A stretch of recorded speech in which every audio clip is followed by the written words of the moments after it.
dance. If you lower your defense, just give me your hand. Just give me your hand. Just give me your hand. Just give me your hand. I can turn into a doll. Work out my abdominals.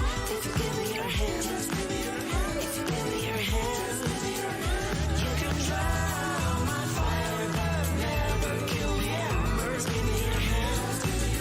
Just give me your hand. Just give me your hand.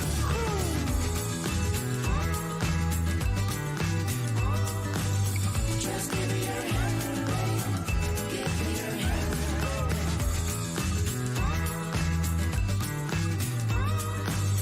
Just give me your hand, babe. Just give me your hand.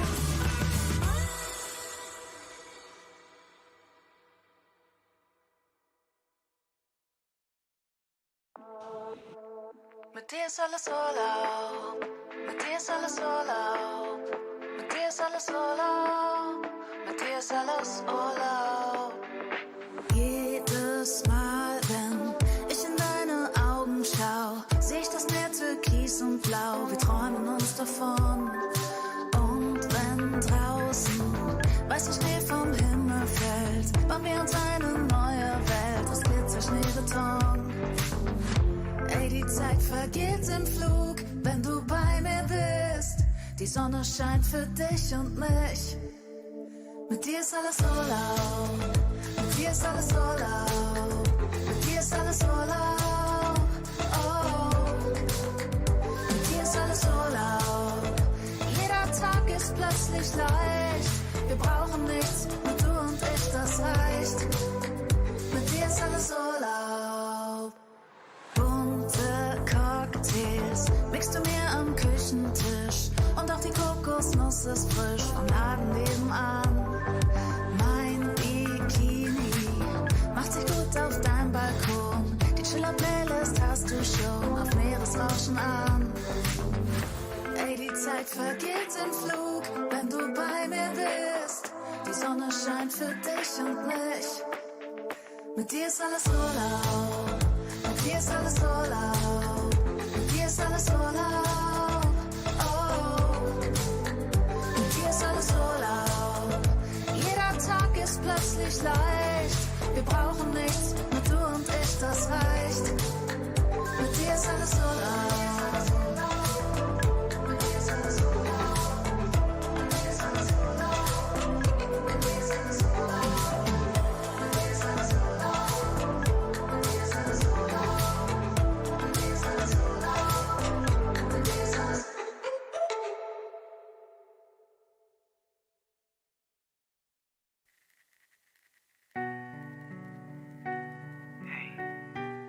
想当年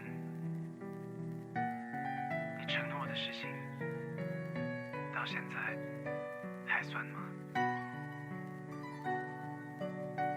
还是到最后你总是不会回来的？2006，我当时很有成就，幸运的连你都看上了我。一个春季，3个月的邂逅，定下良辰，走该走的步骤。你是一个有抱负的女人，你追逐一个理想的身份。你说过我们有离开的可能，可是我一直从来没有当真。2007，我们最后的冬季，红着眼，我默默送离你去。桃园里，你说了最后一句，10年后我们有可能会重聚。我独守孤楼，永不改，渡过山洞，望雪飘空，等到承诺中，那时候铁树都开花了。2016，我们相约的时候，站在桃园等待你身影出没。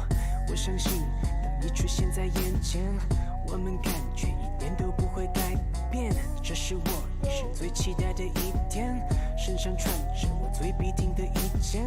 我想要你看到我第一眼，就会让你爱上我多一点。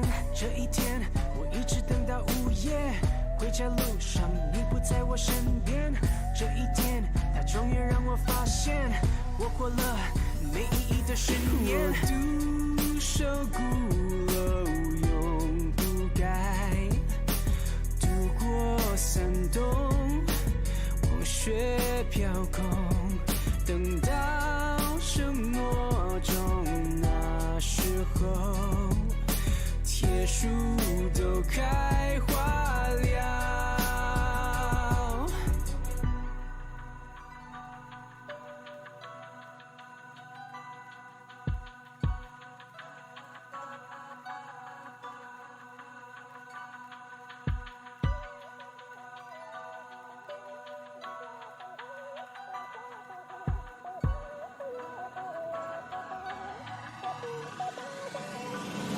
我独守孤楼永不改，渡过山洞，往雪飘空，等到承诺中，那时候铁树都开花了。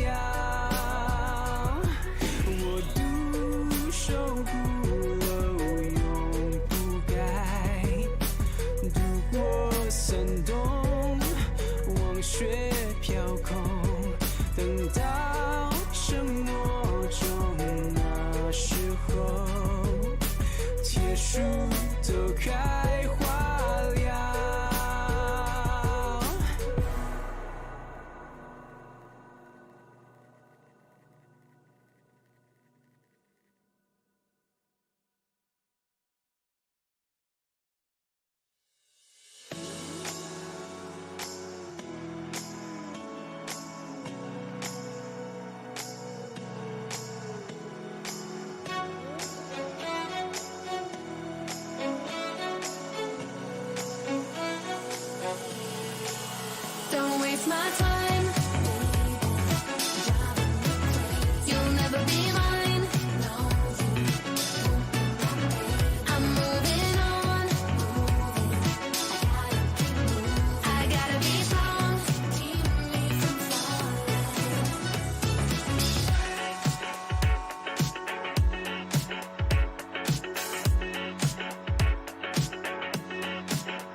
mind games to make sure you're in control.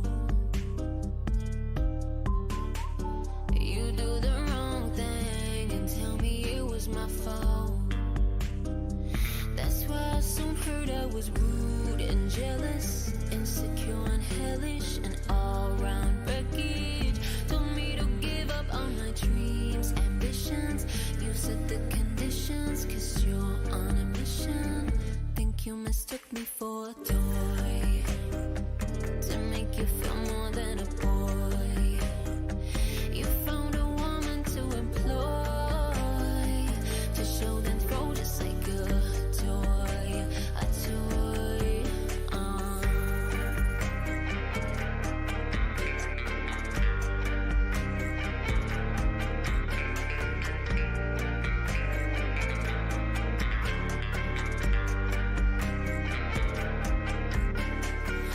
I couldn't recognize myself anymore.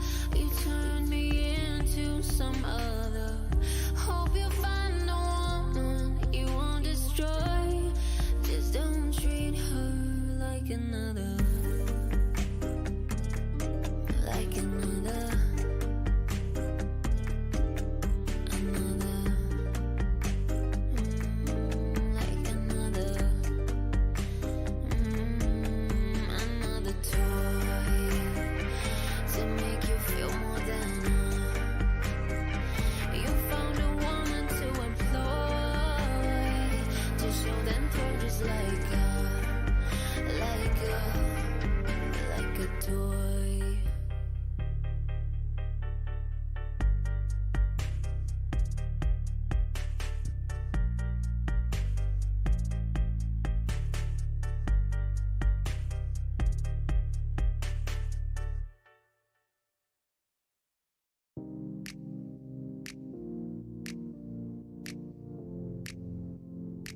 Oh my.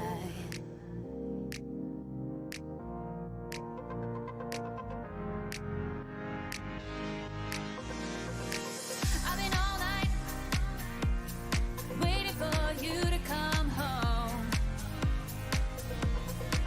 I've been all night waiting for you to come home.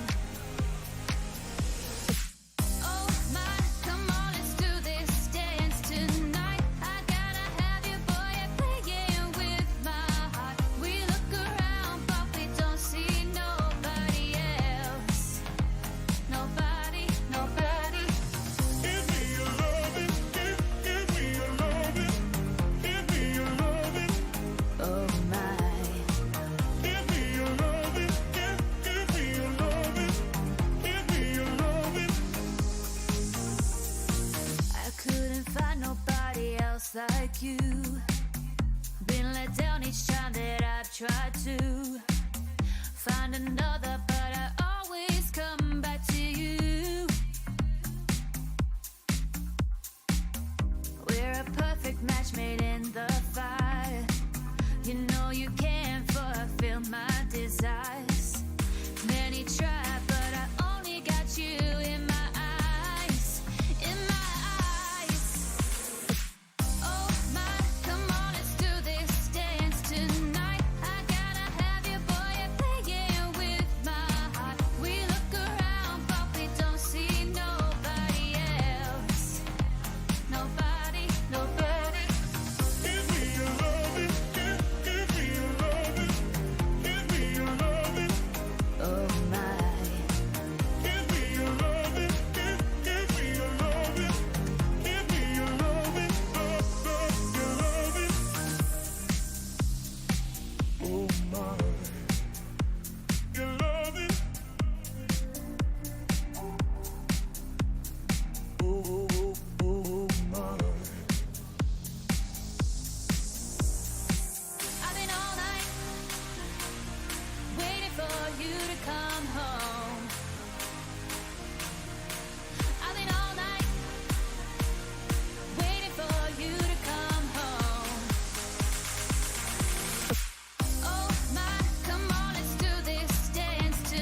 She's a power grid that can light emotion that goes so deep, like the deepest ocean. And even if you're not, she will trick you into thinking you are. Come on, come on, come on, kick it up. Come on, come on, come on, kick it up. Come on, come on, come on, kick it up. Come on, come on, come on. She don't really wanna party. She just likes to show up. She don't really wanna party. She just likes to show up.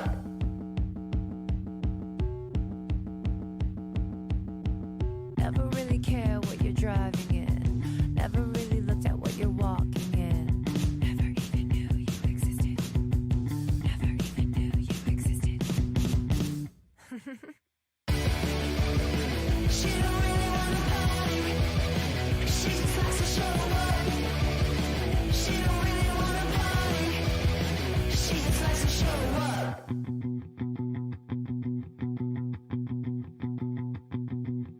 Come on, come on, come on, kick it up. Come on, come on, come on, kick it up. Come on, come on, come on, kick it up. Come on, come on, come on, kick it up. Come on, come on, come on, kick it up. Come on, come on, come on, kick it up. She don't really wanna party. She just likes to show up. She don't really wanna party. She just likes to show up. She don't really wanna party. She just likes to show up. She don't really wanna party. She just likes to show up.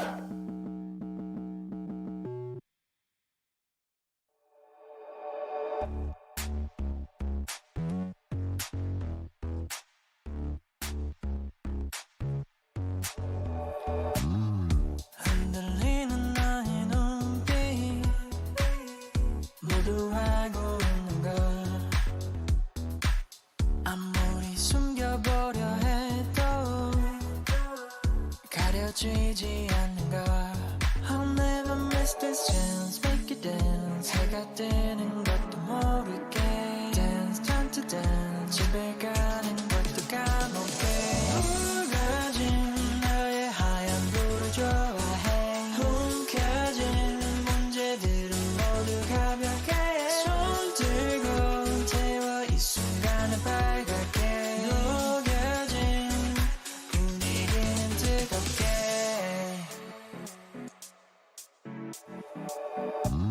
아무리 어렵다고 해도 시작하면 되는 걸 처음이 어색하다 해도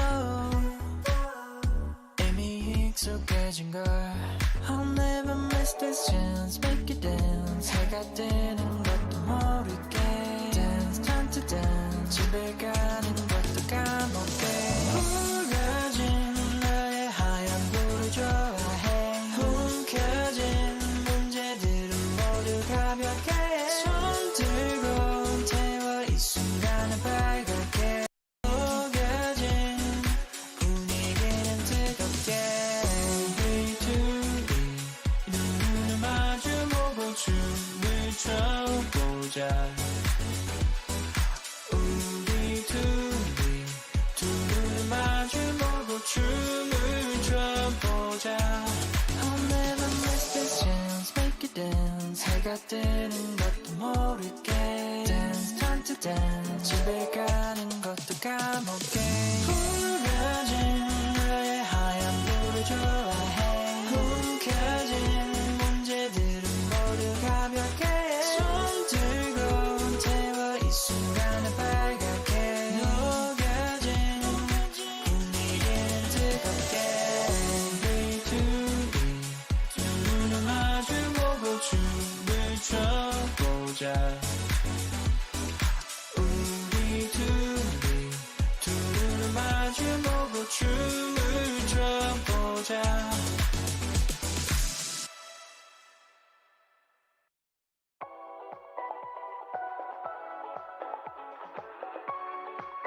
the same.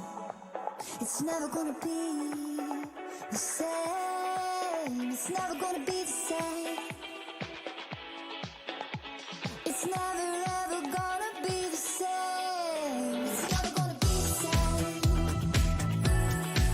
It's never gonna be the same. It's never gonna be the same. It's never gonna be the same. Keep getting better, hope it lasts forever. We belong together, we belong together. Keep getting better, hope it lasts forever. We belong together, we belong together. Turn into something sweet as never been. Please keep it coming. What's turn into something sweet as never been. Please keep it coming.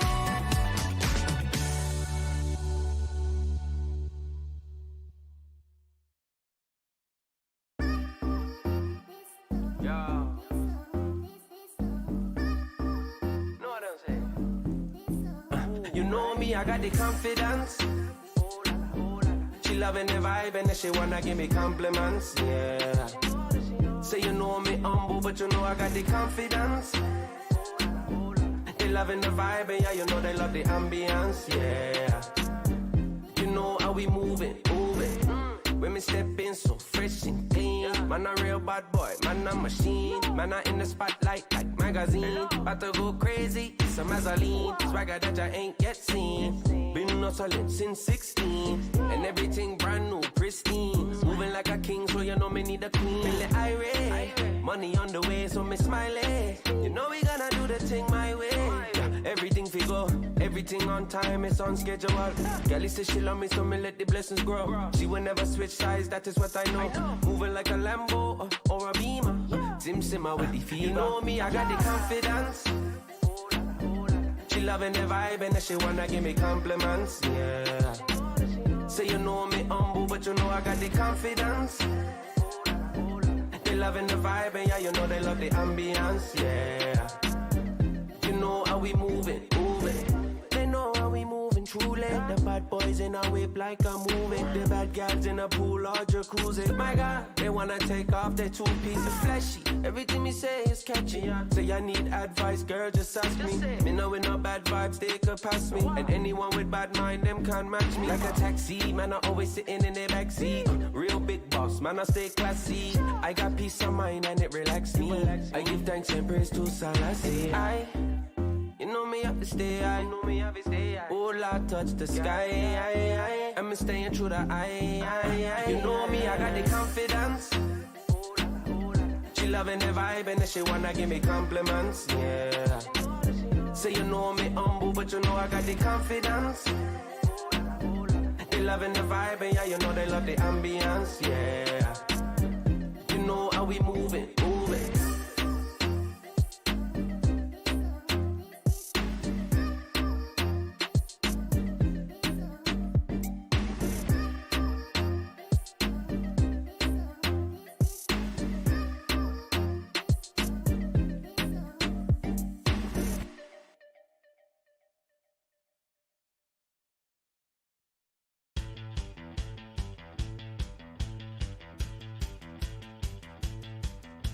Du bleu, du rouge, du jaune, du vert, du blanc, du rose, du noir, du mauve, le ciel, la mer, le soleil, la terre, la nuit, le jour, l'été, l'hiver. Je veux de la couleur. Je veux de la couleur. Je veux de la couleur sur mes mains, je veux de la couleur dans ma vie. Je veux de la couleur dans mes nuits, je veux de la couleur dans tes yeux. Je veux de la couleur sur mes mains, je veux de la couleur dans ma vie. Je veux de la couleur dans mes nuits, je veux de la couleur dans tes yeux. Je veux de la couleur. Je veux de la couleur. Je veux de la couleur. Je veux de la couleur.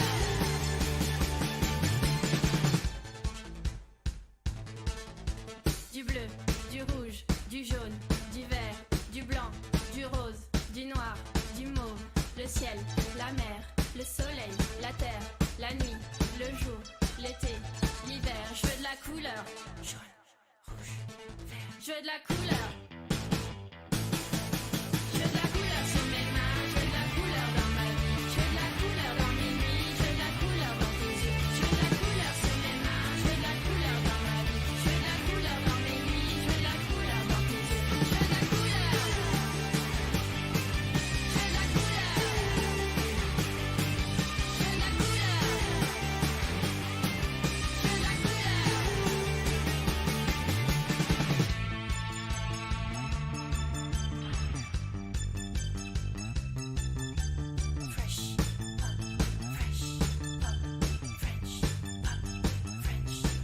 Je veux de la couleur.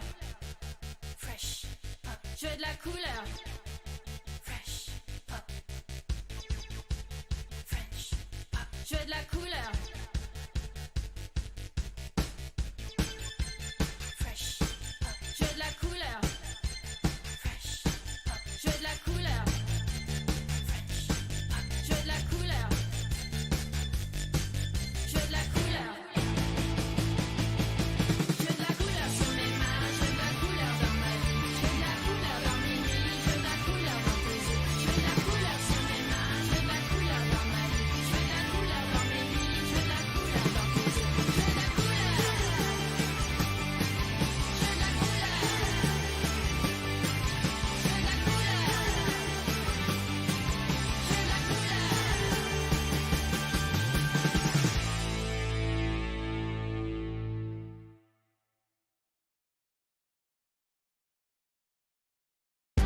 Stepping through the fire, walking to the wire. We are warriors. We will never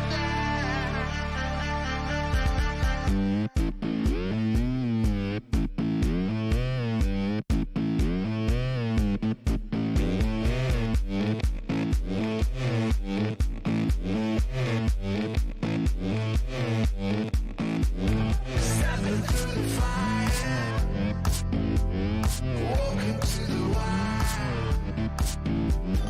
Yes, we are warriors, ready for a fight.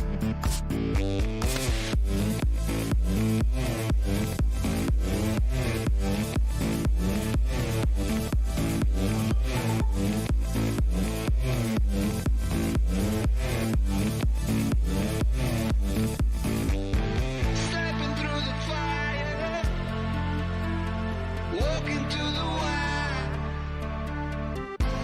We are warriors. We will never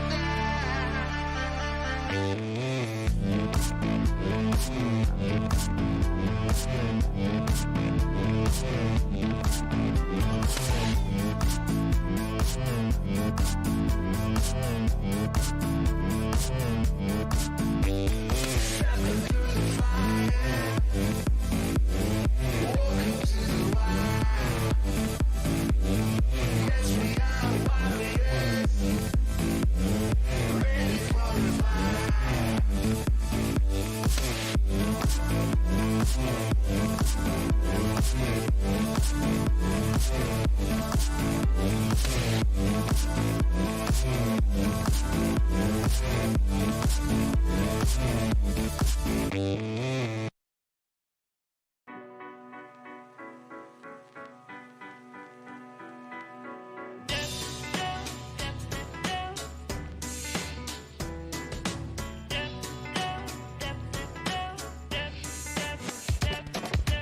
I try not to be living in the humdrum.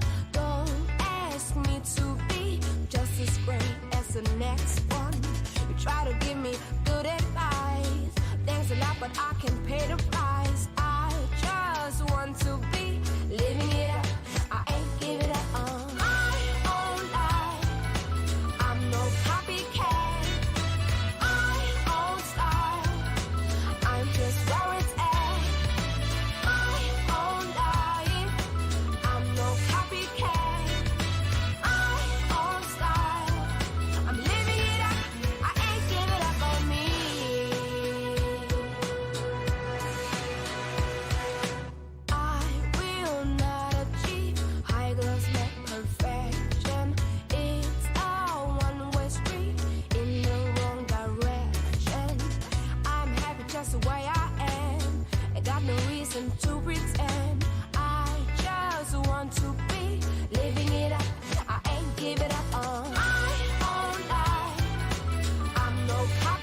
soy un santo, pero estaré hasta que no estés. Si quieres me largo. Si vuelas yo vuelo también sobre el asfalto. Más vale mala que buena conocer, por eso aquí te guardo. Un egoísta, te busco la noche, si no estás pues parto la pista en busca de otra para llenar el cuarto. Un egoísta, te busco la noche, si no estás pues parto la pista en busca de otra para llenar el cuarto. Yo quiero tenerte por mí. Yo quiero tenerte por mí. Ay. Yo quiero tenerte por mí. Yo quiero tenerte por mí.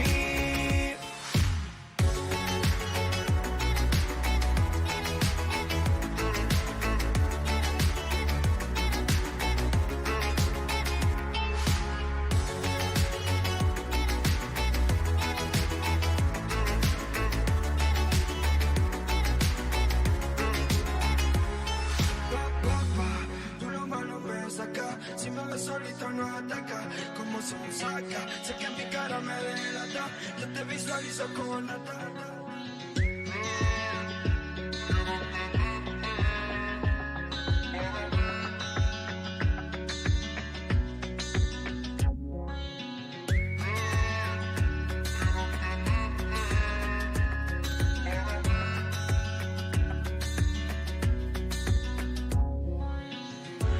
Quiero tenerte por mí. Yo quiero tenerte por mí. Ay. Yo quiero tenerte por mí. Yo quiero tenerte por mí. Quiero lo mismo, sé que tú tienes mi egoísmo, también sé que va a mi ritmo. Tú eres una diabla, se te nota cuando me hablas, que te pica si otra me habla. Si me ves solito no ataca, como son saca. Sé que mi cara me delata, yo te visualizo con nata. Yo quiero tenerte por mí. Yo quiero tenerte por mí.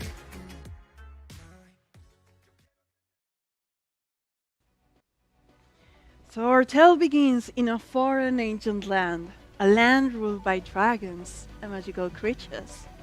It was said to hold great many treasure, but only for the mighty. This is the story of 32 fearless warriors from many kingdoms around the world. But trust me on this one, only one can be the chosen to have the big prize. A 3-day journey lies ahead with many troubles, and of course, this is the last chance and the last climb. No more second chances, no more trainings. This is it. Don't be afraid, my little legends, and be brave, because the journey has just become a little step closer. It is time to join the others in the Great Hall and be the immortal champions that you always wanted to be for this. Paula, absolutely loved it. Loved the delivery. Everything was perfect, so dramatic, comes from the heart. Here's the thing. We've got a lot of show ahead of us. We got to punch it up a little, keep it tighter, okay? Sound, are you ready? Camera ready? All right, awesome. Wait, we need to... Paula, you're amazing. I might... Cut! Take 2! I have to say it all over again. God damn it. Ya voy, ya estoy yendo.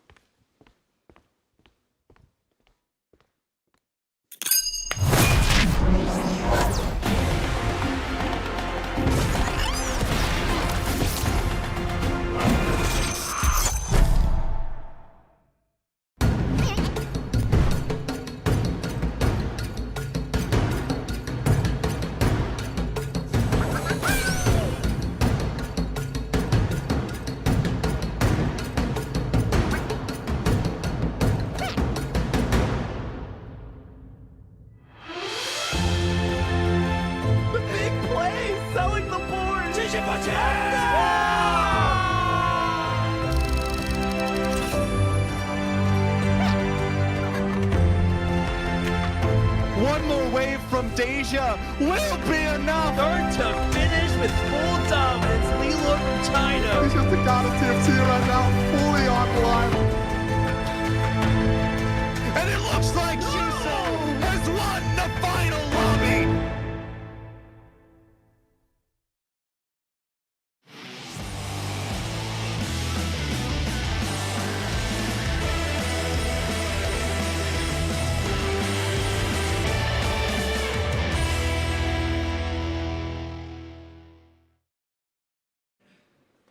Welcome everyone to the TFT Dragonlands Championship. This is the final day, the day we will all be expecting.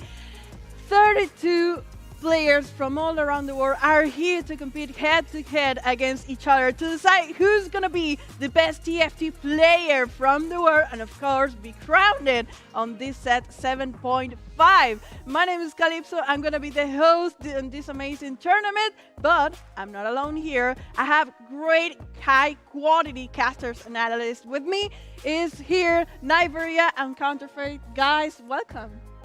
No, it's an absolute honor to be here. What a great opening you gave us as well, really setting the stage. Yeah, I unfortunately just received news in my earpiece here that I've been fired from my role as stage director. What? So apparently I'm just like casting and hosting with you. Yep.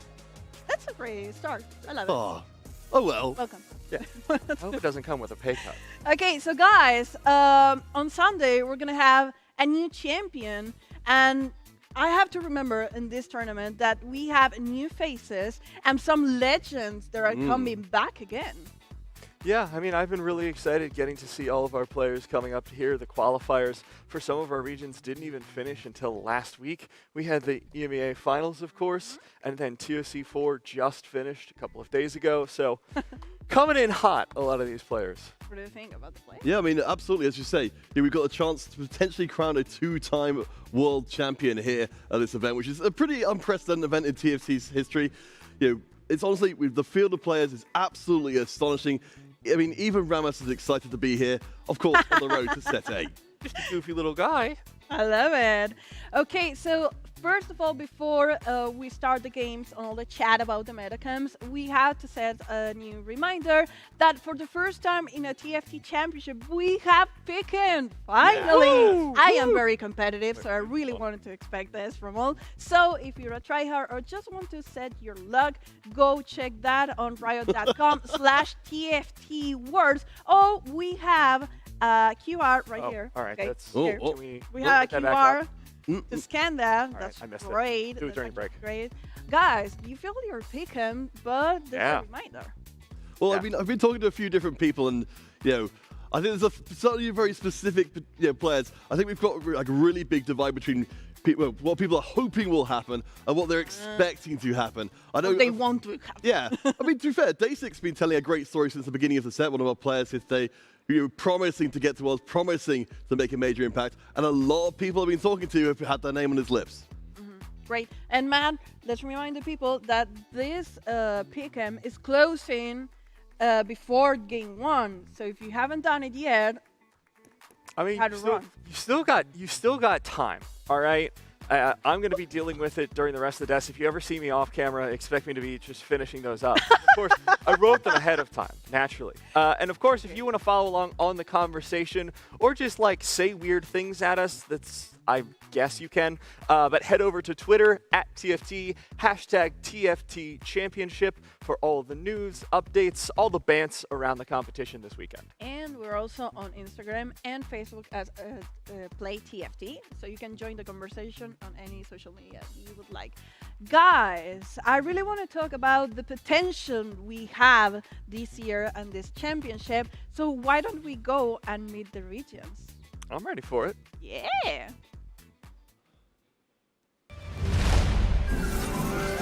Welcome to the TFT Dragonlands Championship Regional Rundown. I'm Nigeria, and I'm here to guide you through the fierce competition ahead of us in the championship with some help from our friends around the world. EMEA first made its mark at the Galaxies Championship, where Double 61 claimed victory and the title of the first ever world champion. Gizmos and Gadgets was the first time that no EMEA player broke into the top 4, but they're ready to come back and take it all.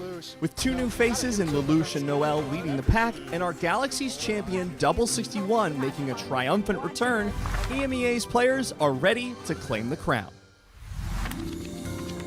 Across the pond, North America is looking to replicate the highs of their recent performances at the last championship, where their representatives Milk and Goobums landed a 5th and 3rd place finish, respectively. Back at the Dragonlands Championship, North America will make a splash with its representatives. AMD from the mid-set finale, Kyvix and Rainplosion with dominant performances from the North American regionals, joined alongside Cloud9's K3 Soju, who smashed it. Cloud9 K3 Soju, welcome to the World Championship! Latin America has reached new heights with the addition of their official league, Liga Dragonica. Their big performance internationally came just last set, where Altonawe clutched out at 6th place finish at the Gizmos and Gadget Championship. El daño, Shivana es la única disponible y se lo lleva. ¡Ganó la partida! ¡Se lo llevó Kiki! ¡La Kikineta! No, estoy feliz, es poco. No sé cómo describirlo. This set, they're back for more, with the ever first-time 2-time World Championship competitor Fanda Kiki.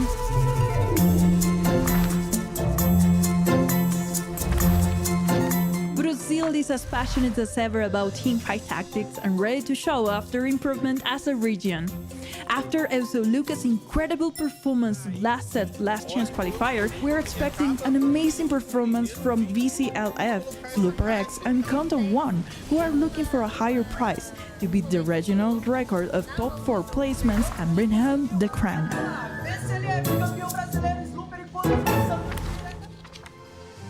Heading to the east, we first land in Oceania, who've made quite an impression at previous championships. They've only missed placing top 8 in a single championship and have narrowly missed out on top 4 in previous competitions. The region is incredibly tight-knit, leading to tons of practice between top players, meaning Tamura and Huey Dewey Louie are coming with their whole region behind them. It's not enough. Tamura takes the win in game number 6. Japan's TFT scene continues to grow coming into Dragonlands. While in many regions we're seeing the veterans make triumphant returns, Japan is almost exclusively fielding new talent outside of title. Not a single player in the pool has previously played in a World Championship. Holly is one of the strongest new talents looking to make a run with his first time participation in a global championship. Alongside with title, both of them brings an interesting new vibe to TFT Worlds. Japan is the only region fielding new talent. Korea is one of the 3 regions to ever take home a championship and took 2 of the top 4 spots at the previous World Championships, making them a shoo-in as one of the strongest regions. With hungry talent right on the heels of the established pros, Korea has the best gaming infrastructure to make a second World Champion. Rounding out the roster is China, the currently reigning region of TFT. China's competitive circuit TOC has led to 2 world champions, Huanmian and Lilo, making them the only region to have done so. And also, don't forget the run-up Chitu and No Li. And it looks like Lilo might win this fight. I think the Jinx is too strong with the bodyguard emblem. That's going to be it. Juju gets taken out. Lilo is our TFT Gizmos and Gadgets world champion. Is the one to win it for China. With fierce competition between the veteran and upcoming talent alike, the TOC4 regional final is sure to send even stronger players to the Dragonland Championship. I can't wait for them to cement themselves as the strongest region in the world. The Teamfight Tactics Dragonlands Championship kicks off on November 18th. We'll see you there to crown the next Teamfight Tactics World Champion.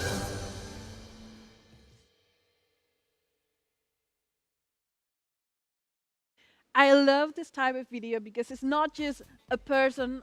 I love you, Matt, doing the videos and all that. It's not just one person, but it's all of us doing, like, I feel the regions gather together and bringing into the table the theme of every little spots we have in here. So, speaking of the players we're going to have, Matt, we see old faces, legends, like, for example, Juanmi Conmi again, double 61 here again. And, of course, you've been on China. You've been analyzing the region.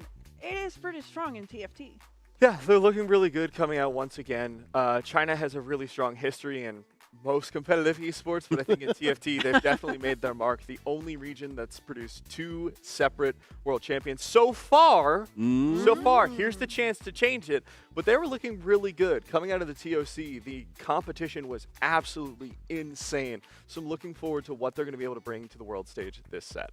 Yeah, overall, Counter, do you think like highlighting any other region that caught your eyes?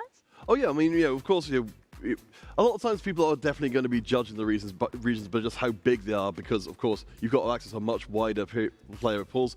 But as we'll see coming up on here, particular region and player I want to highlight is Brazil, of course, with Slooper coming back to the field, the player who popularized TFT in the country, now playing again on the world stage. Honestly, it's going to mean so much for them. It's going to mean so much for the whole of Brazil. Yeah, in general. This, what we're seeing right now is all the 32 I'm sorry. All the players that are going to join for this tournament. And again, I want to highlight a few spots in here. First of all, Matt, we always have like 2 spots for Latin America, then we have 3, and for the first time ever, we have 4 players for Latin America, thanks for the last chance qualifier, and Summers got into the last second. But I think it is amazing. This is we are again competing into the big regions. And what do you feel about, for example, NA? Well, North America's always had a storied history here in TFT. Also, before we continue, I just want to comment. Seeing my face on here after doing webcams for most of the season, I'm just like, can we have a little bit lower definition on the cameras? Maybe pull it down to like 720p. I know. Every single pore exposed. But North America has looked really strong. I want to highlight Rainplosion coming out of the region. She was just absolutely dominant in the Jade Cup, especially coming out of the regional finals 3rd place. Just looking absolutely incredible, all set as a fairly new player onto the competitive scene. I really want to see VCLF as well, the Brazilian player, how he performs this time. And I really want to highlight that really caught my eyes. I was going to talk about like Kiki, that he is for the 2nd time here in a World Championship. But I think I really want to highlight Fritz, because he started playing on the last set. I mean, not just competing, playing the game TFT set 6. He got Challenger, and now set 7 is here with the best of the world.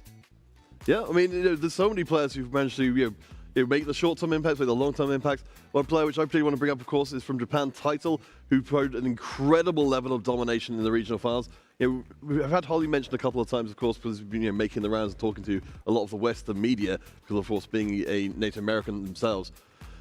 But I think for Japan as a region, I think it's going to be a really big chance for them to make a bigger impact and create, carve themselves a bigger part of the TFT pie. Yeah, I'm really looking forward to seeing that. Do I get to talk about China yet? Can I say it? Okay. Anyways, my favorite player coming out of TFC is Kutza, one of the strongest players in the region. Now, guys, I'm going to throw some numbers at you. They are for nerds, but I'm gladly a nerd myself. Okay, just slow it down. Okay. All right. They are for... Oh, you meant... Okay, gotcha. Kutza's placements. I'm going to read 3 of them at you. Okay, the first tournament in TOC4, first place. And then first place. Yeah. And 3rd was first. Want to guess what the 4th was? I don't know. I don't really want numbers. You're cheating! You're cheating! I told you before! Come on! It's like we've done a rehearsal before! But yeah, no, coming out of that game was incredibly impressive. Only lost on the checkmate mark, so had enough points to make it, but wasn't able to get that last first place over the line. So I am feeling pretty positive about his chances. All right, so we have a lot to talk about the players, but I think we haven't covered one region, and we have a special guest to cover that. And I cannot think to any other great and perfect person to interview this special guest we have. And Max is waiting for us. Max, welcome to the team. Hi, Mix. Thank you so much. Hi, guys. I've been waiting over here all the time, just, rooting for OCE in this little corner of the stage. And, I know chat has been with me. Dave in there as well, just waiting to get that OCE representation on this desk. And of course, we have someone here with us. It is Esha. Esha, how are you doing today? Thank you so much for joining us. I'm good, thanks. How about you? I'm good as well. Very excited for Worlds, of course. Now, you are a player that has been to Worlds, made it to 5th place in Reckoning. Now, seeing this stage today, I'm sure it's a little bit different. Do you think the Worlds tournament has changed a lot from when you were there? Well, it's been 2 sets, so I don't think much has changed, but one thing I did notice is like the prize pool's gone up a lot more since I played. Pretty significantly. Besides that, not much. Okay, so would you be willing to give some advice, especially for Tamura and Hiriduri Lui, who I know are listening to this, waiting to get maybe some secret tech, and every other player, just, close your ears, this is not for you. Well, I think both of them should just relax, just play for fun. These opportunities don't come very often because I'm going to be making it to the next Worlds in set 8, 9, 10, 11, 12, 13. I love it. They should enjoy it while it lasts. Okay, okay. All right. Don't be nervous. Yeah, Esha's coming for you, but please don't be nervous. For now, you're in this tournament anyway. I would love to hear a little bit more from you about OCE as a region. Now, OCE isn't the biggest region, right? But you went from having mostly regional tournaments to now having the Eastern LCQ and also the Asia Cup. So do you feel like that's making your community grow a lot? Well, yeah, definitely. I think the region is growing very slowly. And I think if OCE does perform again this set, which would be the 4th set in a row, I think OCE might be on the map and probably won't be a minor region anymore if they perform. I think you are already mentioning it. People are tending to underestimate OCE, but you made it to day 3 in all World Cups with a 75% chance, which is a massive stat for a region that sends so little players, right? So maybe you can give us a little bit more OCE copium to make sure that we're all on board with OCE getting to day 3. I mean, like, OCE, normally what happens is one of the players just gets day 1, and then the other makes it to day 3. Not this time. And then from then on, yeah, for sure. They're both making day 3. They're gonna 1-2 it. But yeah, I have a lot of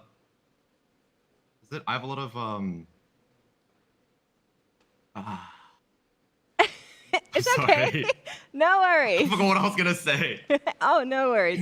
Then let me ask you one more question, because Esha, I know you're streaming as well, and I know you have a huge community as well. So why don't you give them a shout out, drop that Twitch link here so people can follow you? It's just twitch.tv/Esha. And just one final thing I want to say before the games go live is good luck OCE. And let's go Soju! Hands up! That's not an OCE player, Esha! How could you betray us? So with that, I am definitely rooting for the domination of Tamura and Hiriduri Lui in this tournament here. And if you at home want to know what they need to do in order to dominate this tournament, then make sure you watch the video that now follows. Thank you so much, Esha, for your time, and go OCE. After a full set of groundbreaking carousels, epic team fights, and furious races to climb the ladder, the TFT Global Championship is finally here. During 3 days of intense competition starting November 18th, the 32 best tacticians from around the world will clash to crown the one and only champion of Teamfight Tactics Dragonlands. And of course, to earn a piece of the prize pool. That's a lot of eggs. The championship will bring together the greatest minds from each regional competition. 2 from Japan and Oceania, 3 from Latin America and Brazil, 4 from Korea and North America, and 5 from EMEA and China. The remaining 4 competitors will earn their spots through one of 2 last chance qualifiers. When all 32 tacticians have assembled, the showdown begins. Each position scores points, from 8 points maximum for a first place finish to 1 point for 8th place. On day 1, all competitors will be randomly split into 4 lobbies and will start farming points based on each game. After 2 games, they'll be reseeded into 4 new lobbies based on their score and will play 3 more games against their new competitors. When the dust settles at the end of day 1, all 32 competitors will carry their points into day 2 for another shot at glory. The first 2 days have an identical format, allowing players to do their best to earn points that keep them at the top of the ladder. Because at the end of day 2, the bottom 24 players will be eliminated. And finally, on day 3, the top 8 players will all compete against each other in a checkmate format. Once a player has reached 18 points, they put the rest of the lobby in check. Must win 1 more game to be proclaimed the TFT Dragonlands Global Champion.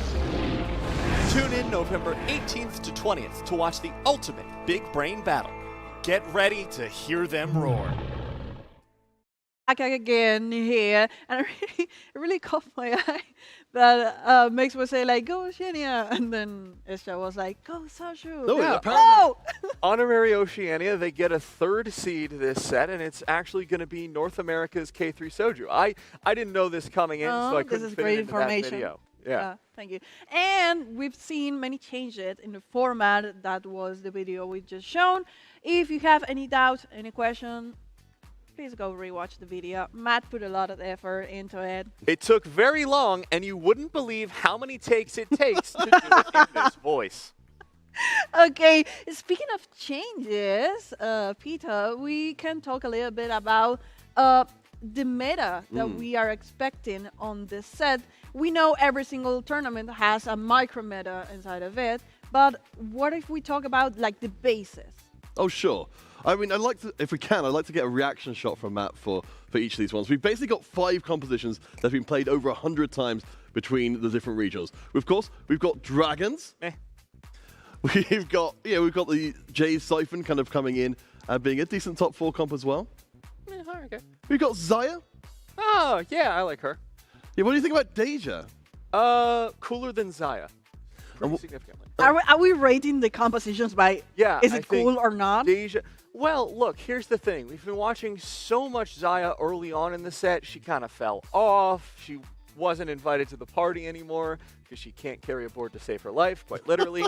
But Deja's been hanging around. You know, she's had her ups and downs, but she's really having her moment right now. Like, she's slaying. She's giving us everything, and I want to support her. Well, there is one more comp, which is worth mentioning, of course. You know, Gray's Seraphim. It's absolutely everywhere. It's causing a big old ruckus. No, really? I honestly, I feel like, you know, as much as we've seen so much of that competition, I always feel we can learn more about it. Yep. I think with the we also have, for example, the reroll compositions, Matt. That's quite popular. Again, I mean, there were extensions for that composition in a while, but now they come back, and it really makes the pressure on players that go to fast 8, for example. They really have to. They need a stable board in order to survive to go to 8 or 9.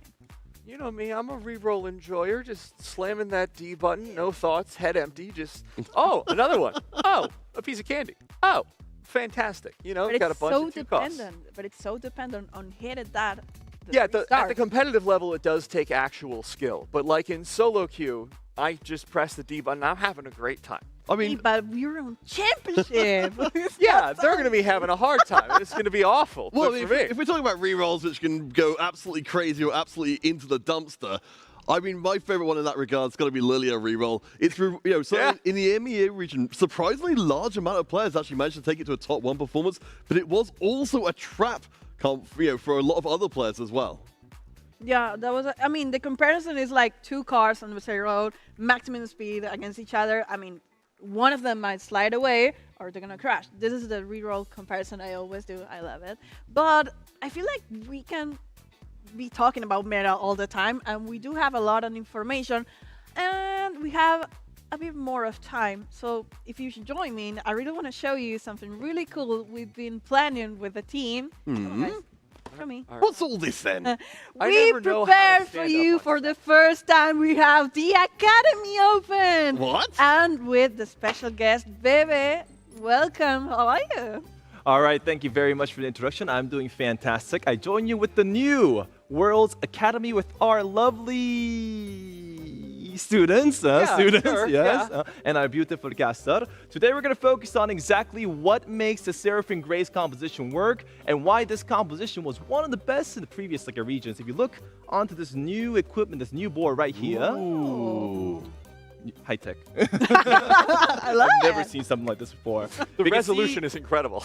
We can see that the Gray Seraphine composition only needs 7 units, meaning that it's very cheap to accomplish. People can get it on early to get that like a tempo going on. It has a very good front line, back line, and support team. We got Zach, Pantheon, and Rakan for the front line. We got Graves, Zeri for damage line, and Seraphine and Zyra for the CC and shield utility value. The itemizations are very simple. You want to give Zeeks to Zeri, you give your damage AD itemizations to Graves, you give your AP itemizations to Seraphine, and you give your tank itemizations to the rest of your frontline like attackers based on your preference. There's 2 main ways to position this composition. You can clump it up like this, so that it is very well equipped to deal with enemy melee units. Or you can actually put Graves more in the front, such as this.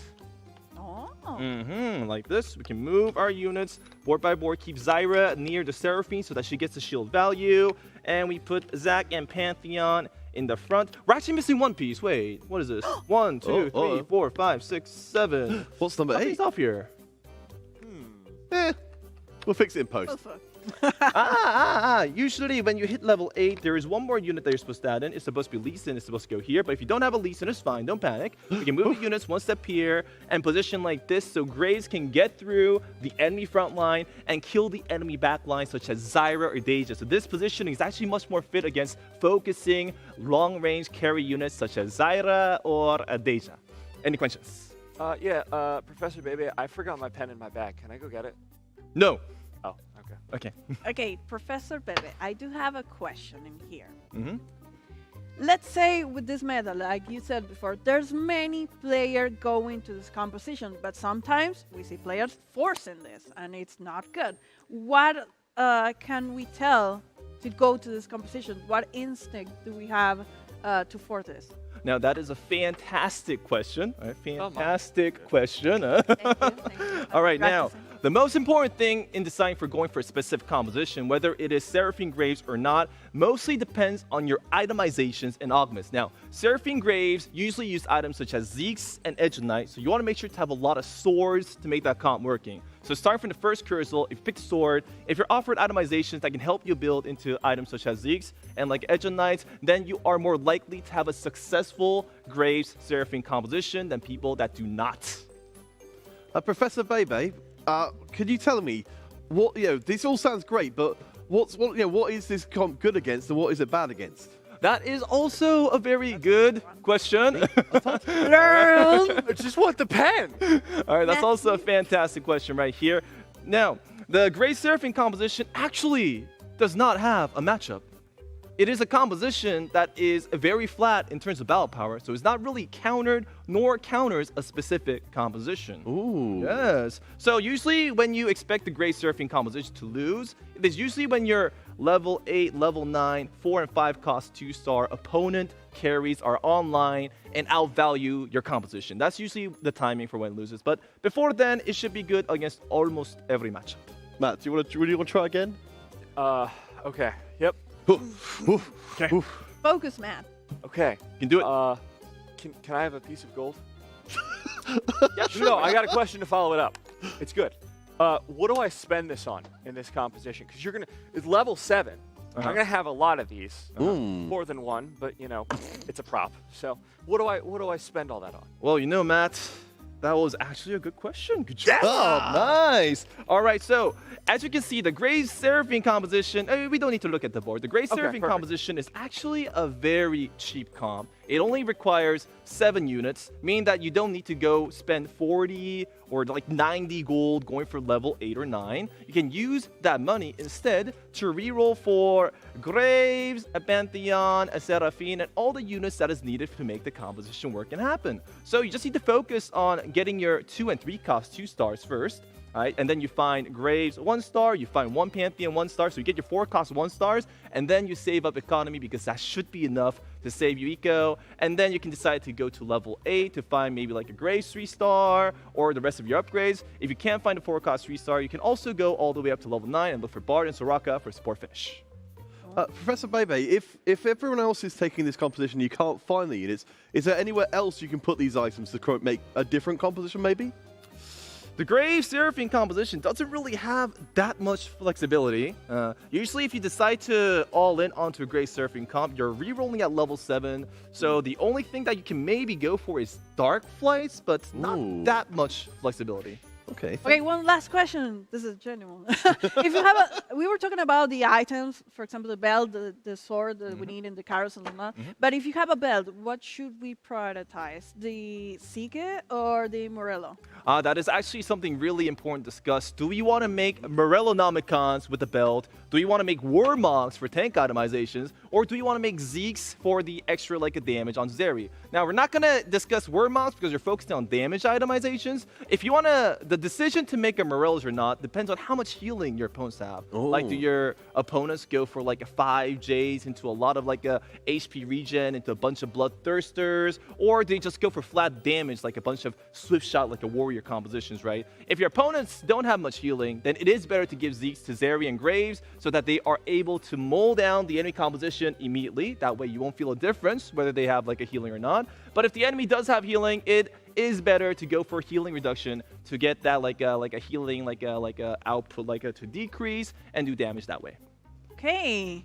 Am I the only one who brought a pen? Okay, that's perfect. Thank you so much, Bebe. I love this demonstration. Just a quick reminder, you can go to lolesports.com to watch the games and win some incredible exclusive rewards. So if you want maybe a new emote about, this is the time. Rewards. Oh, we can use that as rewards. I love it. Wait. Want this?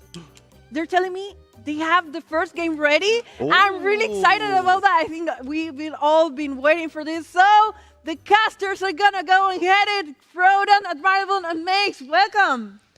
Thank you so much, Kali. I love being here, and of course, I'm here with the NA Copium. I just have it to say, guys, you're here representing what even Esha rooted for, of course, Frodan and Admirable. I love being here with you guys. How are you feeling on game number 1? My goodness, am I so pumped to be here. If you had told me at the start of TFT that this is where I'd be standing, coming around to this set, I wouldn't have believed you at all, and I just could not be more excited for this. Just 32 of the best right now. I feel like the field has never been tighter in terms of its skill cap, and Dan, I'm sure you're feeling kind of the same thing here. It's crazy. The stage is huge. We can't even really take up the entire stage. We're making up Professor Academy segments just to justify the ability to use this huge stage. The dragons are massive. It's just so exciting to be here, and the stakes have never been higher, just like you mentioned. The prize pool is outrageous, $150,000 for first place.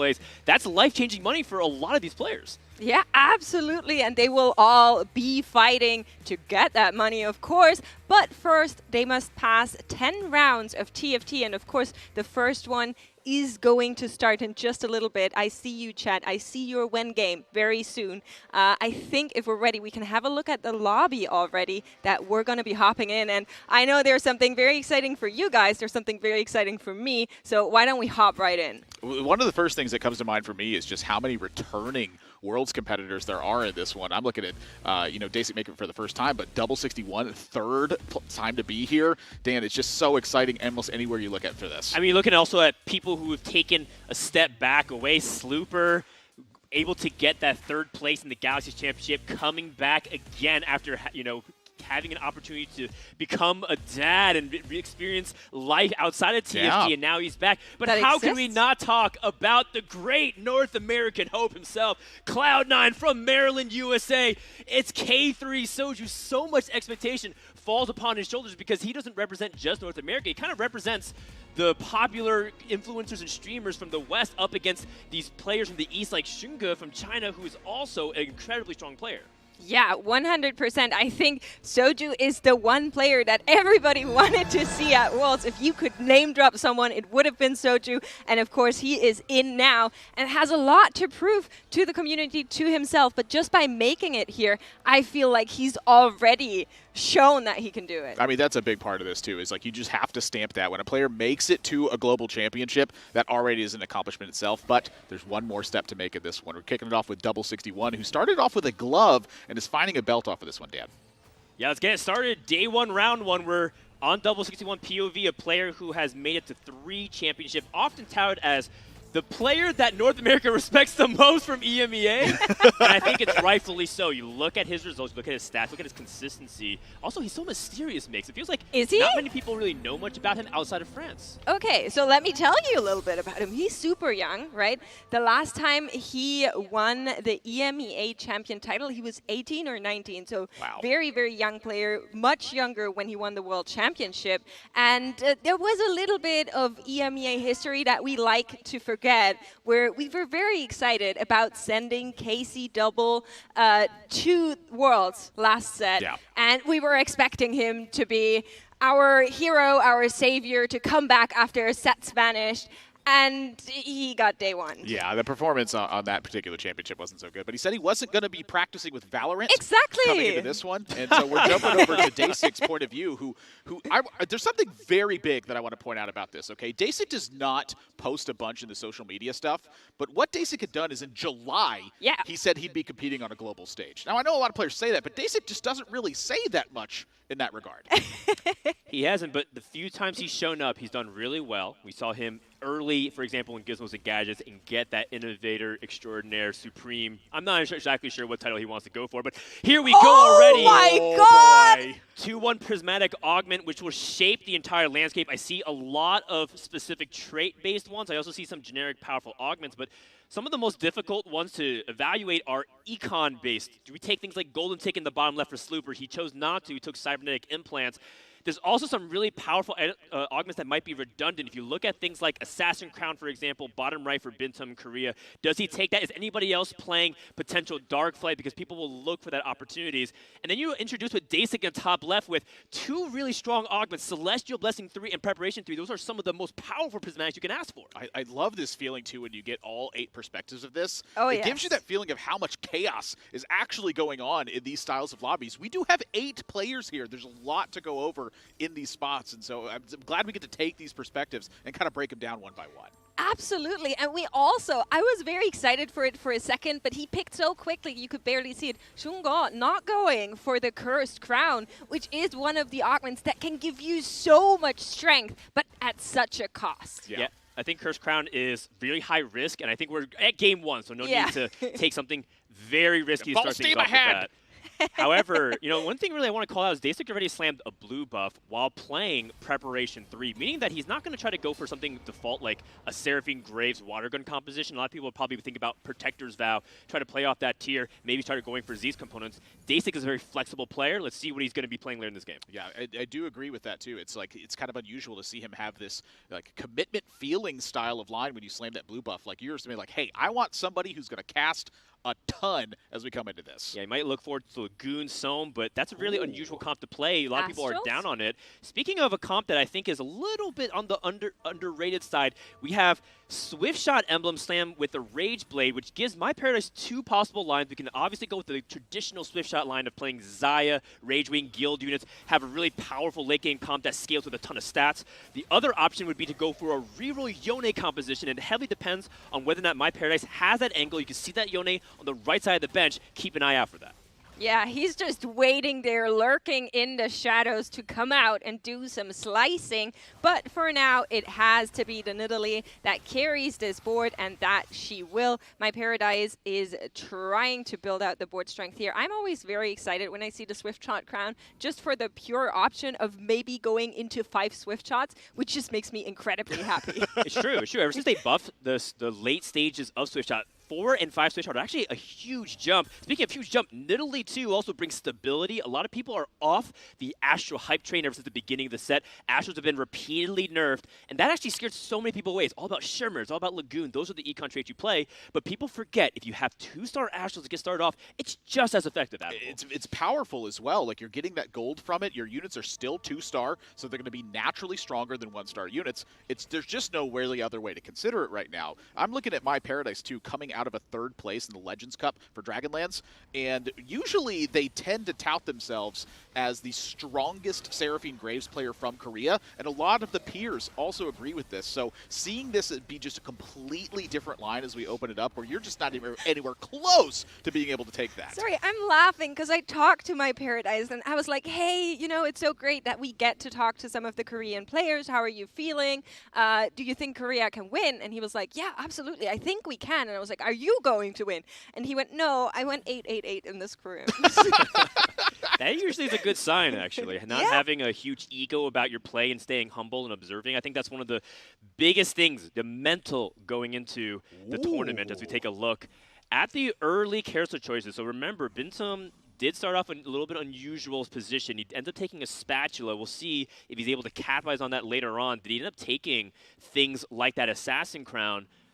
I don't believe so. He took Earth's Grab back too, so Bintum's going to be able to make a Tactician's Crown this early in the game, which is very powerful to be able to get that +1 team size, and he got 3 components. I'm curious how huge of an incentive that is to actually take the loss streak angle when you open with an Earth's Grab bag. If that first carousel has a spatula, it's a massive advantage, and we're seeing Day 6 board right now. Just a big change take place for that high econ. Absolutely. So I was trying to figure out where he's running with this preparation. You both also had some ideas on where this blue buff could run, and he did have Astros in place just for a very short time, has now found the Kaisa and is definitely going to go for a reroll angle, I would say. With the preparation, it just, all the signs are signing. Yeah, this just feels like such a strong angle for that too. You're going to have Kaisa sitting on the bench. He's already prepped this up. This is one of the major advantages that Kaisa reroll has naturally, is you're going to have more stats in play, and now that's even being compounded.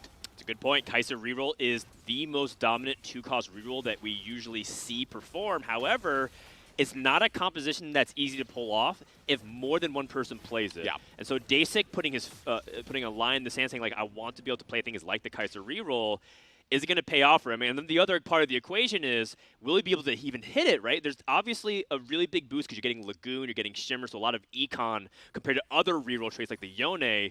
Hits a Volibear in the shop, which is huge for the 3 Shimmer, and we can start racking up that gold. But Dasik also lost 4 times. So now he has to weigh, how do I best lose the next round by the fewest units possible and make sure I don't snap my losing streak? Yeah, and on top of that, too, it's just trying to manage your economy here. It's a balance of the gold and the health, because a lot of this particular patch has been dedicated to the idea of health preservation. You don't want to lose too much. It's so cute. Dasik has the girlfriend buff, of course, enabled in the background here. She's looking and rooting for him, and I think that's just going to give him the angle here to really make that loss happen. We're going to see how this one works out. He is paired up against KC Double, and KC Double also has a Volibear on his board that has 3 items, Zeke's as well, and I think that's definitely going to be a loss for Dasik, although not the most preferable one, losing a lot of HP here. Yeah, that's like maximum HP unless you're taking the Bebe line and going to 6 every single time.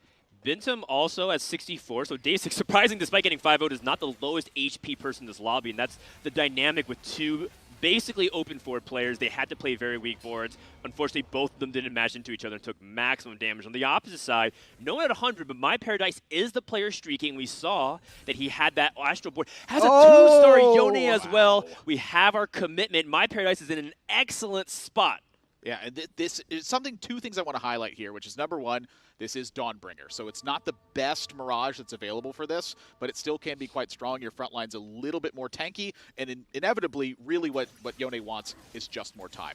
But the other thing to look at is how big the health divide is being created, and I think a lot of that has to do with that we're starting off with a prismatic augment, and so that really kind of disincentivizes the idea of a loss streak. Yeah, unfortunately does not get another stack on the Olaf here. He would have very much liked that, but it's not going to happen in this PvE round. Damage just too high of what he's having here. But looking really good. We're Sorry also you can't holding. get stronger. Your board's too strong.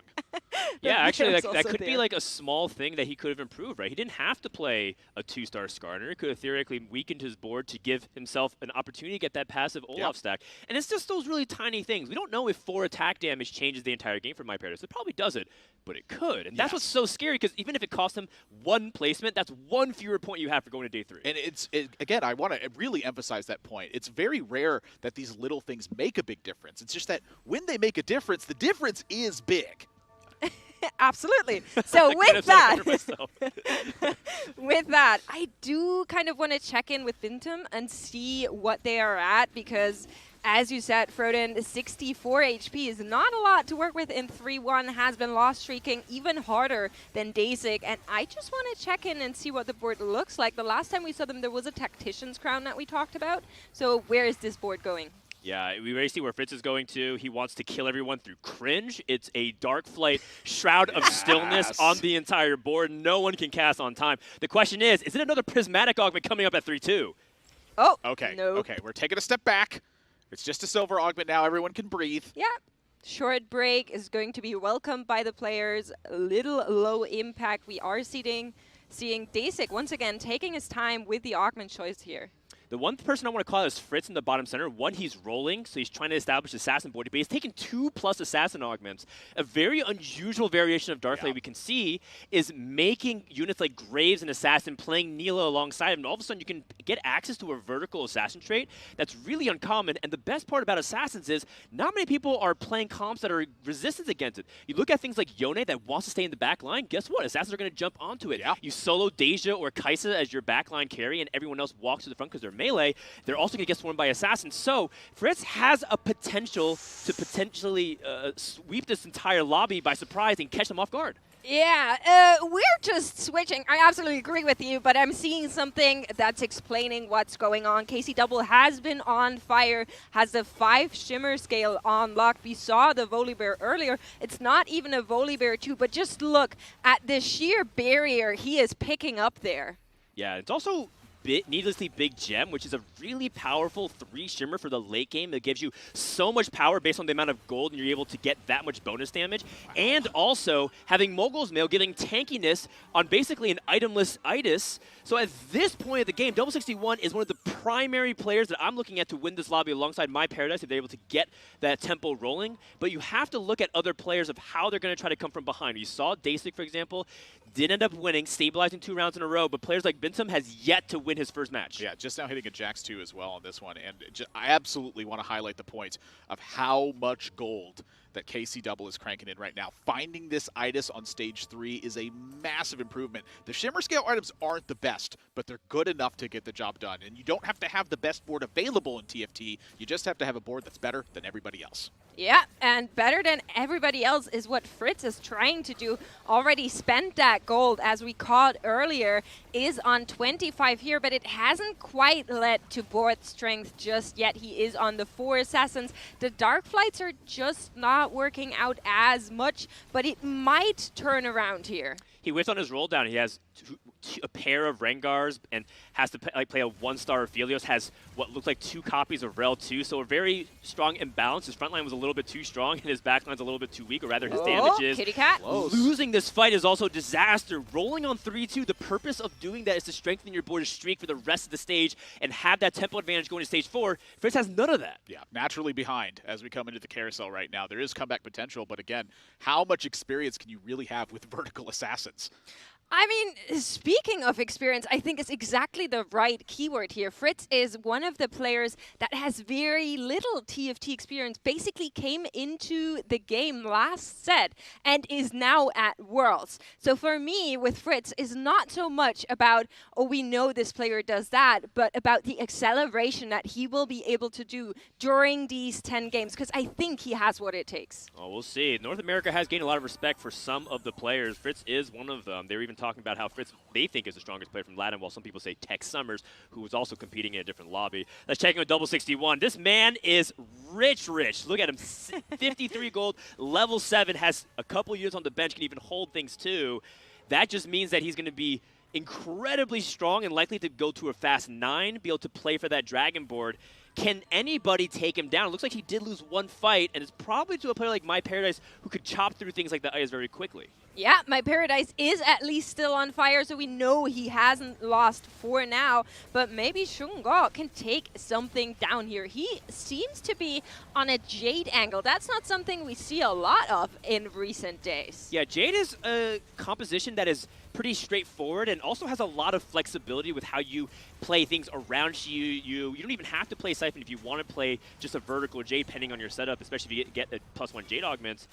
But, you know, Shrinka is supposed to play for tempo. He's supposed to play this composition. He's the one who's supposed to be streaking, bullying the lobby, dealing a lot of damage. But you see, first of all, he lost his fight. Second of all, he's poor. He's at level 6 at 40 gold. Third of all, he has no combat augments, and that's a really big part of what makes this Jade package really strong when you get things that synergize so well with that attack speed and that healing that's stacking throughout each fight. I also feel like that in a prismatic opening, it really highlights the importance of how those combat augments are going to work. You know, the second one is this is a silver augment. It's not nearly going to be powerful enough on this one, so that third augment, I think, a really big deal for that one, especially from a player that you expect to follow up on these lines. You know, Shunga has a consistent rank 1 in China, and they tend to have their late game strength. Right now, it's looking like this isn't so much of a late game strength, much more of a mid game. Yeah, it's a really good point. Shunga is a player that a lot of people fear, not just because of how good he is from playing from mid or high roll positions, but Shunga is also a player that doesn't die easily. Even if he's down to his last life, he has that capability of building that board and understanding his win condition to be able to win out.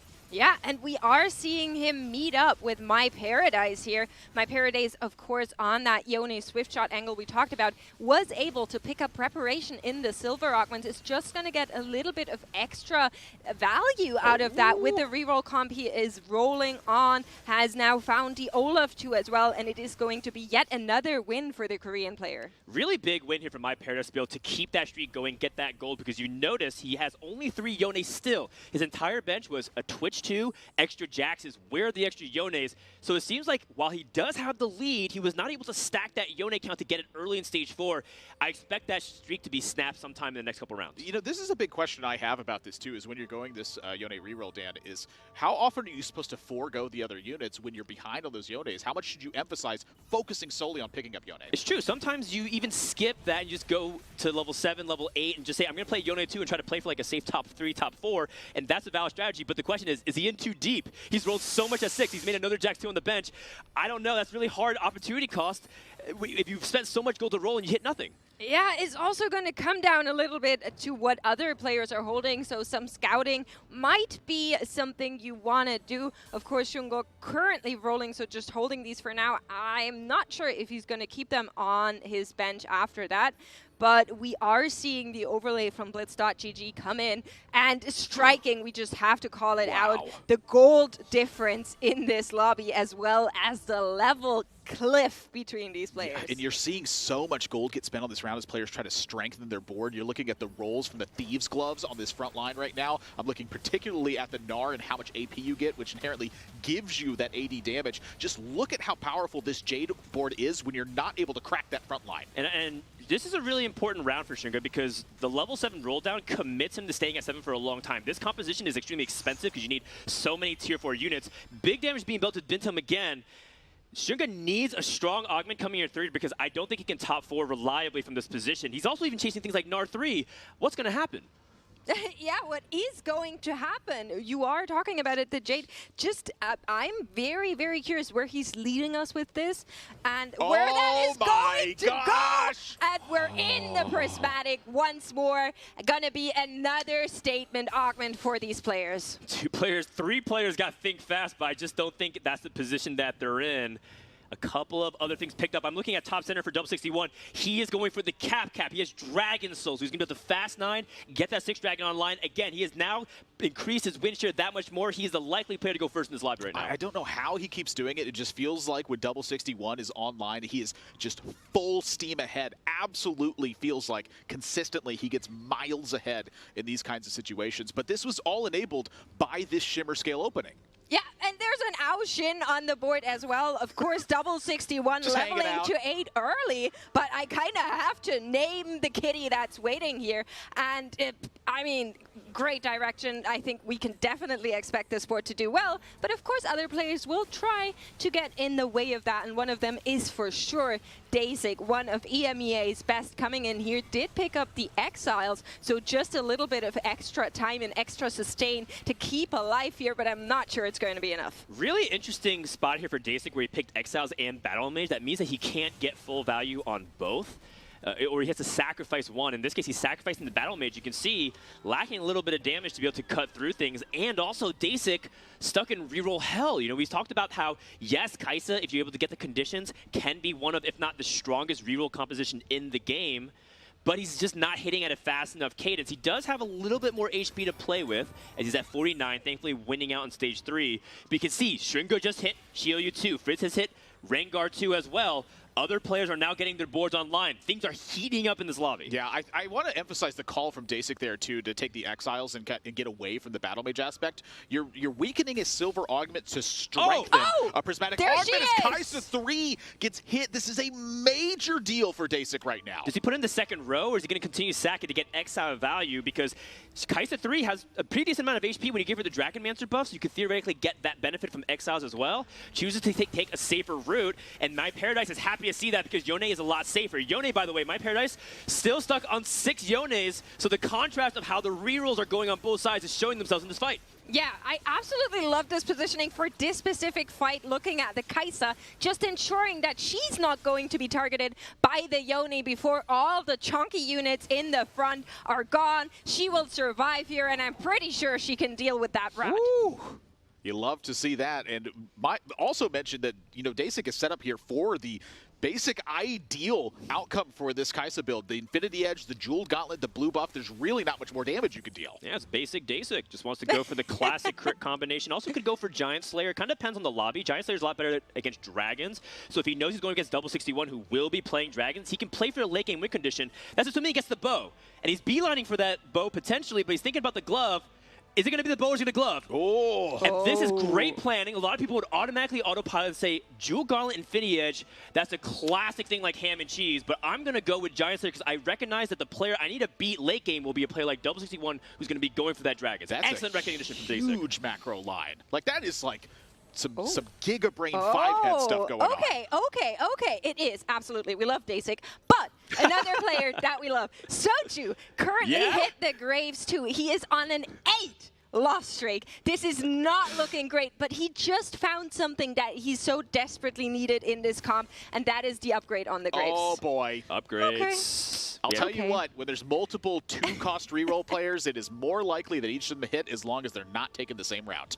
I mean, it's going to be really tough. Soju hopes that he doesn't queue up into My Paradise. Instead, it's hit with Slooper. That's Slooper. A late pivot into what looks like to be Zai, or maybe not even a pivot, just something that he's been angling for.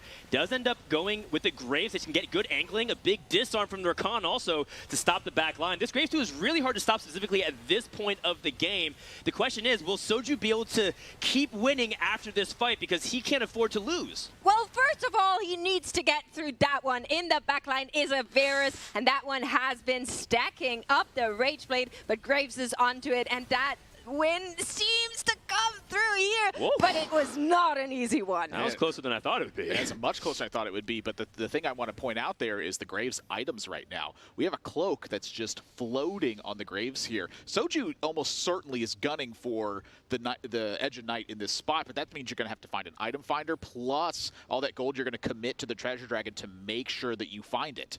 Well, he does have a decent amount of gold. A lot of the times, players from this Seraphine Grave spot don't actually have any gold for the Treasure Dragon. But more important than that, Soju needs to win this next fight because he does not want to go down to the teens, having basically 1.5 lives for Stage 5. Yeah, and we are getting some secret intel. Oh, no. I know it's not necessarily for us, but I just spied it. Slooper, the Brazilian player, ex-world player, he has found 2 Shyvanas on bench at 4-6, and he was on that Swift-Shoot angle as we last saw him, so that board could spiral into great strength. Oh, the lack of Edge of Night really punishing here as Graves was not able to get the D-aggro. And as a result, loses his fight. Soju's down to 18. That was a critical loss that can end up costing him the chance at top 4. That is a big loss coming into this one. This was not the board you wanted to face from Soju's angle. You're trying to fight those players who are looking at the 9, who are trying to restabilize the board, not the ones who have hit a Yasuo or a Yone 3 and going, I need to move up. It's the Chaos Treasure Dragon! That's not good for a lot of these players, including Soju, because there's not many things that you want to use a spatula on. And he also has that many fewer chances to hit things like the magnetic remover and get the optimal items onto his graves. Oh, goodness. This is a wacky spot. This is the dragon that throws everybody off, too. You're going to have to make compromises. Oh, but there it is. Soju didn't feel like he was in a spot to make too many compromises. Okay, so we found a magnetic remover. We actually found 2, 3. No. They're gone. He's got to find the way to get Edge of Night to benefit from the cloak. There's so many things that had to go right here, and that's, Dan, exactly what you were trying to point out, is that the Chaos Dragon just messes all of that up. He's having to take a completely different angle, it feels like.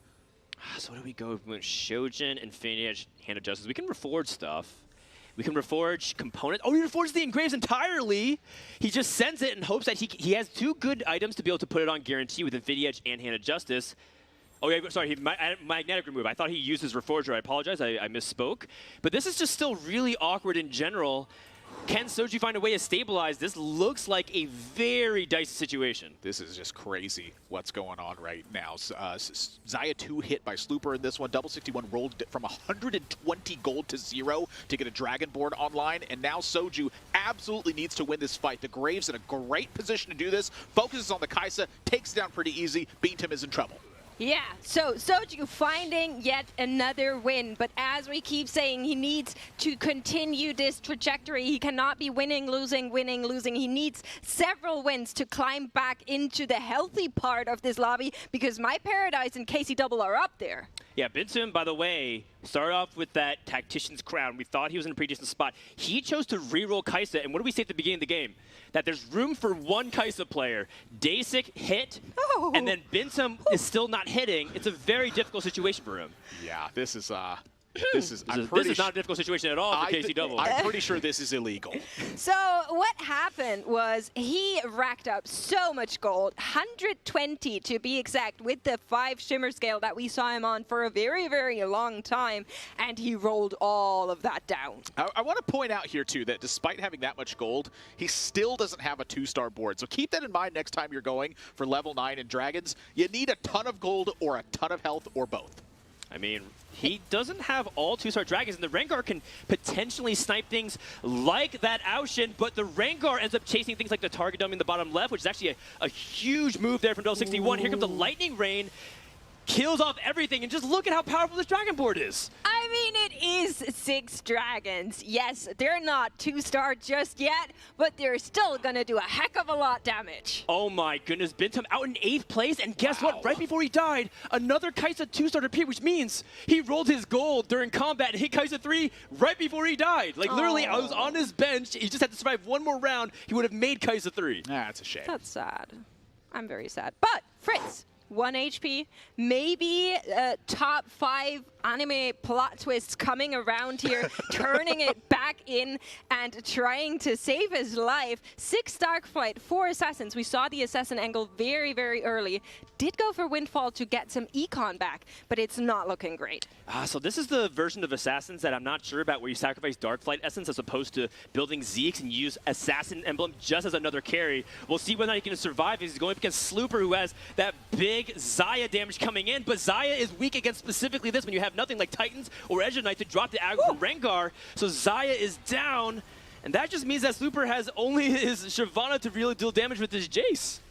Absolutely, but still alive, will breathe one more time, and it will come down to the battle of the dragons, which one of these 2 can survive. I'm pretty sure it's gonna be the Swain, and Fritz manages to hang on here. Dasic, however, also getting knocked down to 8 HP. Yeah, this is 1 HP to Dream. Dasic effectively 1 HP in a Dream at this point as well. The damage takes are just getting so high. How awful would it be for both these players that they both reroll Kai'Sa and they go 7-8 holding hands in the lobby when it looked like Dasic was actually in a pretty decent spot, but the power of the double prismatic live just spiked everything. Yes, Kai'Sa is really strong, but everyone else is really strong. Yeah, I mean, augments warp the dynamic, right? They're going to have to change your view on the game. You can't just take this classic view every time and play out these lines that you know are strong and that you're experienced with. Sometimes you have to reach for the stars in this one. A 2-cost reroll doesn't feel like it's taking that position right now, but looking at Day6's board, it still feels very strong. They're up to level 8 now, so that board's going to get slightly strengthened, just not a ton of gold to work with. Okay, two things. There's a mage cap involved in a non-mage board, so that just tells us something wasn't going directly right. Yeah, it's just for the Dragonmancer buff. Yasuo is really important. Also, CC is really key. So there's actually really good recognition from Day6. I don't need necessarily the mage cap. I just need a Yasuo on the board. Yeah. Yeah.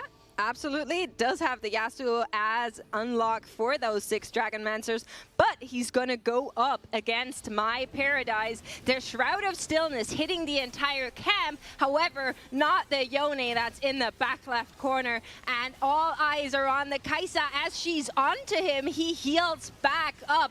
Can she take down this Blade Master? Yes, she can, and Day6 should be able to win this one out. Huge win as Fritz does take 7th place. He's playing for placements here. Day6 knows that top 4 is difficult to achieve, but not impossible. Slooper did win, but Day6 ever so closely is inching towards that top 4. Fritz getting knocked out in 7th place in this one. Soju sitting at 1 health effectively. Day6, you know, again, still in that going to be that same spot for the rest of the game here, unless Soraka, you know, like 13 can get online and really heal him back up here. Yeah, I just don't agree with the build that Fritz ended up choosing. I like the idea. I just think that he had a little bit of complication with who was actually the carry. Was it the Swain that had 3 items? Was it the Assassins? He ended up sacrificing a grave with the Assassin emblem. There's a lot of confusion there, but it's okay. He has a lot of time to make it up. Soju, on the other hand, has no more chances at 3 HP in a dream.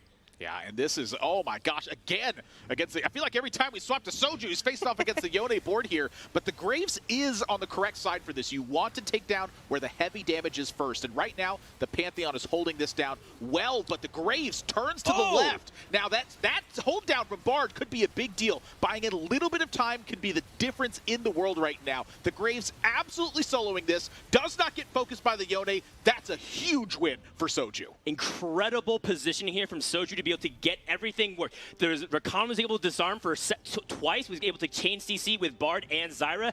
Excellent job by Soju. Yeah, that was really, really great, and he gets to live for another round, maybe can gain something great from what I like to call the treasure goblin here, but Day6 did lose his round, is now also on 1 HP, so both of these players will try to fight and claw to get into those top 4. You know, I'd mentioned that Day6 was effectively on 1 HP, and when you see this actual literal one come up, it gives you such a big understanding of how important those early and mid-game spots can be. Saving 1 HP here could be the total difference in Day6 making it to a top 4, top 3 spot, and just being absolutely knocked out in 6th place. Yeah, very quietly, by the way. We talked about how Shunga needed to find a way to improve his board. Now he's in prime position for a top 3, potentially even more if he's able to preserve that HP.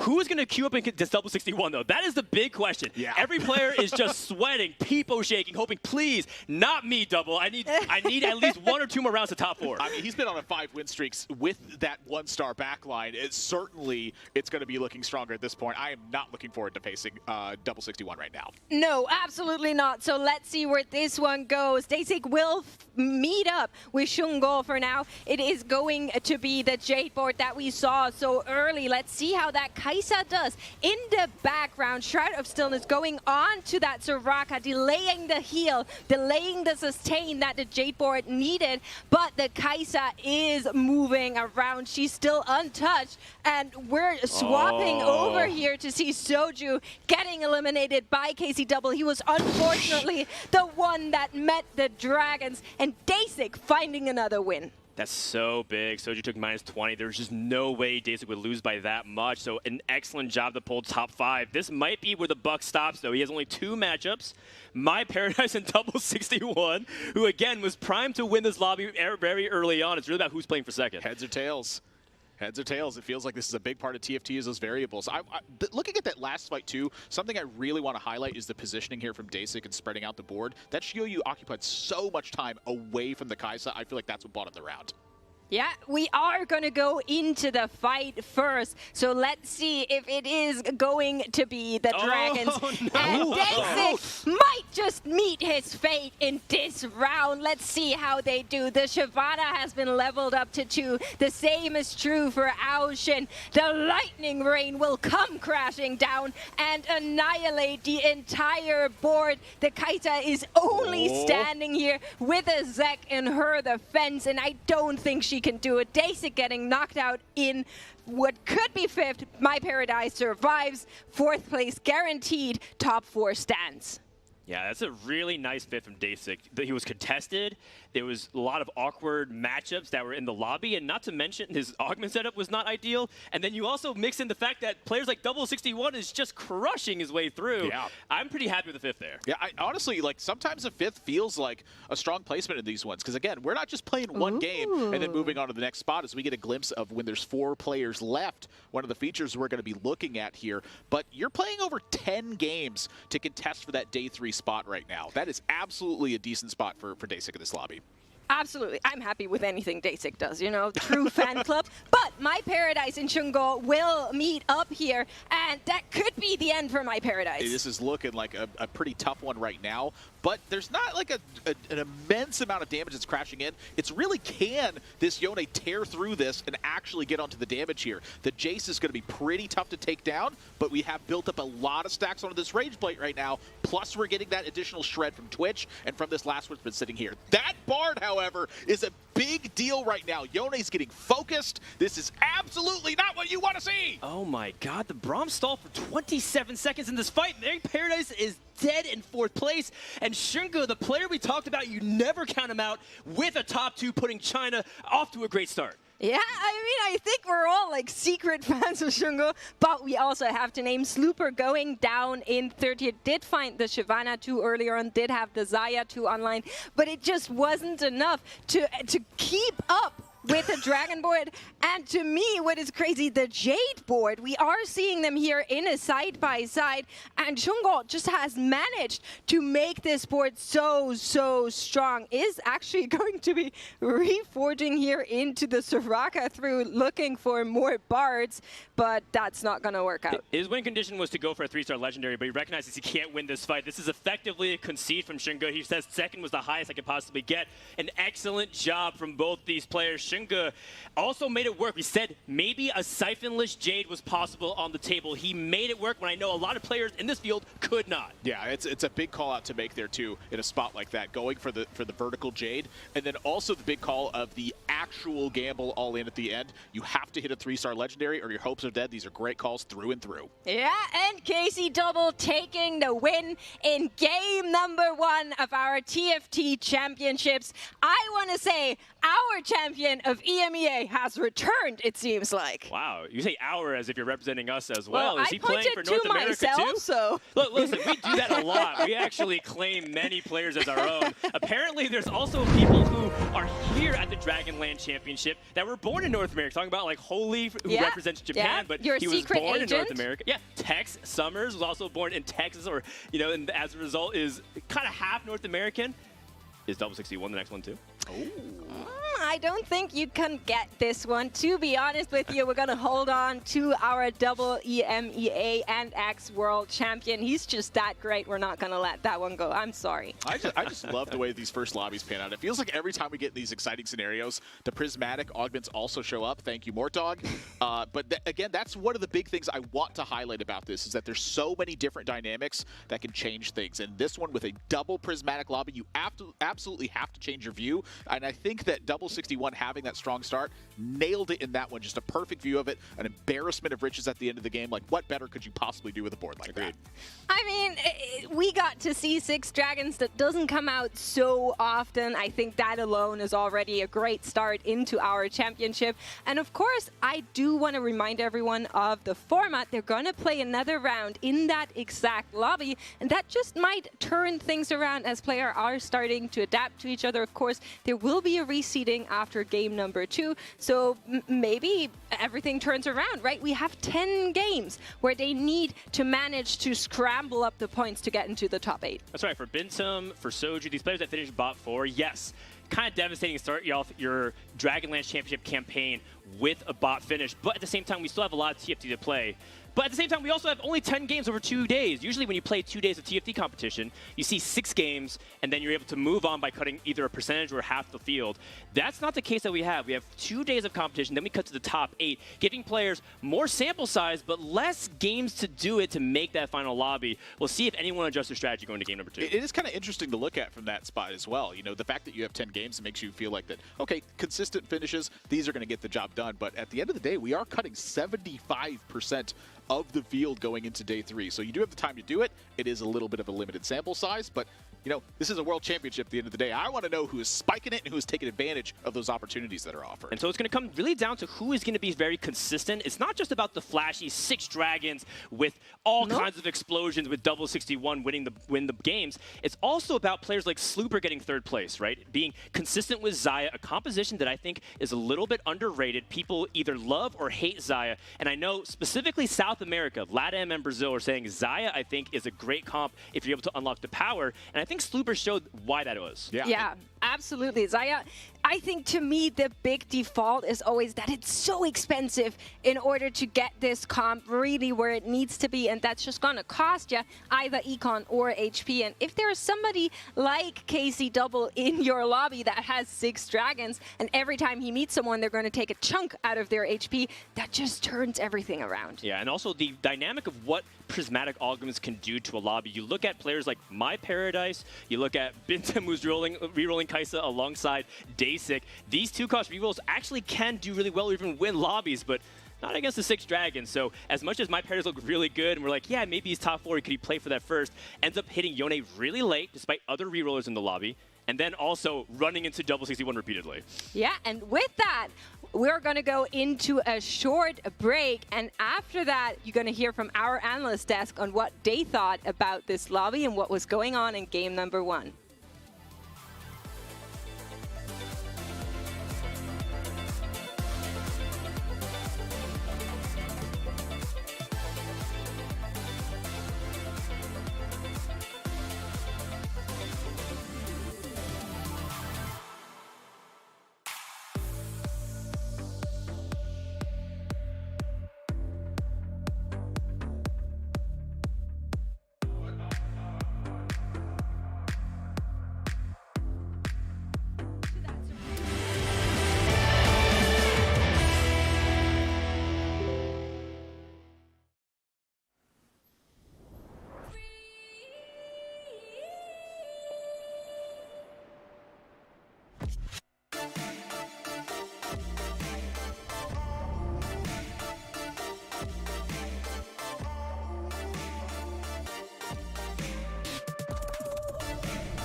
All right, game 1 done, and Double 61 takes the game. Let's remember that he was the first championship that we ever had, the first champion of TFT, and he's coming back again stronger. So, Matt, there's a lot to talk about in this lobby, but we got the welcome in the first game with 2 prismatic onwards. Thank you so much, Mordog. Again, we have, for example, Swift Shop emblem. We have reroll Kaisa. So what happened there? A lot of 2 players, like for example, Daisy and then Brimstone had the Kaisa. They didn't match. What happened there? So I think what happened there is Prismatics always warp a lobby, right? You're never like, oh boy, Prismatic game, planned for that. Because if you did, you would not be making it this far. However, once you get that Prismatic, you know, okay, this lobby is going to be a little bit stronger in the early game. It's just the first Prismatic. Then you see the second, and it's a Silver Augment. You're like, cool, time to vibe out. And then the third Prismatic comes in. And if you don't have gold to work with, if you've been going for that heavy early game composition, you've been like, all right, I've got 2 gold left in my name, but I sure do have a 3-star. You're screwed. You're just completely out because you've got no gold to work with. I do have a that's theory. That's what you need. I do have a theory that if you like prismatic augments, you like chaos. And you like adrenaline rush accurate. and all that. As a lover of prismatic augments, absolutely 100% accurate. That's what happened to a lot of the people who were going those reroll comps. You know, Dasic, My Paradise, looking really good. Once that third prismatic came in, slam the panic button for everyone except like Double Shunga. Okay, so let's address the elephant in the room, of course. Double with his winning board. We have Bebe with us here to explain that a little bit. We had the Shimmer Soul. We have the Shimmer Crow. And, of course, he got it really early, Bebe. So, besides the win streak, we also have the Gold Mancer stuff and a lot of gold. And we see that the whole time Double was having a lot of gold. How can you... Now, I gotta say that people might be a bit confused because he did win with 6 dragons, and everybody knows 6 dragons strong, but Double played that game really perfectly. He set it up with the Shimmer Scale like a crown because he knew that that is the augment that provides the most economy, thus raising his odds of getting a very strong high-value composition, and he itemized Volibear so perfectly. He made a small Shimmer Scale composition based on Volibear as a main carry that allowed him to save a lot of gold without re-rolling. It also saved a lot of HP, allowed him to maintain that win streak, and once he found the items, he kept on rotating Golden Mancer spats, Mogul's armor, and needlessly like a big gem. He kept on rotating the items to each optimal unit, not making a single mistake along the way, making that like a play really, really perfect. So I feel like it may seem, you know, 6 dragon win, but it's not. I have to say Double really set that game up really well to make sure that can happen. Yeah, definitely. And whenever we see a Gold Mancer, most of the players do love that augment and the Shimmer Scale itself. This is a great composition to make early economy if you have an IDAS. I think the key in here was the early IDAS he got, and after that, Matt, we had, for example, that IDAS will itemize with really a good front line, and how Bebe said, again, the Volibear was really key to survive early and mid game. Very good, and that was a monster then in the late game. We're seeing a little bit of the game itself. We're seeing the Kaisas. How do you see, Matt, this game that Daisy hit the Kaisa way too early, but I think he got a chance if he wouldn't have the Double knee his way. I mean, the biggest issue was that Daisy did go for Kaisa. He did get the Prismatic Preparation, and the thing about Prismatic Preparation is that it goes for 1, 2, or 3 costs, like a 3-star composition, right? So he's ready. He set everything up for Kaisa, but then there comes Pintum, and he's like, oh, Kaisa. Okay. I want to go for Kaisa 2, me Kaisa 2, and that actually delayed Daisy's Kaisa by a significant amount, which prevented Daisy getting a bit higher placement than he originally could have. Yeah. Okay. I think he could have hit that top 4, but realistically what happened there, it's the story of the Prismatic Silver Prismatic. Got that first Prismatic, he was like, hooray, Preparation 3, I've got a blue buff, it's Kaisa time, it's going to go great for me. Oh my god, Battle Mage, you shouldn't have Mort Dog, it's not even my birthday. And then the third Prismatic comes in, and Daisy goes, well, there goes that game. I tried. It's a great setup. It's an absolutely fantastic setup for the earlier stages. But Kaisa Reroll excels in those lobbies where she can just knock everyone out first. Everyone's stuck at level 8. Kaisa 3-star is going to be able to stomp through that lobby no problem.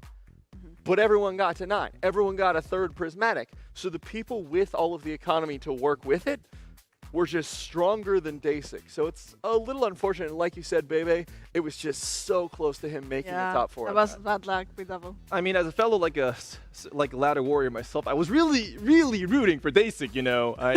Double already has a championship win, so I wanted Dasik to have a bit more highlight, more love, more attention. So I was rooting for him very hard. He went for a very safe.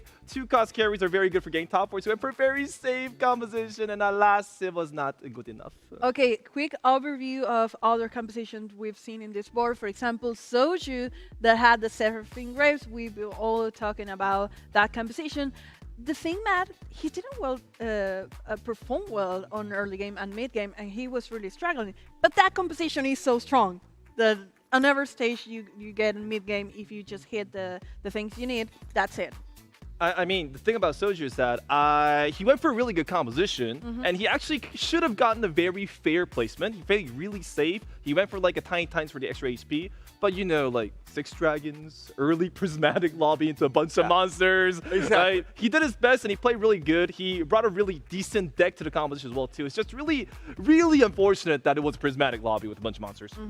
And another composition that we had is Fritz with Darkflight. Like we've seen, he went for the Assassin's patch, the crown, too early. And he's like, okay, this is my time to be full assassin, but how do you look at that? Yes, Fritz was also going for a very decent top 4 composition. He was trying to go for the Darkflight composition, but the main problem is that his items and augments was really bad. It was a prismatic lobby, but he was offered like an assassin crown and assassin heart. No flat 80 increment augments, no flat stat augments, and he also had to put his like assassin spat onto the Darkflight like essence because he wasn't offered a better choice. So that actually prevented him from saving a lot of HP at stage 4 and stage 5, which unfortunately got him to a bottom placement that Darkflight compositions usually do not get.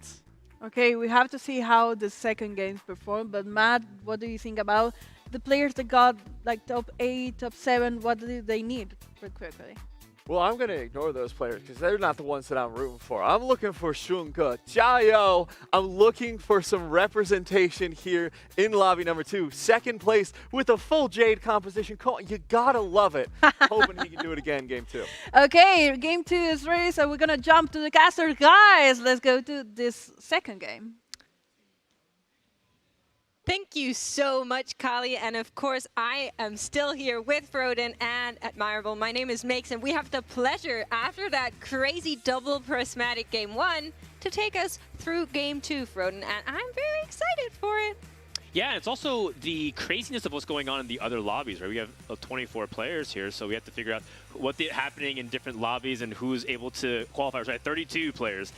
So there's so much madness at the Dragonland Championship. I'm just really excited to get into game number 2. Yeah, I am also very excited to get into this one. I want to see how it's going to be cranking out across the board. You know, I'm looking at standing stuff right now.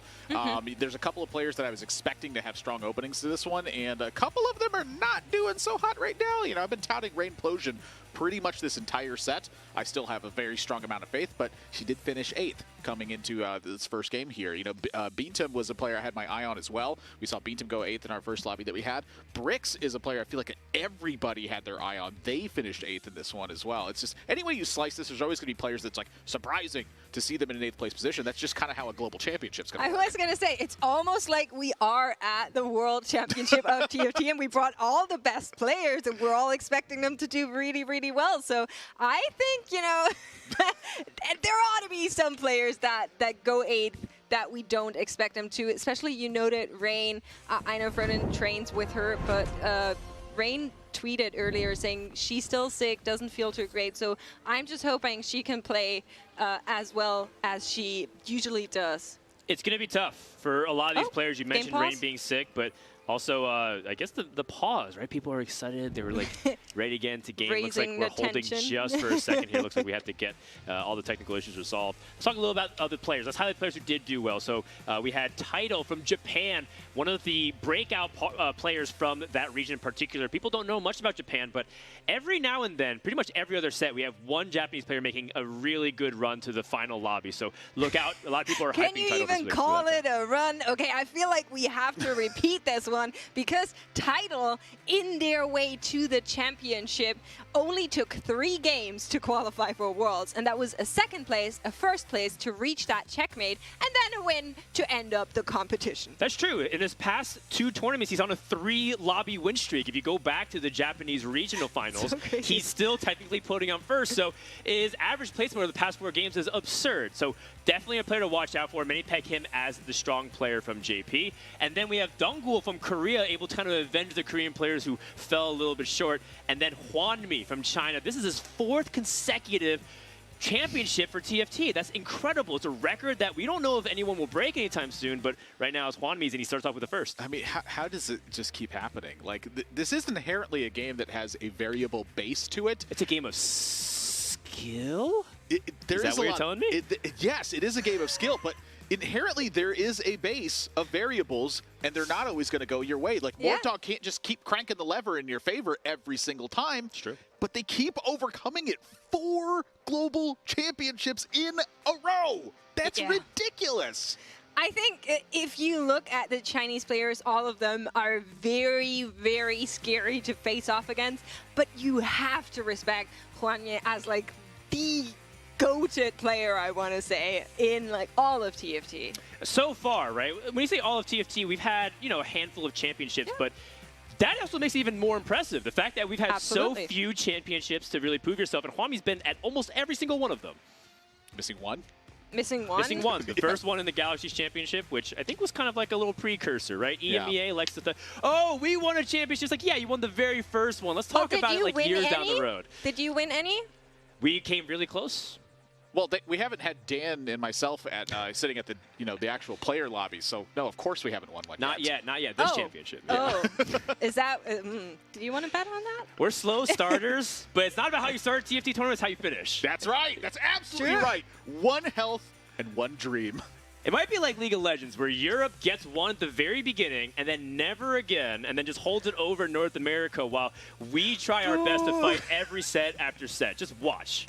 We're lose streaking. We're forking. We're mercs. We're losing. We're about to cash out, and it's going to be the most glorious victory. And I'm going to dance on this stage half naked. Maybe, maybe not. Maybe, maybe not. Something that is definite is our standing. So why don't we have a look at those for now? We're going to see where everyone stands. We've been talking a little bit about the players that have done fantastically, and we are seeing it. There's a little bit of domination going on in the top 8 spots as of currently by China. That's right. China is looking very strong. I mean, all these players, we can talk about why exactly that they're powerhouses, but also shout out to some of those other regions. Brazil making a pretty good showing in game number 1. Yeah, I mean, it's just any way you slice this again, it's not going to have like too surprising of an outcome, but the ones that are going to stand up to me are the anomaly performances, which again, seeing 3 players from China sitting in those those high spots, that is starting to be an anomaly right there. And then for Tex Summers, I had this very, very low-key root for Tex Summers in this one because I have a Spanish heritage. I grew up in Texas in this one, and I'm pandering to the crowd. I'm trying to stand away from it a little bit, but it's just like every single time I get like a moment to myself, I'm still watching the game, I'm like, come on, Tex, let's go, come on. And just every time I see them spike something, I'm like, yes. But I've never shared that with anybody so far. This is the first time I've talked about that. Don't worry, nobody's watching, so. It's just the secret between us and like several thousand viewers, you know. Yeah. It's okay, it's okay. I'm we're all open going to to keep sharing the the secret, ideas. chat, right? I'm comfortable here. Okay. That's I good. love That's that. good. I mean, Tex, look, we claim him from North America, but if he goes 8th, he's all Latin. He's all yours. That's not how it works. You can't That's just, exactly how you it can't works. just choose and pick Froden. I'm sorry to tell you, that's not how it works with the regions. There is a set region. I just want to say that Huey and Tamora did decent. I expect more of them in the next game. OCE representative going strong for me, so I'm really excited to see what they do next. Just want to clarify that we do have a technical issue with this one. That's why the lobby's paused. Anytime any player is having a little bit of an issue. We want to get it resolved so that there's a complete fairness across the board. Absolutely. Yep, that's right. That's right. I want to give a shout out to Kyvix, who also did well from the USA. I start a tradition before each championship alongside Bryce. Esports Low is not here.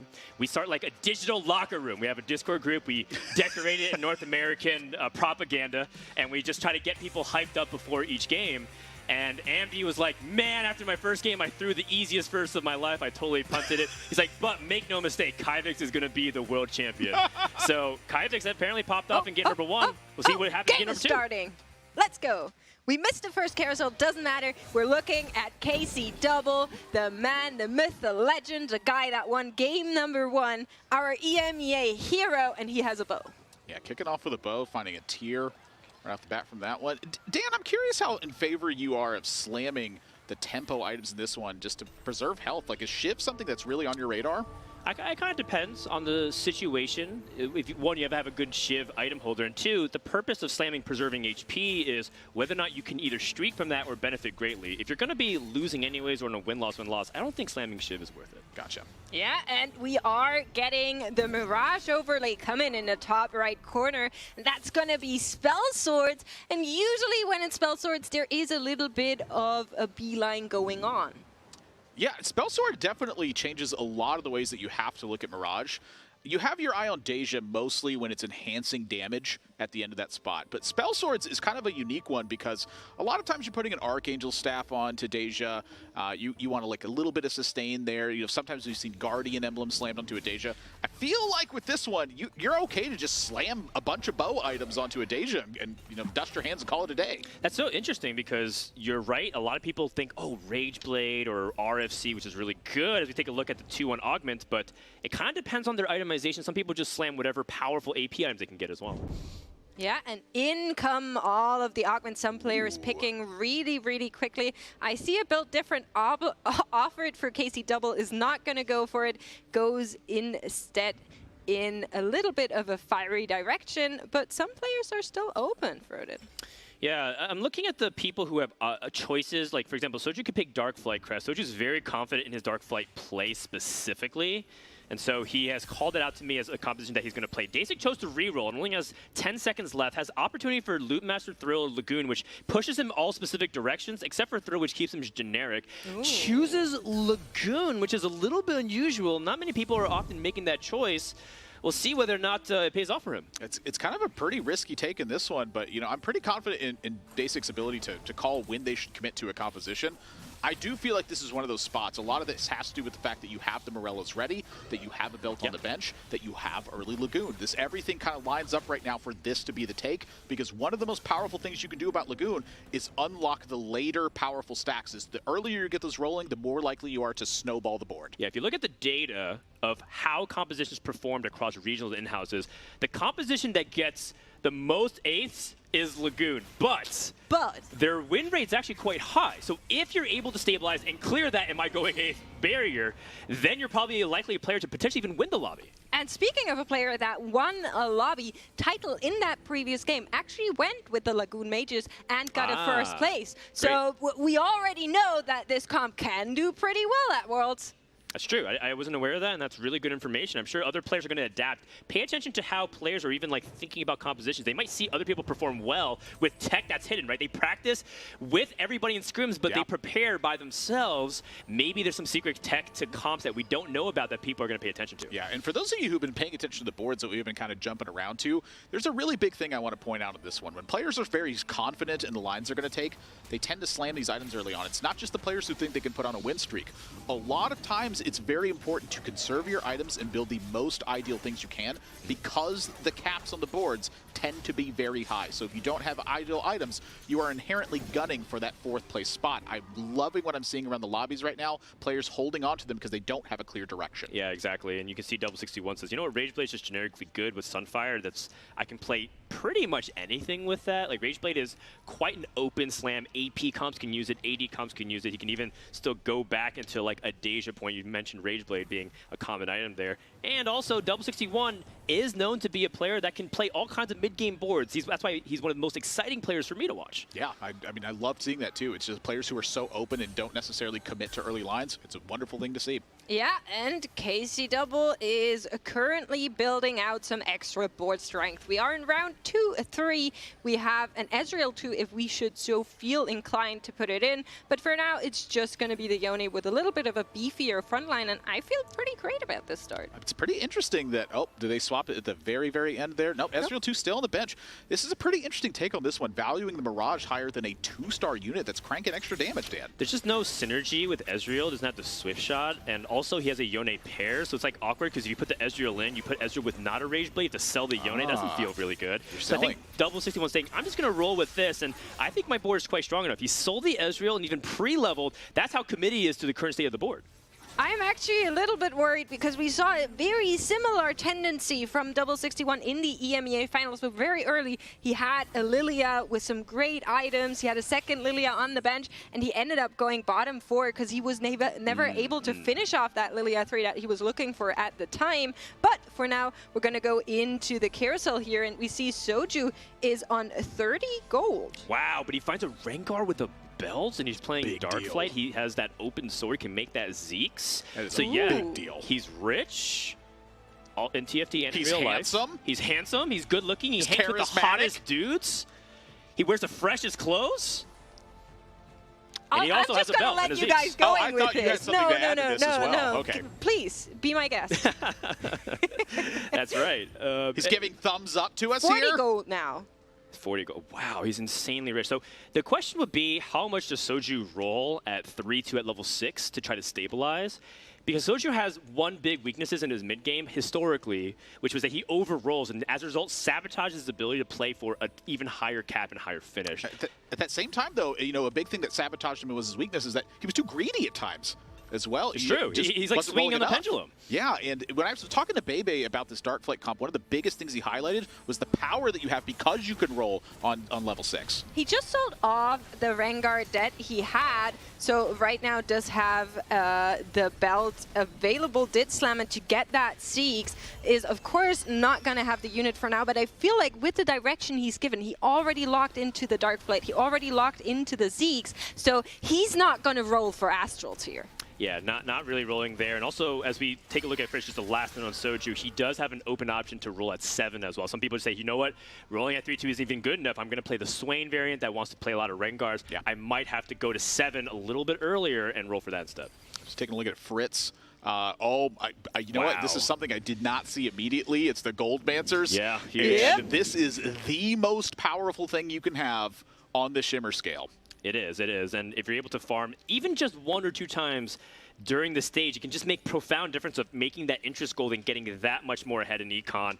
Also, his board's not even that bad. So the fact that he's win-loss, but he's making 20 gold, which is often the goal that you have for full win streaking, he's actually in a pretty decent spot. It's like the best thing you can have, 20 gold, 5 win streak. Yeah. I rarely see the 30 gold, 5 win streak. Speaking of great things you can have, Shungo currently on Ascension with a 4 win streak, does not have as much gold as Soju, but has built out a pretty strong board here. I mean, this guy's just a beast. I mean, look at it. He has a whole 2-star upgraded frontline, but no frontline items. Instead, he's going to rely purely on synergies and tankiness and let this Ezreal with Ascension able to take down Bintum. And Stringa with a 5 streak is scary. This guy, I feel like the only time you can kill him is if he misses while he's lose streaking. When he's from a win streak position, this guy is one of the best, if not the best player in China. Yeah, when you're highlighting someone for their late game strength, and then they also have the win streak early on, that's like, oh no. Yep. Absolutely. That's what players must be thinking right now. Something that might worry me a little bit, just looking on the right side of the screen as we are in the PvE round, Soju on 60 HP. Yeah, Soju's on 60 HP, but he wanted a 5 streak, so he guaranteed his loss with the Astrals. I want to make another note here. Stringa has 3 components total, meaning that he started off 2 at the very beginning. Being able to create a streak with 2 item components means that you're going to trade off economy for power early on. He was able to streak and make the economy, so Stringa's in a doubly good position because he started off gold, extra gold, and still managed to put 5 dubs on the board. It's an excellent highlight. absolutely. We are gonna see where players go next. Oh my gosh. Just gonna find Deja and actually, you know, I'm You're getting treating this very casually right now, Megs. This is a huge fight. No, see, the thing is, I've been here before. I watched the Chinese regionals, and I want to say the pretty much exact same thing happened for Shungo.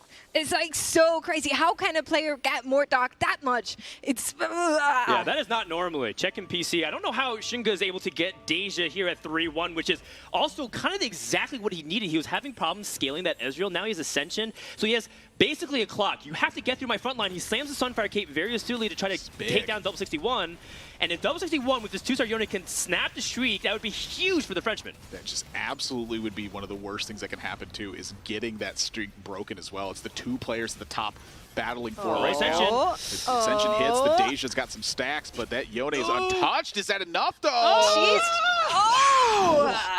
That is so big for Double 61 and kind of painful for Shunga. Yeah, that was pretty bad for Shungo. We were hoping for him to accelerate the win streak he had going on. Did not work out. However, Golden Augment's once again gonna come in here. Let's see where the players go for this. I see a better together on Sochu's side, who was running the Dark Flights, so that's an insta-pick. Yes, absolutely. You're going to be playing Zeeks. Now you can even justify stacking multiple of them. You can even play a, like a lock-in base strategy, stacking multiple of them to protect the Rengar. So there's a lot of different ways you can utilize it. Someone else also has better together. It's Slooper in the bottom left. Ends up going for Stand United instead, and looks like he's going for that Jade composition that Shunga was able to use last game. Yeah, Jades can inherently have a lot of different stacks on the board. You don't have to necessarily stack a tall vertical Jade kind of build. You want the extra numbers on the board. That is the big benefit of a composition like Jade. You're just trying to be more stacked than your opponents right now.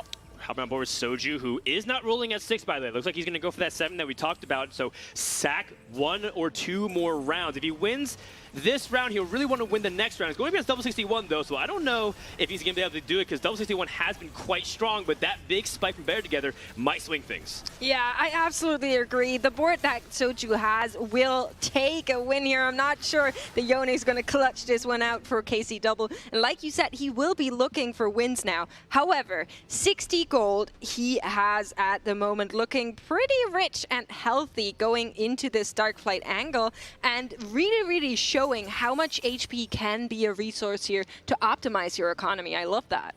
That's right. This is a great spot. Oh, an unusual role here. And this is something that defines Soju's mid-game. He sees TFT fluidly, hits an Aphelios too, which is great. That Locket is now going to boost in power, hits another Rel, can immediately play that for additional Zeeks on the board. This is what Soju has changed the most of his gameplay. He sees TFT not as flowchart, but as something very malleable. Still rolling. And he's still committing to the role. Hits a Rengar, which is what he was looking for. Lovely. Exactly what he needed. Is going to meet up with Beantum, who has also found an Ezreal and an Ascension. We're kind of seeing the little brother of Shungo's board earlier on. However, at this point in the game 3-3, that's not going to be enough to get anything in front of K3 Soju's win. If Soju ends up top 4ing and maybe even doing better in that from that position, this is the play of the game for him, because so many people would not roll there. They would say, I'm going to 7, but Soju said, hey, I snapped my losing streak. That means I need to start winning. I highlighted at 3-2, says, I'm going to roll until I'm stronger. That is excellent TFT, and I love seeing that. Absolutely. Now, what I else love seeing is our players in this carousel and what they go for. There is a belt and a sword open. Let's see if somebody is going to pick it up, but for now, it doesn't seem like it. And Dasik able to get a 4 gold tier when you've pretty hard committed to Lagoon early on. That is a big difference. It doesn't seem like much often, but that 4 gold can sometimes boost that economy to the next level. You get 30 gold, you get to 40 gold, you get to 50 gold, and again, it creates that snowballing effect. That's inherently what every single player is looking for. It's true, and you're racking up all those resources with Lagoon as well. So, assuming that he's on that line, we're hopping on board with Dasik. The emote. is going towards what looks like to be the Shimmer line. Look, Lagoon emblem on Itis. That's not something you see every day. Okay, so I was a little bit worried about Dasik going into this, just looking at HP totals. I know he found the Lagoon early on, but he does have the Idas on board, just found the Kaisa too. We were talking about it earlier with the Goldmancer. She's just so excellent with this. Now also having the Shojin on there, that Kaisa should do a lot of damage. This is so abstract. I mean, Dasik's just playing pure TFT, right? He has a board that you don't normally aim for with Lagoon emblem on the Idas as a cherry on top. Can he find a way to take down this intimidating Jade board from Slooper, who has just a lot of sturdy units, carrying a Nidalee too, which is a little bit past her expiration date, but still good for a couple rounds. And Dasik is just not killing things fast enough. In fact, he's not killing anything at all. There's a Yasuo from Slooper. That is also true. Yasuo's a pretty good unit to get at this point of the game. That is a pretty good unit to get at this point in the game, especially if your Thieves' Gloves gives you 2 redemption and the Yasuo just doesn't die. So that one really eking it out for Slooper. And on the upper side, Dasik's in big trouble. We'll catch up him in a little bit, but I mean, when you have this early of a Yasuo, people forget about Yasuo. From Dragonlands at 7.0, everyone's talking about Yasuo this, Yasuo that. But it seems like he's fallen off at 7.5.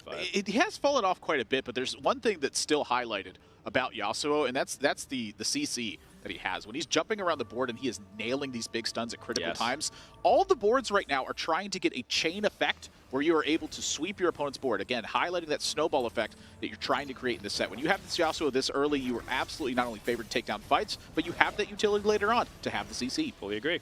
Absolutely. We're going to see just how much that Yasuo can do here. Hasaki coming in, knocking up basically KCW's entire board. And I don't think that Yone is going to clutch that one out. It's going to get lifted one more time. And the Nidalee, she's getting stuck on a little teddy bear. He might actually win.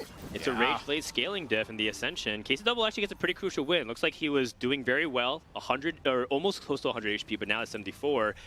And we're looking at who is going on the bottom there. K3 Soju is streaking at 52 HP alongside My Paradise. Things are heating up. We're seeing that like classic, spot where the bottom side of the lobby starts to flip in this mid to late game, and then that's where the chaos collides. When do you have to fully commit to a spot like this? Dasik, though, sitting in last place at the HP, but it's not this canyon effect that we're seeing across the board. It's more of that cascading effect of the life totals. And he just found a win after having a loss before, so for him, it is going to be really, really essential to find another win in the next round. You don't want to keep on going with this really not econ generating mode, so he needs to find something. Does find a second Idas, does find an upgrade on the Zac. Is he going to continue rolling? Yes, he is. Looking, finding the Silas too. One more, yeah, there it goes. Does find a Siphon and a Zaya. Not necessarily what he's looking for, but we're talking about Dasik. He might just feel inclined to pick it up and look for dragons. Yeah, it looks like he's about to shift this pretty big as well and say, you know what, I'm done with the dragon effect. I have enough gold to work with here. It's time to shift the board and start focusing on preserving my health. And this is with the power of Lagoon. You're able to roll on 7 stabilize. Even if you don't have Soam, I think a lot of people tunnel too hard on it and say, I have to go to 8 and roll for Soam and Neela. But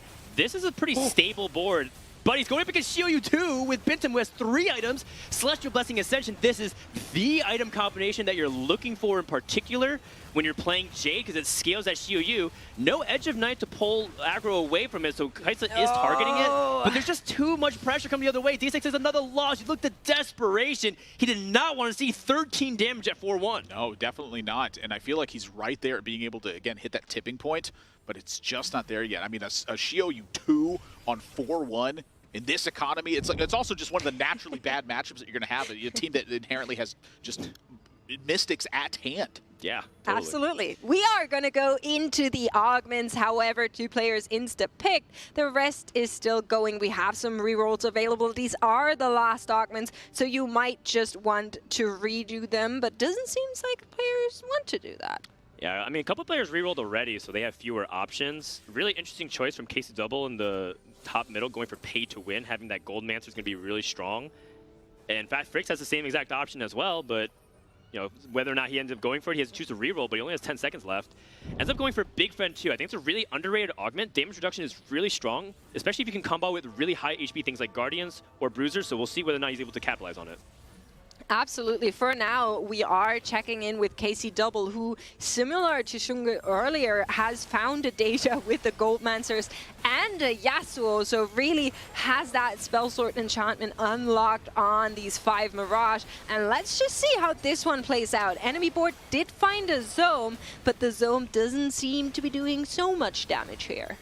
Well, I mean, Deja does get stuck onto the sides. The sides is lit for pretty much the entire fight, and that might at least preserve HP. So yes, Dasig again, still free-falling, but that was a sign of improvement. The only problem is we don't have many rounds left we can afford to give away HP. No, we really cannot, but, you know, again, it kind of highlights the sign that Dasig made the right call, at least, where he said, you know what, I can't focus on economy anymore, I have to focus on health. Despite that, he's still been losing the rounds, but, you know, you're holding on as much as you can. Again, looking for that tipping point. It's not always going to be there. Somebody does have to go 8th, and for Dasig's board right now, it just feels like the natural power of this lobby. 3 gold augments. He's arriving on his units a little bit late. This board's still not 2-star across the board, and I wouldn't call your items ideal, but they're pretty strong. Just a lot of things that Dasig's having to work against here. He's going up against Shingo, who has the Itis and the Deja. This is a really scary board mix. Absolutely. There is a Nila in place as well, but she is on to the enemy. Soraka might just knock that one out of the park. I always feel like with the Lagoon comms, you have to look for the Nila. She is going to be your secondary, sometimes even main carry, and definitely the girl you want to look after. Wow, this is actually a great win for Dasig for multiple reasons, but I'm also seeing the payoff of choosing to prioritize Dragon's Claw onto Silas. You see all these Dejas, while they attack with Wind Blast, they're just not able to get the damage going, and they're stuck on Silas for 10, 20 seconds of a round. And we're coming in this carousel here. This is often a big tipping point as well for 4-5, where players very often going to hold onto their gold and look for that next spike that comes into place. Sometimes they wait till after Treasure Dragon, but Double 61 still on a win streak after a first place finish in the previous lobby. Soju still on a win streak, sitting at 52 health, consistently since Dan had pointed out that they went for that strong roll, that the Rengar was a critical find for the board, and it absolutely has been paying off. And you contrast that with Soju's items. Look at Shinga having 4 components open. He didn't slam anything. Soju has everything slammed. So things are working out very well for Soju, at least on paper. Yeah, somebody else that needs to find the angle that Soju has, a Slooper. Rest of the lobby is going to level 8 here. We see them find additional units, just stabilizing even further. Dasig finding the Zome too is going to be really, really important for him. And Soju finding yet another Rengar pair. I was waiting for the Rengar 3 to pop up, but not yet. Shungo, Deja 2, Paradise, Itis 2. Everybody's just hitting left and right here. And Slooper didn't roll, didn't level. Next one is probably going to hurt. And this is a bad matchup too. It does have the Jax on the correct side, so at least he can dodge the couple of autos from the Deja and stall, but that's really not enough because he's lacking damage to get through the front line. And also, despite having things like his TG on the Xiaoyu, is just not really impactful enough. This is a full wipe almost. Thankfully, Siphon kills a couple more units, but we can't take many more losses like this. And now you see the weakness of the Jade composition. It's just so expensive. He's stuck in a rock and a hard place. Do I roll at 7 for these 2-star dragons, or do I try to go to 8? Something interesting that we are seeing in the top left corner, I am happy to report, is the off-stream lobby. And we are getting a little bit of a peek into what is going on there. Lelouch taking 8th place. And then at the very top, it is going to be Juan Mie with a win streak for now. He doesn't have a win streak. He just have a win streak. He has a Hecarim 3 with Death Cap and Jewel Gauntlet. Yeah. I think the base damage is, what, 2,000 from Hecarim? So it's just doing crazy amount of damage. It's also just a ridiculously long stun that takes place. Like, how do you recover from that? I'm not entirely sure. That's right. It's 8 seconds, I think. It's like the next game your board is stunned. And it's like, it's you queue up the ladder, your well. board's still stunned. The Hecarim 3's forever. Juan Mie is a sicko. I can't believe he's going to go first again with an unusual 4-cost 3-cost. I love that personally, but for now, we're going to check in with yet another favorite. Soju here, meeting up with Shungo. We saw how Soju stabilized the board. Will the Dark Flights be able to take out the Deja is going to be the big question. Rengar's hopping right into her Wind Blast, but Aphelios finishes off the job. Yeah, I think that the big thing about Treasure Dragon for Soju is he's going to prioritize more utility, or he's going to prioritize a third Swain item. He has a cloak, so I wouldn't be surprised if he goes for another cloak, and we have an Order Treasure Dragon, so we can even fish for our super powerful item. He's already introduced with one, though. Locket is not bad. He has Better Together. He ends up passing it, but these are some really tough decisions. It's very tough. I am looking at this one as like a maybe it could be a big deal. plus the Zeeks on this one. And again, I want to look at the bottom and scale our way up here. We have a moment to take a step back and look at this. Slooper sitting at 18 HP. My Paradise sitting at 26. And Fritz sitting at 27 right now with a 30 from Dasik. Dasik has been able to stabilize the board, climb back with a 3-win streak here. But looking at My Paradise, the big difference here is that he's sitting at 42 gold. Slooper is sitting at 0 gold right now. Slooper absolutely has to have the board in place now, or this is going to be an 8th. Absolutely. We see another player who has been rolling to 0, still missing 1 copy of that Xiaoyu. Fritz would have loved to find that additional unit on this Soifin comp, but she's not going to come out here. We see on the right side 3 players currently on the lookout for those Jade Siphon boards. Fritz, Slooper, and Beantum kind of holding hands here. Yes, indeed. And this board, the boards are just across are stacked through and through. I mentioned the 4 or 5 spot. We saw a bunch of 2-star dragons pop up, but here is a big fight versus double 61 right now. This is feeling like some must-win situations to really get the ball rolling here. And for Fritz, we're seeing the charge come through, but ultimately it's getting focused. So the Titans here really holding down with alongside that Hextech Gunblade to keep the healing up from the Radiant. The Xiaoyu finds its way to the back line. That pop-up feels like enough. That snowballed the damage there. KC11's taking a big hit.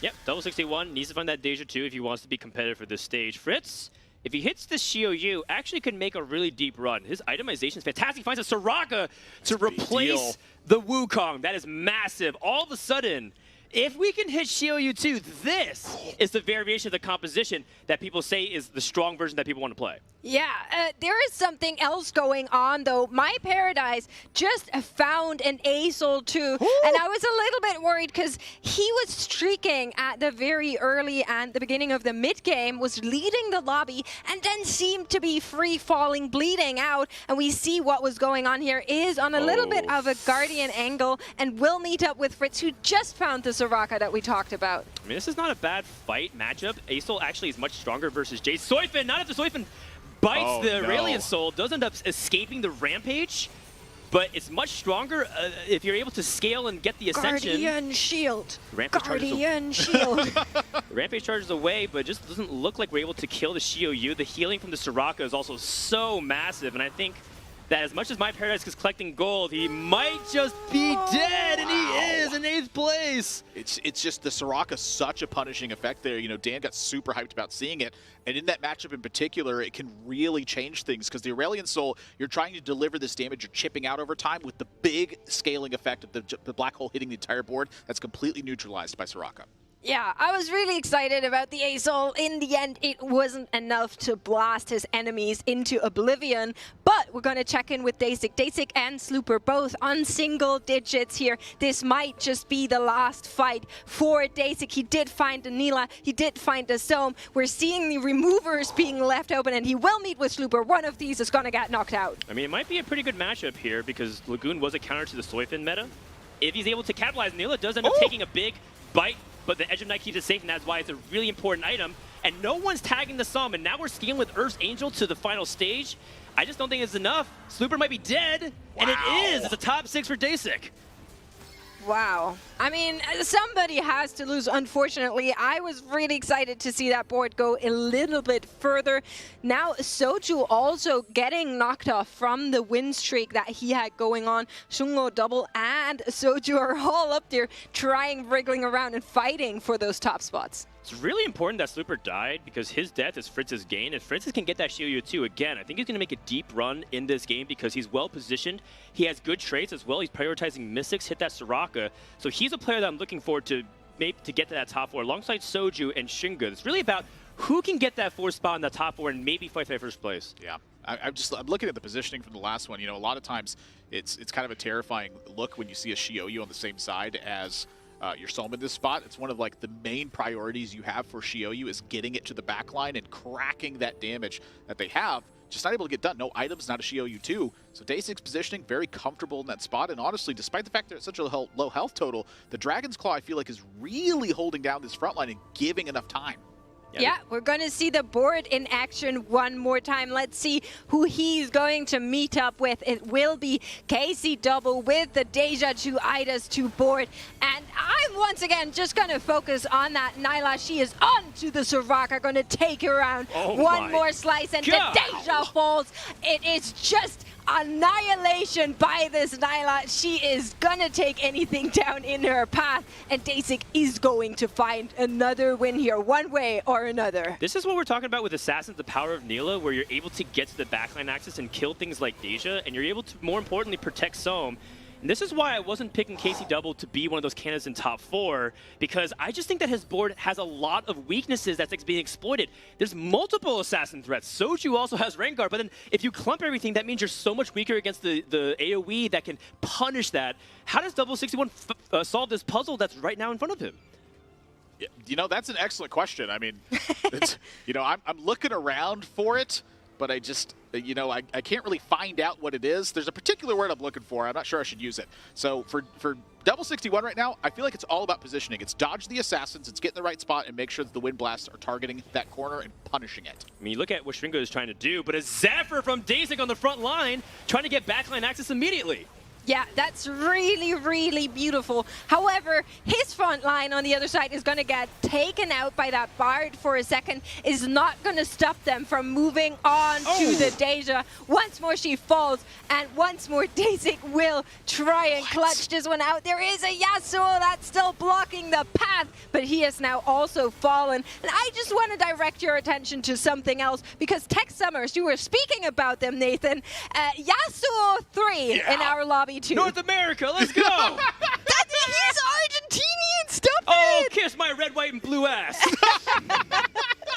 How do you beat a Yasuo 3? It's just not possible. Let's go. Look Tech at Summers. him. Well, I mean, Tech Summers clearly is in a position very favorite, but the underdog here is Dasik. He's doing an excellent job. This has been a tough game for Dasik from start to finish. No easy ZZ rots, but I think the way he's constructed his board is really intelligent. He's clearly out-positioning in every edge he can get. He is locked in, but he has absolutely zero margin for error. He's going for a Nyla 3. Nyla 3. Soju found the Rengar 3. Okay. So that's going to be a big, big upgrade for him. The stats tabby is online. Go back to Dasik. Dasik, I want to see if he hits the Nyla 3. He's rolling. He has a duplicator on the bench. One more. One more Nyla. Oh, they're running out of gold. Okay, the Sohm 3's got grabbed. That's a little bit of pocket gold. Just a couple more. One more Nyla. Come on. One more Nyla. It's not going to be found. He's running out of time. This hurts. He didn't scout for his Zephyr. He's just trying to go for a Hail Mary, hoping that it hits the right unit. Honestly, pretty good positioning here, despite everything that happened. Yeah, the Zephyr is going to lift up that Pantheon, going to take out a little bit of extra damage here, but we're going to find out whether or not it's enough. The Nyla is dealing with the Siphon at the moment, but she is losing so much health. It's going to go down. That was your secondary carry. The Siphon moves on to the zone and takes out Dasik. Despairs. That was just so close as Dasik. You know, we talked about how when Fritz gets online, that comp is actually very strong. His augments were really powerful, and you saw exactly why that is. Just unable to finish. That damage reduction kept that Siphon just barely alive to heal back up and go for another bite, and it's just all cyclical there. Very difficult fight for Dasik. Soju taking a hit as we get a glimpse at the board right now. You know, inherently, there is a natural cap, I feel like, to this Darkflight board. The idea is that the rest of the lobby is fighting and kind of getting a snowball effect and really taking that out as we get a glimpse into some of the other lobbies that are taking place. Sohm 3 against Varus 3? Yeah, Sohm maybe not the equal matchup Noticing here. a lot of 3-stars in the other lobbies right now. Why are we not getting those? And we have 3-star Rengar, and this is not a good matchup for Soju. I think that's probably why he might not even top 4. This has traditionally been very hard because Siphon can ignore the big resistances when he goes for the bite. Here comes another Rampage. Rengar 3 does end up dealing a pretty good amount of damage and dropping the aggression, but I just don't think Soju can do it. This is such a tough matchup for Darkflight, and I think it's another bot 4 for Soju. Beantum also getting knocked out here. It was so close, but Soju not managing to claw into this one. Shungo actually losing so much health here. 5 HP remain as Fritz has clawed his way up. You were predicting this with Slooper getting knocked out. It allowed him to build out that board, and he's showing it off here in the top 3. Yeah, but also on the other hand, Double 61 makes me eat my words. This guy's already in top 3 again. The Deja boards are able to prevail. More importantly, they were able to make sure that their counter matchups would die, right? Like, if the Nyla 3 came in through, these players would just be wiped because the Nyla was able to kill those Deja. There's no damage left. Excellent job by these 3 players. Yeah, they're just going to position for the best possible case, but we're going to go in with Fritz against Casey Double. Yeah, and for Shunga, this is a must-win scenario right now, and your Deja is not on the right side for this. The charge comes in, bites that Deja in the back line, and look at the focus here. This damage is absolutely not being directed in the right spot. Frankly, I'm seeing a tough time for this Deja right now. This is a lot that you have stacked up against the positioning, quite nice to buy a lot of time. So you are building up the damage from those Rage Blades plus Dispel Swords. This is enough to get it done. I'm actually very surprised by this, Dan. Well, you know, this is a tough matchup for Jade and Soifin if the Deja is able to lock onto things like the Xiaoyu and Siphon pretty early, because there's so many things that are next to Deja that Siphon can't guarantee that bite, and Itis is very difficult to deal with when stacked with a bunch of HP. Tons of dragons onto the board as well, so will this be enough to push any player over the edge? Because Double 61 is on track to win back-to-back lobbies. Double 61 going with the spatula here. He must have something specific in mind to do with that. Is going to go to level 9 here. And gonna make that Mirage Emblem. Wow, Lovely. that's a big upgrade for Spell Sword. Well, I mean, he's able to take out a weak Mirage and then stay on 6 by putting on Sirocco, so now her Starfall is going to heal that much more. And remember, the longer your units like Itis and your Guardians stay alive, the more you're able to stack that AP.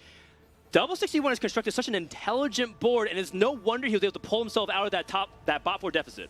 Yeah, and Double 61 might just knock out Shungo as these two players meet up. Shungo needs a win here to survive. Just found the Bard too, but will it be enough? The Dejas are blasting away. Bard comes in for Shungo, tries to help here, tries to get that little damage in, and the Yasuo is stuck on the Idas as the Rage Blades are stacking up very equally right now. But the Wind Blast of Casey Double's Deja is just so perfect. It's going to take everything out here, and it's a 1v1 that Casey Double is going to win. Going to knock out Shungo in 3rd place.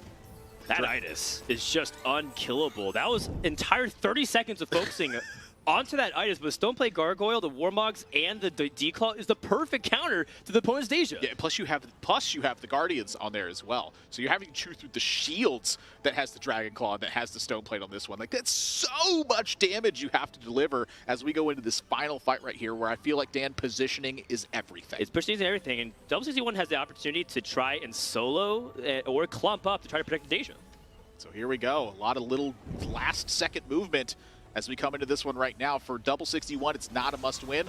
For Fritz, though, this feels like everything. The Deja on a nice side, the charge not coming close right now. The Itis taking some pretty heavy damage, but ultimately one of your main units just fell before it got a second cast even. And I am not liking the position that Fritz is in right now. This is a lot of damage that's cranking in from Xiaoyu, but you have nowhere else to fall once this aggro gets dropped. It is a solo focus on a Xiaoyu, and guess what? Double 61 is going to deliver a big hit and claim the 2nd lobby of the day in just 2 games. He has done it again. Back-to-back 1st place EMEA champion of last set. Casey Double coming through here. We love to see it. And with that, I'm just going to include you guys if you want it or not. Sure, yeah, why not? Double win. Double 61 with the double victory. I mean, it only makes sense. It's in the name. He told us ahead of time. The 61 is like prophetic for the number of championships that maybe they claim to, they intend to claim at this point right now. Back-to-back lobbies at a global championship, at your 3rd global championship that you showed up to in just 2 games. And they did it from a spot that I don't think was favorable, Dan. I think this all came down to the calls they made with their item partitioning and what they chose to actually build out their board with. I mean, if he was able to live up to potential, everyone knows how strong Deja and Guardians are. It was more about, I was worried about the matchups in the lobby going into it. A lot of big power spikes. He was stuck on Deja 1 for a long time, right? We had Stringo had Deja 2, and other players had all their 2-star dragons. He was stuck on Deja 1 for a long time. All of a sudden, when we snap of a finger, he constructed a really strong board. It just needed that one spike, and everything hard stabilized, and that is Double 61's strength. He is a player that knows exactly what he needs to do to win, and he showed you back-to-back games why that was. Absolutely. I mean, I couldn't agree more. I do want to say, after all of those lovely words towards our EMEA player, I have to say I really like what Soju was doing in this game. Even though he fell a little bit short towards the end, the way he played out these dark flights was just really, really great to see. The rolling we talked about during the game, I was very happy with it. Look, there's 3 Jade players in the lobby. It's really hard. And it's kind of unfortunate because he was committed at 2-1. That's what the meta is. You take your Darkflight Crest at 2-1 and try your best to flex around that comp set, but ultimately land that same place. But there's 3 counter matchups, and it's like the only good matchup of Jade. Jade has like even to slightly unfavorable matchups across the board, but the one matchup that they're really good against is Darkflight. So Soju, kind of unfortunate, not a bad call whatsoever. And like probably what Bebe will say, I think he played a pretty solid game. And with that, we're going to go into a quick break. Our analysts will be breaking down this game for you. Maybe they can give us some words about what was going on in these other lobbies. I'm very curious to find that one out. And that's it from us for now. Don't go anywhere. The break will be very short, and we're going to hear from our analysts next.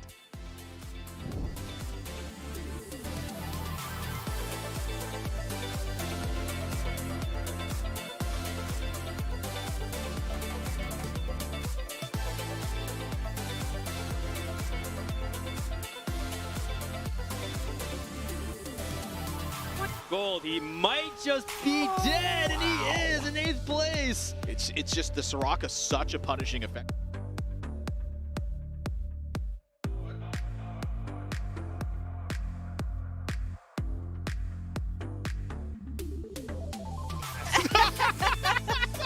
How do you beat a Yasuo 3? It's just not possible! Let's go! As we come into this one right now, for double 61, it's not a must-win. For Fritz, though, this feels like everything. The Deja on the nice side, the charge not coming close right now. The Idas taking some pretty heavy damage, but ultimately one of your main units just fell before it got a second cast even. And I am not liking the position that Fritz is in right now. This is a lot of damage that's cranking in from Xiaoyu, but you have nowhere else to fall once this aggro gets dropped. It is a solo focus on the Xiaoyu, and guess what? Double 61 is going to deliver a big hit and claim the second lobby of the day in just 2 games. He has done it again. Back-to-back first place EMEA champion of last set, Casey Double coming.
Okay, again, Double 61 wins the lobby, and guys, like, make space. Other ones want to compete in this tournament, okay, please, Double. But yeah, we have again Goldmancer, and in this case, Bebe, we had the Daisha. We talk about a little bit of the Shimmer scale and how the economy, the passive income that it has, this composition can be a great asset and great increment.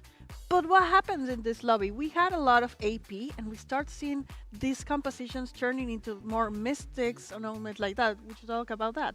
Yeah, that's actually a really good point. In this lobby, Fritz and Double play really well, not just because they got good items and upgrades. We got to focus on the point that Fritz and like a Double, what they noticed something that other players didn't notice. They noticed that since it was a Shimmer scale lobby, a Golden-Mancy like a Ra was offered as the atomization. So if you're offered a Golden-Mancy in a Shimmer scale lobby, what are the players going to do? They're going to build AP, right? So there were at least 4 to 5 AP players. They noticed that instantly. Fritz went for a Mystic Shiryu compositions, which is very good against all these AP players. And Double had 2 Dragon Claws to completely negate all the damage output. That's why Double won before he even used any of his economy.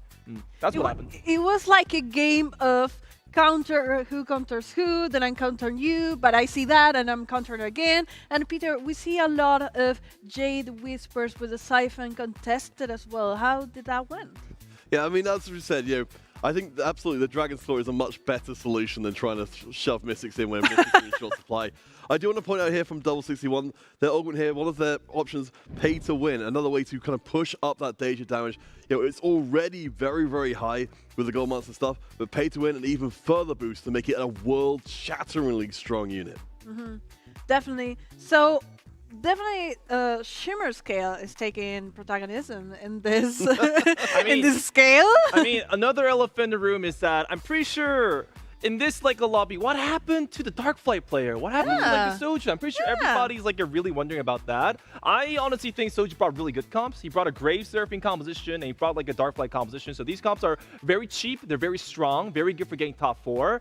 But there was a main issue of it not really having like a good matchups against the other players in the lobby. Like Double got Dragonmancy too early, so his composition was just too complete. Fritz actually went for Siphon Shiryu, which does sort of counter Darkflights in a way. Like a Siphon Shiryu is actually one of the compositions that is best to fight against Darkflights, that's for sure. So, but we have to note, I really want to compliment Soju on the fact that his build-up, he went for tank itemizations first onto Swain, and then he later on built into damage itemizations that fit on Rengar and it's other like a Darkflight carries, right? Actually, I was really concerned about Soju because I saw the early game and I was like, how is he holding on that much? Because he didn't have the offensive ability, but he had the better together. So it's like, I cannot kill you, but you cannot kill me. So he survived like that, Peter. Yeah, I mean, and absolutely finding the Radiant Infinity Edge on the, on the Treasure Dragon there was just the absolute icing on the cake. I think, there were concerns that maybe they would run into trouble. I think just in this case, it just didn't quite work out. As you said, staying on the castle, of course, Baby, you're saying as well. It's kind of a knock-on effect, and I think this is hopefully something we'll get to see going forward. Is Gold Master is such a warping item that you cannot afford to not play into not just it, but also the consequences of it being in the game. That is correct. Golden-Mancy is a Shimmer scale itemization. Not only does it make your comp stronger, it gives 2 gold per each unit that is killed. That's usually in the course of a game, you can expect that to scale between 60 to up to 120 gold in average. That's how much gold you get from one Golden-Mancies from the beginning of the game. So I have to say that is a huge advantage for players that want to high play. I did notice though that Double usually makes this huge economy based on that one. And on stage 5, he had like 20 economy. I mean, he burned a little bit of that. So it wasn't that strong to damage the extra damage he had. But besides that, before this this finish, I really want to highlight Tasik. What is going on? He plays with our hearts. He's only like top 8 at the early game, and then he's like 1 HP. I can do it. I can be the hero. And in the middle of the game, it's like, yeah. We were talking about this while the game was going. I was saying, don't worry, Dasik's a showman. It's just going to be like, I'm going to get to the very edge of Annihilation, and then I'll come back. There is a reason why players don't necessarily like to be in that situation. And I think as a result of this game, people came in, so many people behind Dasik fully and saying, this is going to be the EMEA player to watch. For Double 61, who has been pushed out of the limelight a bit, these first 2 game wins shoves them right back up front and center as the player to watch. I mean, another thing to comment about Daisuke is that he had 7 Illas and 1 Nikos away. He has plenty of That really gold. hurt He me. should have found it, but unfortunately, he could not. Very sad. These are the points so far, the general table. I really want to point out that we were looking at other lobbies, and I have to say, Kwanye had a Hecarim 3 that he sold, to try to get the Shyvana 3, Wow. to contested the Yasuo 3. Wow. So it was a really 3-star units on that lobby. That was pretty amazing. He didn't get it, plot twist. I mean, but it's okay. I mean, yeah, we've got such high power lobbies. You can see up at the top, Title in particular was one of the players we were hoping to see big things from in this competition. The only undefeated player in the tournament right now. That is incredibly far above realistic expectations. And we see, as we start to go down, I believe Lakoko, right down the bottom there, I think with 1 result still unrecorded, that, even after these first 2 games, we're already starting to see the field separate. I mean, it is really nice to see regions like Brazil and Japan actually perform pretty well. It's also a bit, unfortunate that there are 3 Chinese players, which kind of makes it say to the world that Chinese is right now one of the most strongest like a TFT regions for sure. But the tournament has not ended yet. I'm really, really hoping for other regions that have not had their limelight yet. I'm looking forward to Brazil. I want to see Brazil perform. I want to see like a Japan perform as well too. Latin America has done better in this lobby. That's my boys. I mean, Summers got a top 2, I think. And then Fritz wasn't that bad in this summit. So I think we're on track. Okay. We'll have to see what's going on, what's going to happen. But we're going to take a short break. And after that, game 3, guys. We'll be right back.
Welcome back, everybody, to the Dragonlands Championship. My name is Niberia, joined here by Counterfeit and Bebe.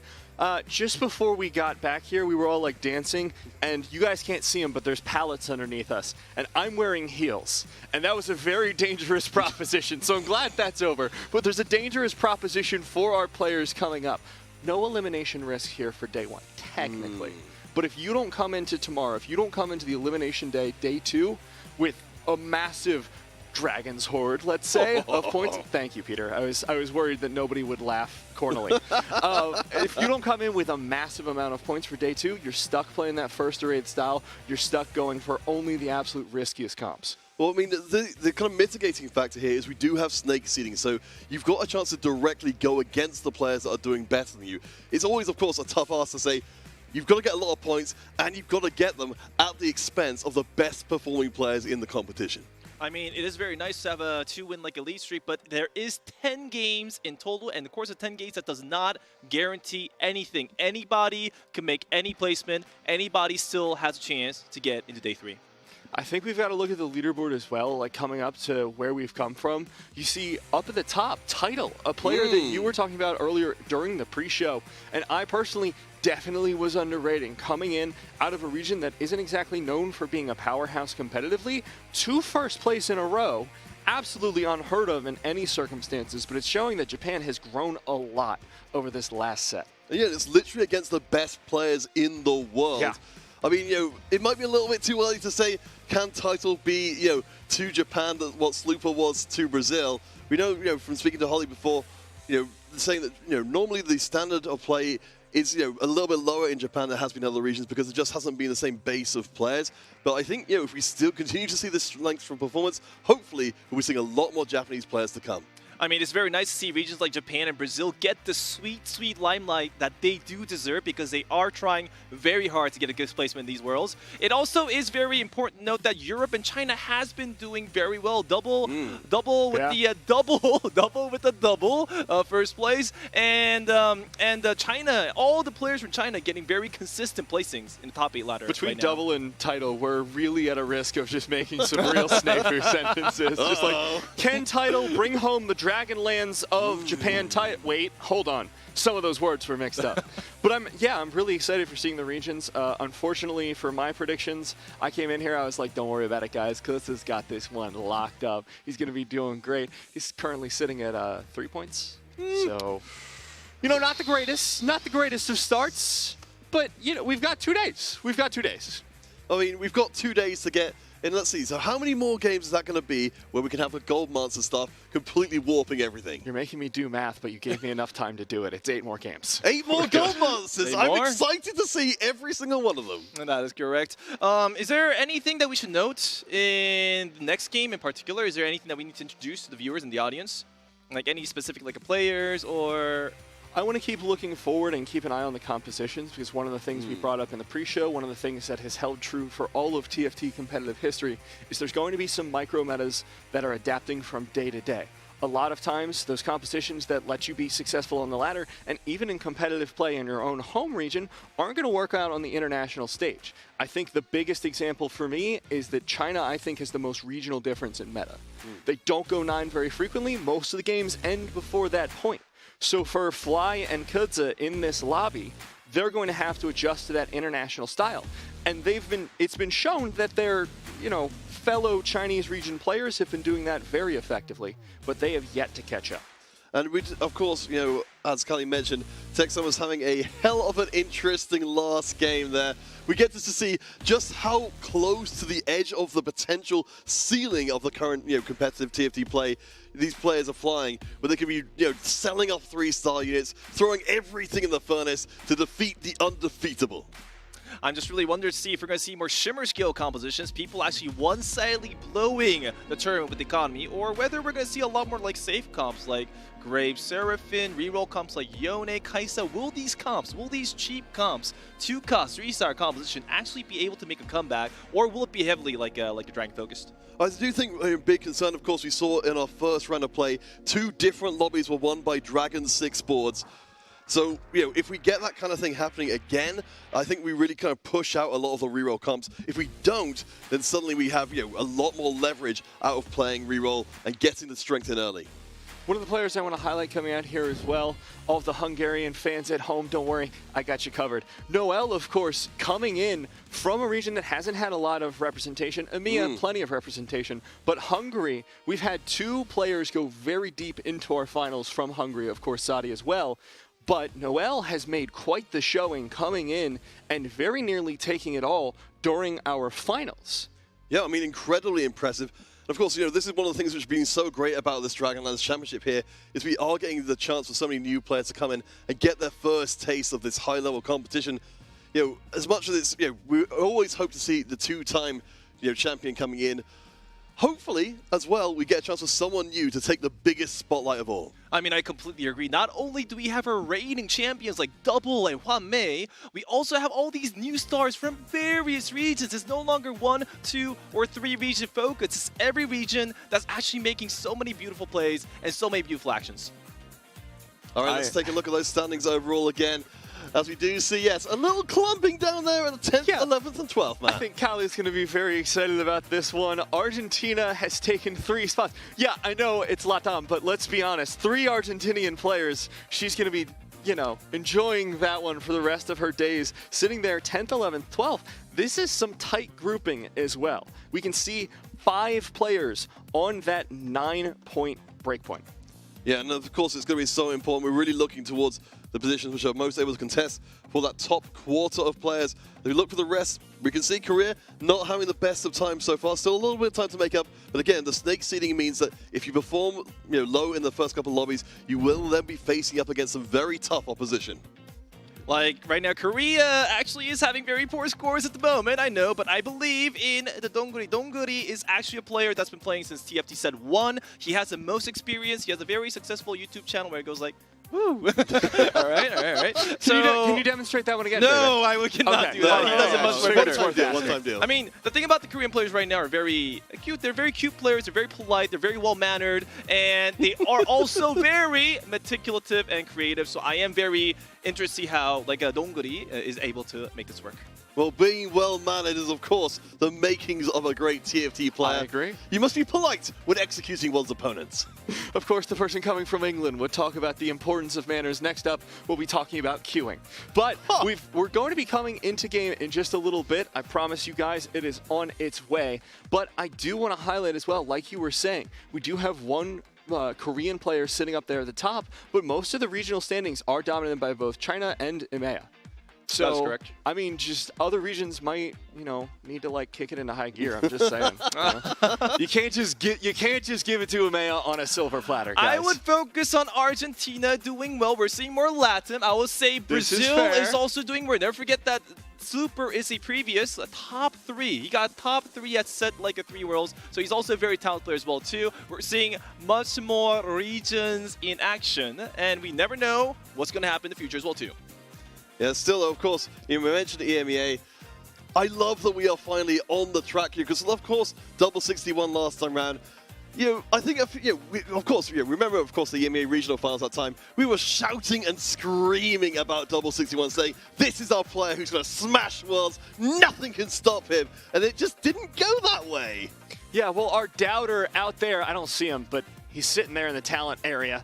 Our doubter, Frodan, saying, maybe this is just like League. Maybe EMEA only takes the first championship. I challenge you, Dan.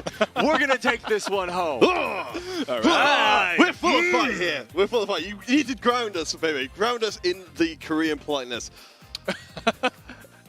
I mean, oh, that was nice. Just a little calming exercise here on the desk. Take a breath. All right. Don't think. So one thing I do want to highlight as well, of course, is we've had Title, of course, come through and be one of the unblemished players. But Holly, who's very humble about their own chances coming and saying, don't worry, Title will do really well. I'll just, I'm happy to be here. They are currently in 3rd place. So Japan have 2 out of the 3 top spots, including the top spot. And those are their players. It's not just like, oh, yeah, Japan brought 5 players and 2 of them made it. No, those are the Japanese players, full stop. And I think that's really impressive. I mean, there's something that I want to know about Japan is that they've been practicing really, really hard. I mean, there's not much streamers and there's not much like influencers, so we don't have much information on them. But they've been practicing with like a China nonstop. They've been practicing with other regions like Korea like a nonstop, and the players are actually very passionate about the game. Now, Peter. Yes. We're coming into this one. It's our first cast of the day, first cast of the tournament. We're going to take it a little bit chill. But what are you looking forward to in this first game? We've got some Jades. We've got one Seraphine Graves, and I'm thanking my lucky stars that it's only been one so far. We've got a little Yone reroll. Is there a little bit of spice you want to see in your life? I mean, I mentioned it in the pre-show. I want to see some Lilia reroll. I want to see some eats. I want to see some bonks. I want to see cavalry charging down from the hills like the Rohirrim, just going smash, everybody dies. That's the kind of nonsense I'm here for. Lilia 3-star smash, everybody. What tier are you, man? What tier are you? Probably iron, I think. But iron and steel! All right. That's the takings of He's a powerful basis for an economic engine. The Industrial Revolution could not have happened without iron-ranked players. I was there for it. That is correct. That is correct. Oh boy. Well, so it looks like we have got a little bit more time to work with as well. So we already mentioned, of course, the LATAM players. Brazil, kind of occupying a couple of the middle spots. Again, as you mentioned, Matt, we are looking, with the amount of games we have, we could be in a very different place by the end of day 1, let alone day 2. Yeah, I mean, everyone can take it at this point. The only time I'm going to be saying, oh, that person's really looking rough out of contention, is if someone takes like 3 or 4 last place finishes today. Everything else is very technically recoverable if you get enough first. But once you start getting to that like 3rd last place, I'm concerned for the 3 people at the bottom of the standings right now. And that's Kurza, Rainplosion, and Lakoko. They're going to have one hell of an uphill battle ahead of them. Yeah, I mean, I know a lot of people are paying a lot of attention to Rainplosion coming in. She's really notorious coming in as being one step ahead of everybody else. Yeah. But, there is still time to recover. I think a big difference will be if we see any of the top players taking, 8ths and things like that in the rounds to come. That opens the door for much more, volatility in the standings. I mean, I feel experience is also a big factor to consider in this tournament because players that actually have big tournament experiences are actually very much more calm to be able to deal with the issues. But if players don't really have much experience, it is going to be a big factor that is burdening to make sure that they can really get that good much for profit. All right, let's get into round number 3. We're officially at the halfway point of our first day of play. One more day to go off this in our main stage, and then the cut to the top 8. Starting off here with Life is Bad, one of the 4 Argentinian players in this tournament, but unfortunately hasn't had a great start just yet. Only 7 points to his name, which actually we're 2 rounds in, and I did my math horribly. That's a pretty good start. That's not bad. I mean, one thing to know about Life's Bad start here is that he currently has 2 crit atomizations, so that's a Thieves Gauntlet as a start, but however, that doesn't give good direction. I mean, Thieves Gauntlet, good item, it gives you good stats, but it's not something that can help you build into a full composition. So we'll have to see exactly what Life's Bad is going to do with this start and how far it can make with it. And we are letting you guys know that it's Duelist Dexterity and Evoker Nomzi in this game, so we've got our variable factors locked down to tide us forward. Yeah, Nomzi is just not going to show up. It's just not something that's going to happen in this game. I'm going to tell you guys right off the rip. Nomzi Evoker has, as much as I have love for our Dragony girl, that's not happening. I mean, there was a research on the past, 100, a tournament, games per every region, and 0 Namzi. 0 Namzi occurrences, unfortunately. All right, we got our augments, though. We will not be taking Prismatic as we have been from the beginning of day. We're going to roll things out nice and slow, some silvers to ease us into game 3. I mean, this game is actually much more stable but boring. If it's Prismatic, then things can get exciting for us to watch. But since it's a silver start, players are actually going to go for more a safe choices. Nothing's going to go too insane. So actually, these are the type of lobbies where we might be able to see more 2 and 3 cost, like carries. Go for it. So as we're discussing before it, Matt, of course, we talked a little bit about the rerolls coming in.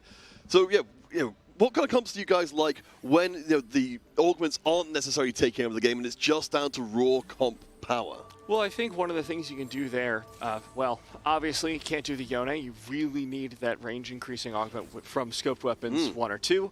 But you can go a bunch of other reroll compositions. Astrals are going to be good. That's good in both lobbies because of the lost streak aspect. But those 2-star reroll compositions do well if you have time to get that 3-star.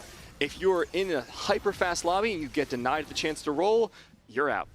I mean, if you look at like Lifespan's composition right now, he currently picked Preparation into not leveling, so he's not going to go strong early. He's going to give up stage 2, and then once he stays like a 3-ish, he's probably going to start rolling for like a either a 1-cost 3-star or maybe a 2-cost 2-star. Yeah, I mean, it could be a perfect opener there for Kai'Sa reroll. He's already got half Lagoon, half the Shimmer Scales. We'll see if he picks up the Wukong to go for a little extra board strength. Meantime, swapping over to our local here EMEA representative in Noel. Yeah, Noel, of course, doing incredibly well in the EMEA regional finals. Interesting choice here. We've got the Mystic coming in. Of course, a really, really powerful effect to have the Mystic in this early on. And we've also got our friend Zeke's, who of course we saw a lot of in the previous setup. I mean, this is just basically Noel saying, I am Seraphine Graves. Nobody else touch. Look at my augment. Look at my itemizations. I'm the one that's going to get Graves. I'm going to go for this strong powerhouse composition. I already have Zeri. I already have Rakan. I have a Vladimir 2-star to save HP with as well, too. So I'm thinking that Noel is in a really good spot to win, at least until stage 4-5. Of course, yeah, once we got those Seraphine shields coming in, reinforced by the Mystic, it's going to make life a lot harder for those AP Dragon Balls we know are coming. I really actually like seeing this Swift Shot Heart coming out from Fly. It's not going to probably go into that Yone composition. He's leaving that angle open. We've seen Kurza in one of the regional finals just pivoting into a Yone composition 3-2. So we know that's a viable strategy. But if you want to go for a Xayah carry, she's kind of weak without additional augments. That extra Swift Shot does a lot for her damage. So he's got that angle open to him. And it feels like a very early commit. I'm really curious about what currently the 8th and the 7th place players are doing. I do really want to look at My Paradise, see exactly what the situation is. All right. Currently, My Paradise is going for what? Yes, there we go. There we go. Apologies, I thought that was the wrong board. Currently, both 8th and 7th place players are going for an Astral Star. So they're going for Astrals to get that extra economy, to get that extra bonus. But what will they build from this point on?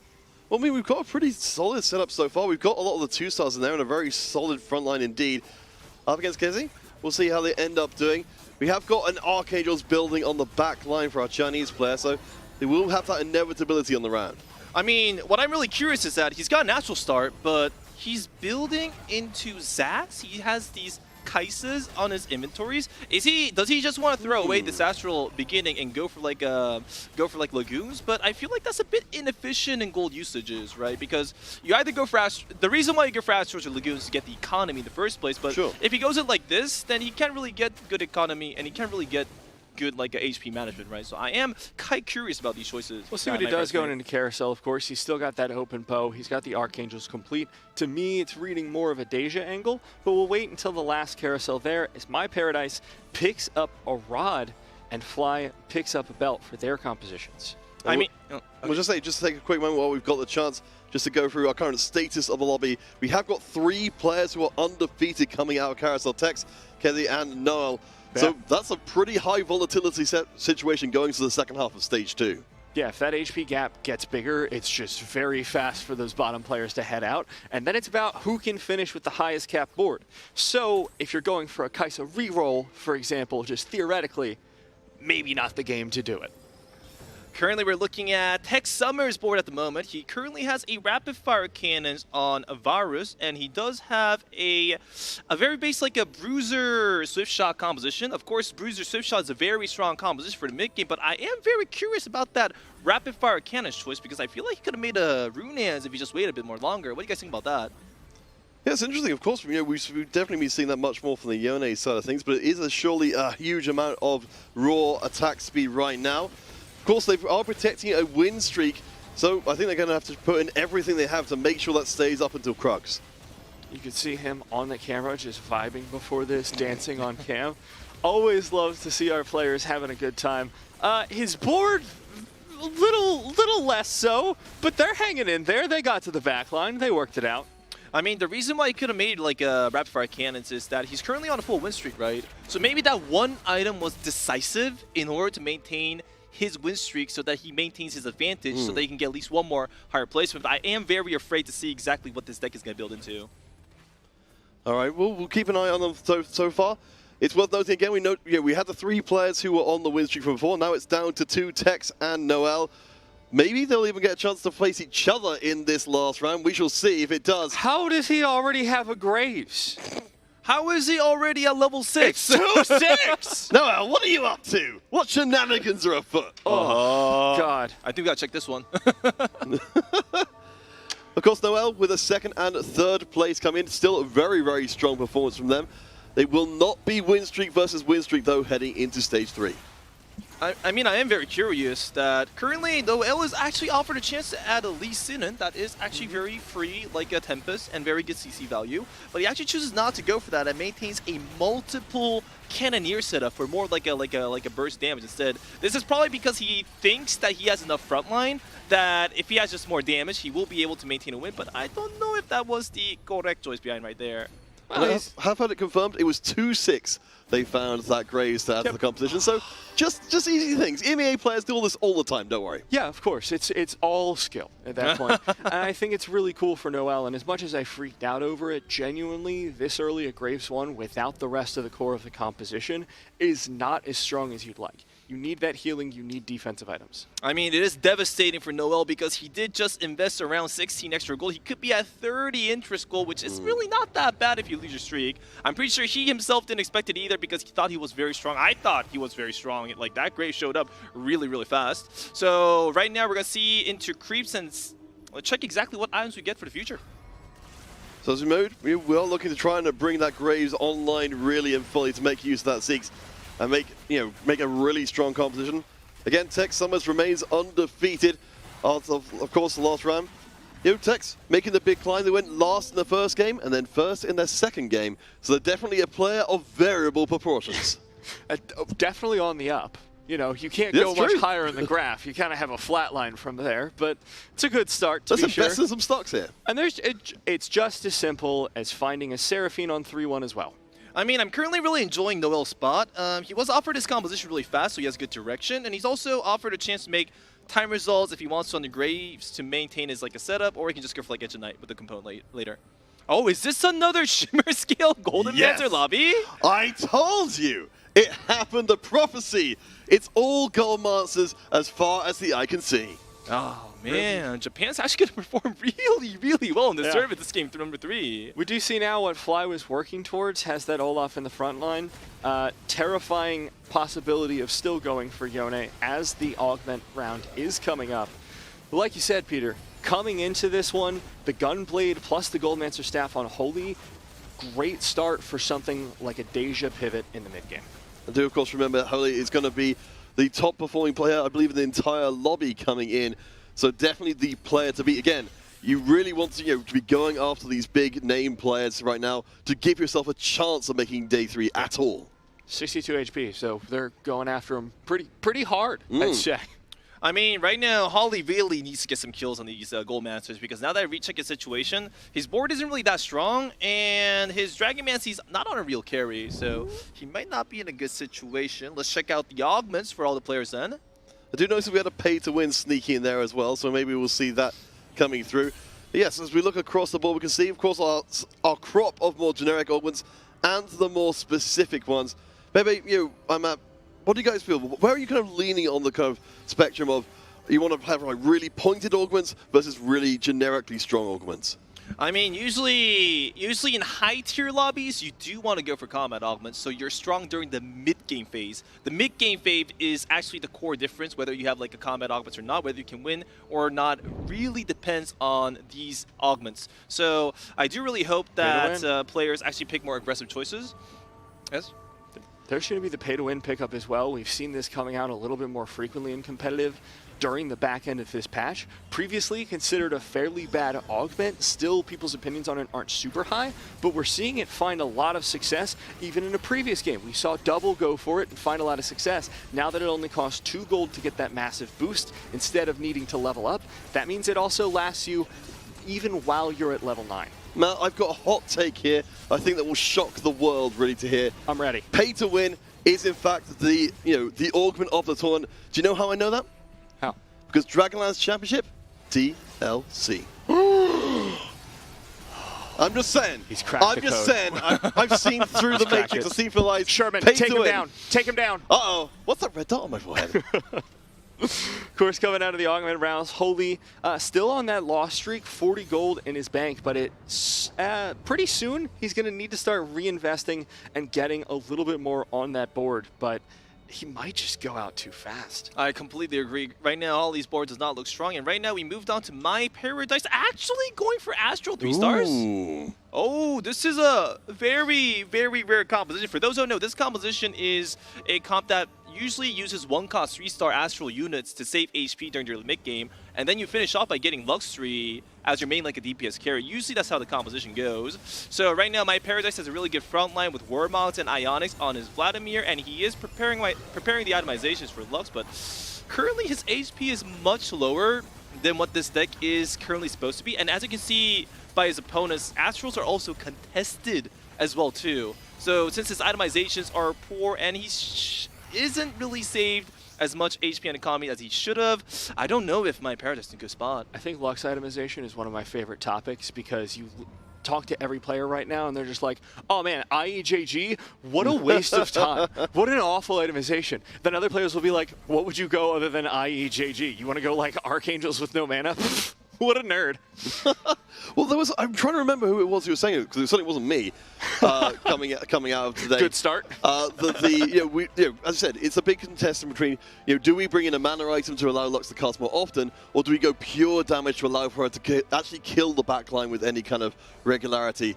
I think the confounding factor put in there by the, I might be Frodan, I don't know who was talking about, was that if you've got a comp which is moving around and Lux could potentially miss, if you don't have mana items, she can basically do no damage in a round. Well, also in this lobby, we have 2 players who are going for Mystic Heart. So Lux's damage is going to be even worse. It's great. If you don't have mana gen items, she can just one-shot people, not in a Mystic lobby. I mean, we're currently looking at the news sport at the moment, and he is trying to go for a Deja Idus like a build-up, I think. He has a lot of HP, found an early Idus, so he's offered all these Shimmer skill itemizations that can allow him to get the extra econ. He's also offered Jace, but he sold it a bit early. I'm not really sure about that choice, because I feel like that Jace was better than that like Zach there with the Dragon Smash for sure, right?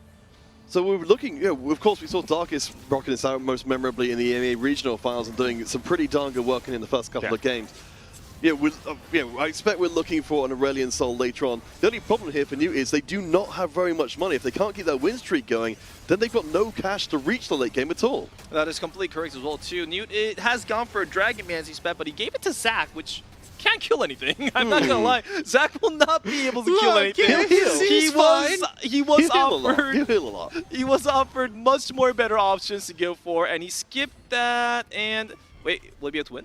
But Bebe, Zach is trying very hard, and I think we need to give him credit. Okay. All right, never mind.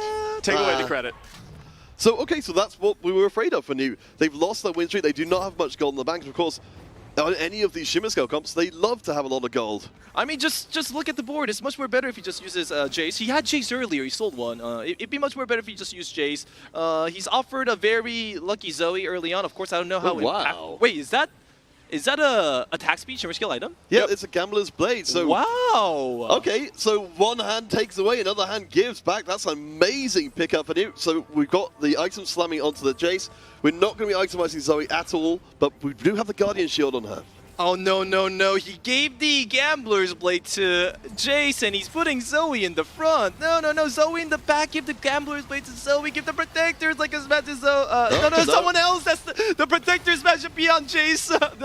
The Golden Mancy Rod should be on Jace as well, too. And the Protector smash should be on Jace. Not like this. No. So, I mean, that's the risk you take. Yeah, that's exactly what you say. You put your Shimmer Scale items on your frontline units, and they can all go away so very quickly. Newt at least does have the HP to play with, though. So if they decide to mix up their strategy, they can adjust without going out of the game entirely. Well, and I suspect this Zoe is just going to get chucked in the bin pretty quick as well. You've got great items there for either a Deja with the Mirage Duelist, or if you want to go later, look towards that hyper late game, go for the Aurelion Soul. He's got options. Well, there we go. All right, he swapped it out. I mean, Newt is a Korean player, and I really do want to root for him, but this ain't it, this is not it. He should prepare his Jason in an AoE location where he can get most gold from these wolves. You can get gold from wolves if you can, so I'm disappointed. All right, well, as we come to the wolves, and we have got Well, there we go. A little bit of gold in the bank. Oh, nice. It's worth taking note again of our players who have the most to gain from this lobby. I mean, pretty much everybody but Holy and Noel is on single digits points right now. So anybody who finishes in the top 2, top 3 is going to take a massive leap forward in the standings. And now 4-1 is hit, so we're going to see a lot of our players rolling down. Still at the bottom of the board, Fly, Holy, and My Paradise. Holding it up around 50 HP. My Paradise has hit the 3-star Skarner and the Lux, but she is dangerously short on items. I mean, I'm really enjoying this composition right here. As you can look, of course, it's a bit sad that Lux does not have an extra mana item and an extra like a AP itemization, but there is a Maze Bat ready for Varus, and he also has Silas in his bench ready. This means that he can actually go for 5 mages, which is a huge power spike for these Lux mage compositions. We'll see what Tex is up to here as well. Again, on our players, our player currently tied with New Asley, not the top 2 players, but at least relatively close to it. He's doing a pretty decent job. We're seeing our friend Olaf doing their best Yone impression and actually getting some pretty good results off of it. Yeah. I mean, this is a result of the matchup difference. Lux is good at opponents that have still the non-moving backline carries, but the opponent here was like a melee warrior, so that is an unfortunate matchup. Here come the final augments, and we'll see what comes out. My Paradise finding Protector of the Cosmos would give him a little bit beefier of a front line. And now it does look like that's what he's gone for across the lobby. We see Fly going for a Rage Wing augment, looking towards that late game Xayah composition. He did stick with it on that Swift Shot. Yeah, of course, the Rage Ring and the Xayah, definitely one of our Power 5 coming in today. We know it's a comp that, well, it isn't necessarily, the end game comp that destroys everything. It's still very, very good indeed.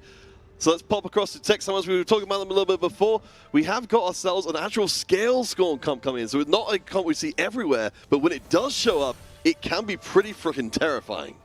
And we can also notice that Tex Summer is actually preparing for a Xayah transition, I think. Is he going for Xayah or is he going to continue Warriors? He has 2 choices. He can go for a Xayah composition, and then he can try to use that like a Hecarim as a Rage Wing unit, or he can actually maybe continue to go for the Warrior route and go for like Olaf, like a 3-star to win the game as well too.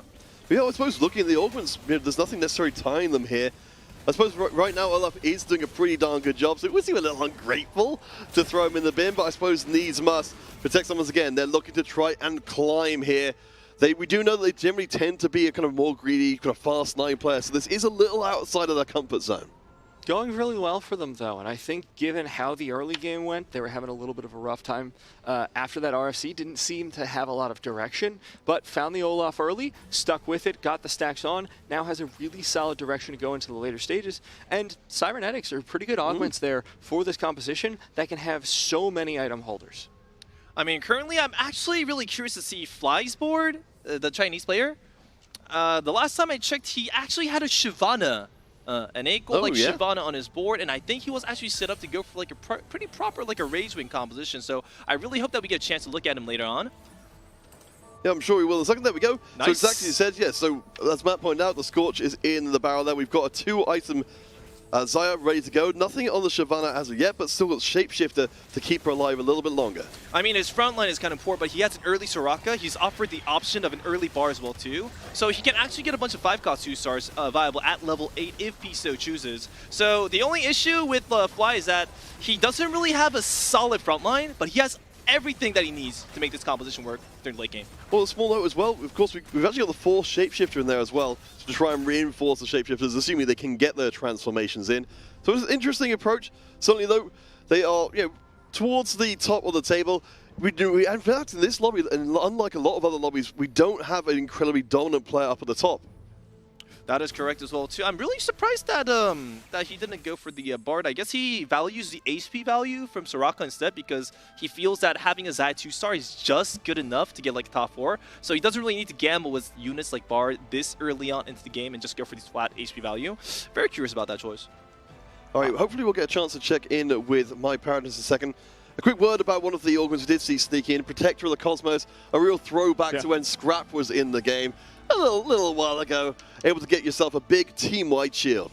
What I think is really interesting here is we can see that My Paradise does have an open spatula. There was a spat on Carousel, but instead of opting for that with the Tactician's Crown, they went for the tier to complete a Mage spat instead. Wait. Is this an Aoshin Dragonmancy with 40 gold at stage 4? Do your eyes deceive you? He has double Zeeks and he's so rich he has a Rabadon's.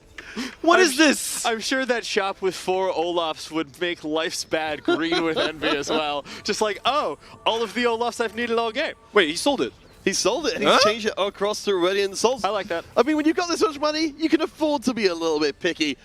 We'll see how well we can see things going for Kizza. Currently the lowest performing player who's in this current lobby really needs a win here, but has to deal with a whole bunch of black hole madness. Wait, I'm not really sure. Was the Ace Soul better or was the Aoshin better? Because with Dragonmancy, I think Aoshin would have enough damage to one shot, and I still think it's going to be the Ace-Soul because Aoshin takes so damn long to ult.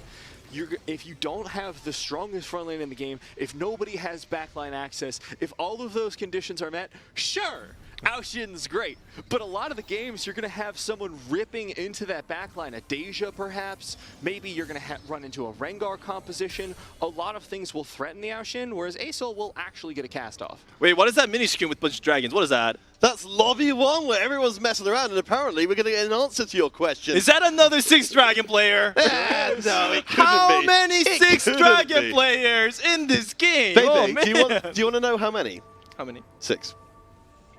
Okay. all right. For your all trick. right. All right. Anyways, if we were to go back to the game, I really think it's up for discussion. A Aoshin versus Ace. I'm pretty sure every viewer right now is like, it's like half-half. Ace-Soul's better, like Aoshin's better. I'm pretty sure it's very debatable.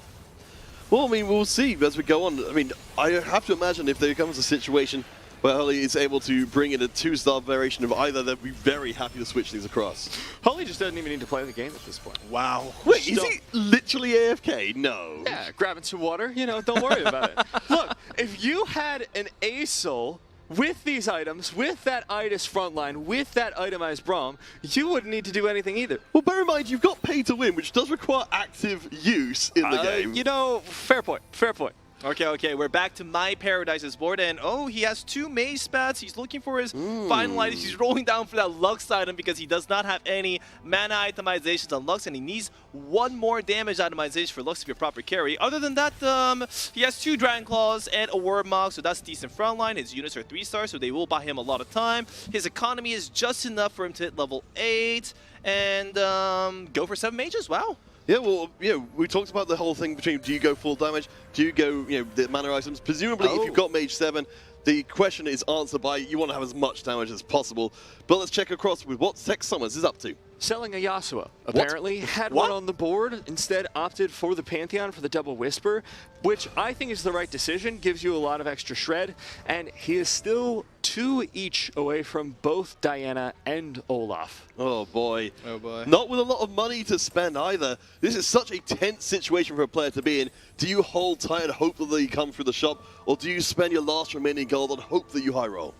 Meanwhile, Kezi here. Is Kezi the right pronunciation? Kutza. Kutza here. Yeah. Right now going for a Deja Idis composition. This is a very solid composition that you can get at level 8. The reason why he chose this comp is because he wasn't win streaking to a point where he could go for level 9 and go for Ace or Aoshin, but he was right in the middle. He won loss. So his economy was a bit awkward, so he settled for a very cheap mid-game, a late-game like composition, which is 4 cost 2-star carries.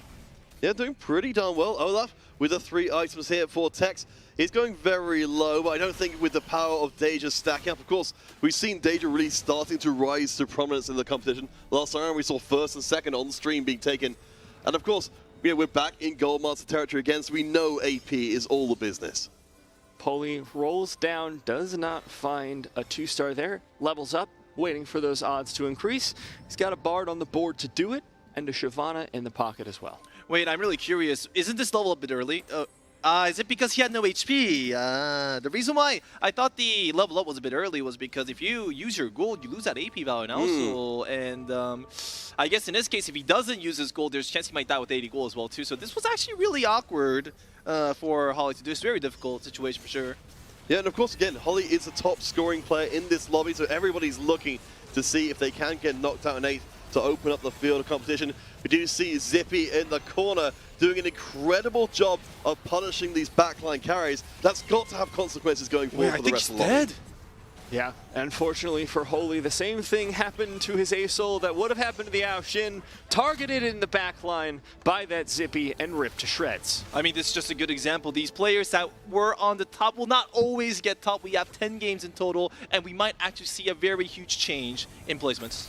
All right, we've got some upgrades coming from My Paradise, who's one of those players who's hoping that their situation will change. Currently on 6 points, the Protector of the Cosmos Shield will be huge, and we've got a 3-item Lux, but we've got a few players here who are trying to hold on, including another top performer, Tech Summers, very close to joining the very quick exit. I mean, we can see our favorite TFT moment, 8 Olafs. 8 Olafs for life with 9 HP, folks. I'm pretty sure everybody can appreciate it. Some people say it's Starry Night. Some people say it's another famous painting, because I blanked the moment I started that comparison. But I think the most classical artistic moment is 8 Olafs and just missing out. Oh no, and is he gonna die? I think unfortunately he is. Come on, Olaf, you can do it. Oh. No, you really can't. Mona Lisa, that's the one. Oh, I thought that's where you're going. Okay, so as the Mona Lisa burns in a fire as in the last fast fight, so we've got Holy and Tech Summers, 2 out of the 3 top performing players, getting it taken down very early into lobby. I think we are starting to see the table flip moment that so many of our players really needed. And look at how close the HP totals are as well. Newt, yeah, having a bad time there at 9 HP, but across the rest of the board, there's this huge cluster between 21 and 33 HP where anything could happen. I mean, this game just means that nobody was one-sidedly ahead from the beginning. This means that everybody had a good chance to build into a composition that was very strong during the mid-game, and I guess that's just where the difference continued. All right, so Noel, of course, one of the players... Oh, rather, the last remaining player who came into this lobby with a good amount of points is on a win streak. We've only got Fly, or YGQF as they're known in this game. Oh, that's a hell of a pivot right there. Wow. Oh my gosh. Terra and everything's out already. All right, we got Guardians, we got Dragons, we got a pretty heavy-hitting composition. A lot of 1-star Dragons, though, which is going to be concerning here for Newt. Thieves Glove's going to pop on that Terra. Double Shroud going to go a little bit wide against this composition. I mean, the reason why he has a bunch of 1-star dragons is because he's not really supposed to go for a dragon composition because, look, he's level 8. I mean, he had the Shiver skills to get the bonus, but he didn't really have enough gold. So I feel like what the Chinese player did by going for the a Deja a pivot was actually a bit more better if he is going to go for level 8 all in. It's very unfortunate as well to come across Noel and allow their win streak to remain intact. Definitely casting a shadow across the rest of the lobby as it will, because next up on the chopping block, Vertical Mirage is going to do a lot for that Deja's damage, but we can see the economy is in a sour state. No gold left to roll with, only 2-star carries, and nothing left to expand with. It was Gazi. It's like it's like you say cousin, but a little bit wrong. Gazi. This is the board that you should have been aiming for. This is the board that you can complete at level 8 that is fairly strong. That's why Gazi was able to get look at that. versus getting a 6. I feel like that was a very core difference, and that just highlights how good Gazi did in this game in total. We have been mentioning in passing a little bit of Xayah action coming to our screens, and we will be seeing it here from Fly. Has a very aggressively itemized Xayah who is tearing through just to survive that last bit of damage, but can't quite do it. This could be the day of the Deja. Yeah, and here's the problem with Xayah. I've been pointing it out for a long time, railing against the bird. I want her out of here. The problem she's going to have, if you don't have a strong enough front line, she really sucks as a carry. She cannot kill tanks quickly. She relies on that AoE spread of feathers and then using her ultimate, the pull, in order to get kills on the board. Here's the thing. There's a set timer for that, and if that timer doesn't go off, you lose 90% of your damage. I mean, it seems this game we're going to see a clean battle between the 4 costs. We got the Graves, Seraphine composition at the ready. It's going to go against the Deja Itis composition, which is actually quite rare to see because this is a lobby where most of the 5 costs, like high costs, like the Dragon comps, actually all failed and died off before they could find their carries. I mean, it's absolutely astonishing how different these lobbies can be. We are receiving word that we have got 6 dragons turning up in our other lobbies as well. What is with this tournament, man? It's all about the high rolls. I mean, as we look at our economy here, we can see which players can high roll. Life is bad. He's doing a fantastic job of keeping their economy afloat when nobody else has. We can see in our corner there, just a big pile of dragons. Yeah, Shunga had a great start to the game as well, or the day rather. He's going to be continuing that with that 6 dragon board. Meanwhile, back in our game, My Paradise now at 13 HP, desperately trying to stay alive and keep that top 4 spot. I mean, I have to note that it's actually really amazing that My Paradise didn't get bot 4 here, because his start wasn't really that good for an actual composition, and he actually ecoed well enough to hit all the way to level 9. I'm really surprised that he had enough economy to hit level 9 for sure. Well, I do like as well, we've got the initial shield of the Protector of the Cosmos, but we've also got the Hextech Gunblade follow-up heal to keep that Lux alive. Actually, getting attacked by Zippy a couple of times, but surviving it, and also surviving the danger hit long enough to get the cast in and get the round down. Really well done there, and hanging on by a thread, just like everyone else in this lobby. 22 HP is the max, 10's the minimum. This is still anyone's game. And then, well, I want to kind of throw us back to our previous lobby, of course. We saw everyone fighting over Mystic and kind of falling over themselves. In this case here, for Noel's site up here, we've got 4 Mystic in the mix after picking up that early augment. Right now, I'm really interested to see how Noel will fight against actually My Paradise. He has a 50% chance of fighting against My Paradise or YGQF, but right now, we'll see exactly how well he can do with the Grace Comp in the late game. And Kurtz's board here, surviving for so long, running into My Paradise. Whoever loses this one is going to get taken out. Watch the Deja, watch the Lux. That matchup decides the fight. And there goes Lux with her first ultimate, but Deja just tearing through the board of My Paradise despite the shields. They're starting to go down the duelist dexterity, stacking up, but Deja could survive one more hit, and Lux finds the snipe, securing the win for My Paradise and knocking down Noel and Kutza into that 4th and 5th spot, respectively. I think that's Silver Blue Battery doing a great job there of filling in for the mana item. But yeah, really pulling more than its weight. I suppose that's the thing. Bebe, we were talking about this before. We've got the big change between do you have a mobile carry, do you have an immobile carry? But I suppose we'll have to come back to that in a second. We're checking in with Fly. We are seeing the upgrades. We've got Shyvana, a huge presence on the front line, and we're down to our final 4. Let's see what they've got for us. Now, the positioning is going to be really important. They got to make sure the Deja and the Xayah is away from the Lux. That's how they win the fight. So every player needs to focus well. Oh, it seems Lifespath get countered. What with the other one? Nice, great positioning from YGQF right there to make sure that his Xayah is actually targeted last. You can see the Twitch on the right side, Bard on the left side, so that it is a guaranteed chance of surviving. It's just an issue of him having enough stats to beat the 3-star actual composition or not. Well, I mean, this is exactly the problem we were talking about before. If you don't get the kill with the first cast, then you may not get too many more. Xayah does just enough damage. And as you say, baby, it's all about the positioning, and it gets a big win. I mean, it's really great to see the finals of this round being decided by whether or not these players can counter position each other really well. It's actually a lot of skill aspect to see in the game for sure. All right, we will be finding ourselves, of course, what else? This is how we get 6 dragons in this game, baby. We just throw them all on carousel. I do want to say here, this is where Fly exceeds. The final rounds of every single game of TOC4 were decided by incredibly tight micro. Expect him to be doing absolutely everything he can to outposition his opponents. Well, of course, we can see from our scoreboard, we've got players who are so close. We know that every point is going to matter here. We need to get into the top 2.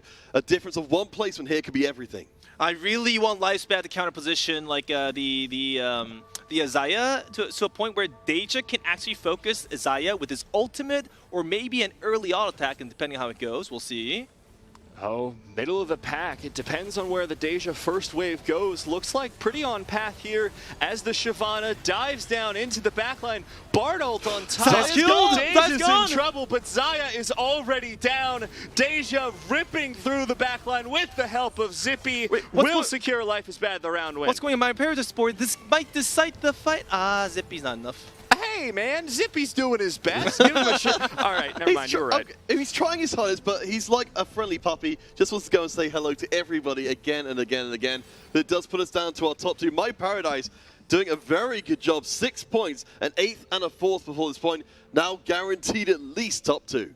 Bebe, what does this last round come down to? Now, this round is going to be all about positioning. If Lifespan positions just like Fly did, just like our Chinese player did, and put his Deja in the middle, then there is no case scenario where his Deja will die before it gets value. So we'll see if that's going to work appropriately. All right, so we'll keep our eyes closely on where that Lux ends up hitting. We have, of course, got to take account of Zippy's interference. We'll be running interference from the front line, but we see opposite starts. So Lux going to be firing across into the opposite corner. The clumped up units will be taking the Wind Blast right to the face. The timing on the ult is so good from the Bard to amp up the damage. Zippy working on the corner isn't quite where he needs to be. Deja's missing though. Yeah, the most of the board is still staying alive, and Life will have to settle for second. Paradise finds their way to first. Paradise coming out of that game looking absolutely fantastic. We were concerned in those early rounds. We were like, okay, Astral Revolt, cool. Okay, you've got nothing, cool, just a Giant Slayer, but turned it around, really patient play, and those are some desperately needed points coming at just 6 points into this round. I mean, the thing about Koreans is that we really, really love one-cost 3-star composition. I swear, one-cost 3 stars are the best thing for Korea for sure. And My Paradise actually was in a very difficult situation, but he knew exactly what items he had to look for. He knew exactly how much gold he had to greed. He knew exactly what he needed to win the game, executed that, and actually made Korea very proud. Yeah, it was a very high-risk move, but absolutely paying off. But it's what we love to see again. You know, the big impact from this game, of course, being that we get, you know, to really upturn the table and really make the rest of day one, of course, day 2 to come, that much more interesting. Yeah, and I just want to add in here, as much as Holy's Dragon board got absolutely decimated, Pay to Win seemed like it was going okay for a while there. The pivot was a little messy, but I'm just saying the augment has got more than maybe people are giving it credit for. Give Pay to Win a chance. Certain developers would love to have that quote in their advertisements. Oh boy. I mean, I really loved how in this composition, it was very different than the first 1 or 2 games, right? 1 or 2 games was like, high roll Shimmer Scales, get Dragon, just win. But we actually saw some re-roll composition win. We actually saw the Shimmer Scales compositions actually not perform like that well. And the lobby was very equal. It wasn't really one-sided. So I think we got a lot of diversity in action out of the entire program. Yeah, I mean, I'd certainly like to, you know, well, I'd like to see the Gold Monster's Reign of Terror continue unabated for the rest, you know, for the rest of the competition. Why not? Let's just put as much of a Castle Curse there as possible.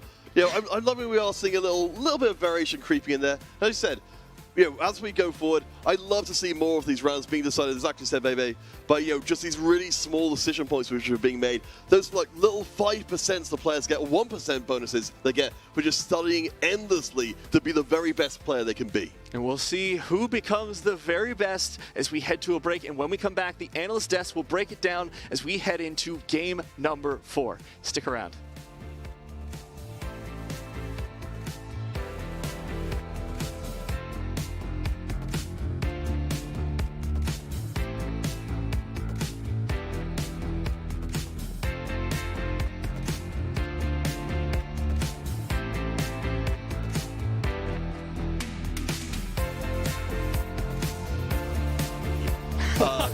Coming out of today. Good start. As I said, it's a big.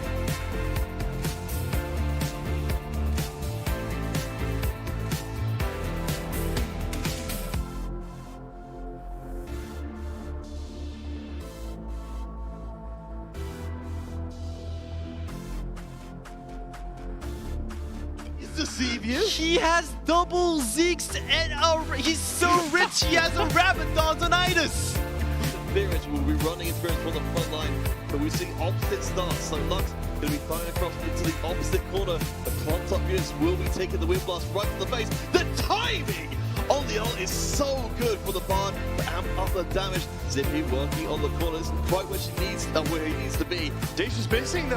Yeah, the most of the board is still staying alive, and Life will have to settle for second. Paradise finds their way to first. Paradise coming out of that game looking absolutely fantastic. We were concerned in those early rounds. We were like, okay, Astral Revolt, cool. Okay, you've got nothing.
All right, game 3 was very interesting. And finally, we had Astral Comms taking the lead on first place in here. Amazing, I have to admit.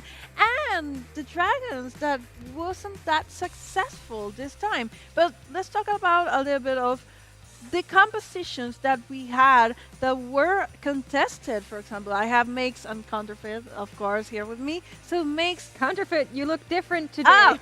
Oh, yes, I look very different right now. I'm going to be sitting here on the analyst desk. Really cosplayed as That's Admirable coming into this one, but I'll quickly change that voice as well as we get into it. So, I'm sorry, Nathan. No worries about it. I mean, we're here to analyze things, and I think I analyzed that pretty well. Absolutely. Sorry. I forgive you. It's okay.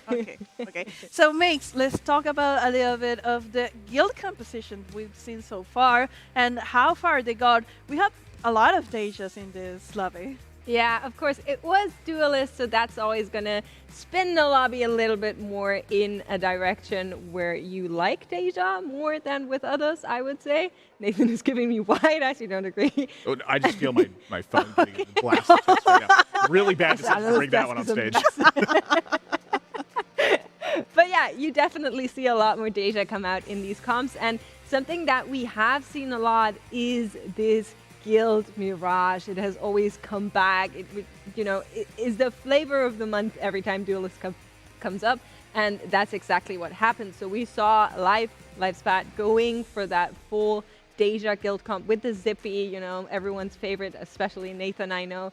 And then what I thought was really interesting, we also saw Fly, so YGQF, going for that Zaya Guild comp as well. So both of the Guild variants that are pretty good here in that game. Yeah, we are not seeing that many Sayas this time. It's not that strong looking against Dragons. It's not that easy to go to the backline as maybe Deja. But on the other side, Nathan, we have the Astrals that finally hit the point. We have an announcement of Astrals as well. What can you talk about this? Because no one was playing Astrals. It's like free composition to have the units 3 stars. Yeah, this is like a composition that has a lot of things tie into it when you're trying to have it be your final composition, and everything for My Paradise here really lined up super nicely.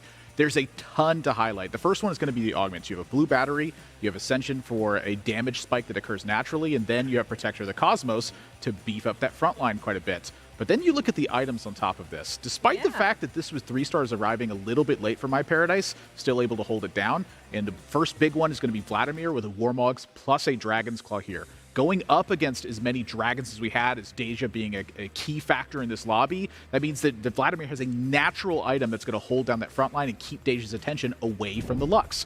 Now, the positioning here is also going to be a big one here. Lux needs to be able to punish that corner from your opponent. Double Giant Slayer and a Hextech Gunblade.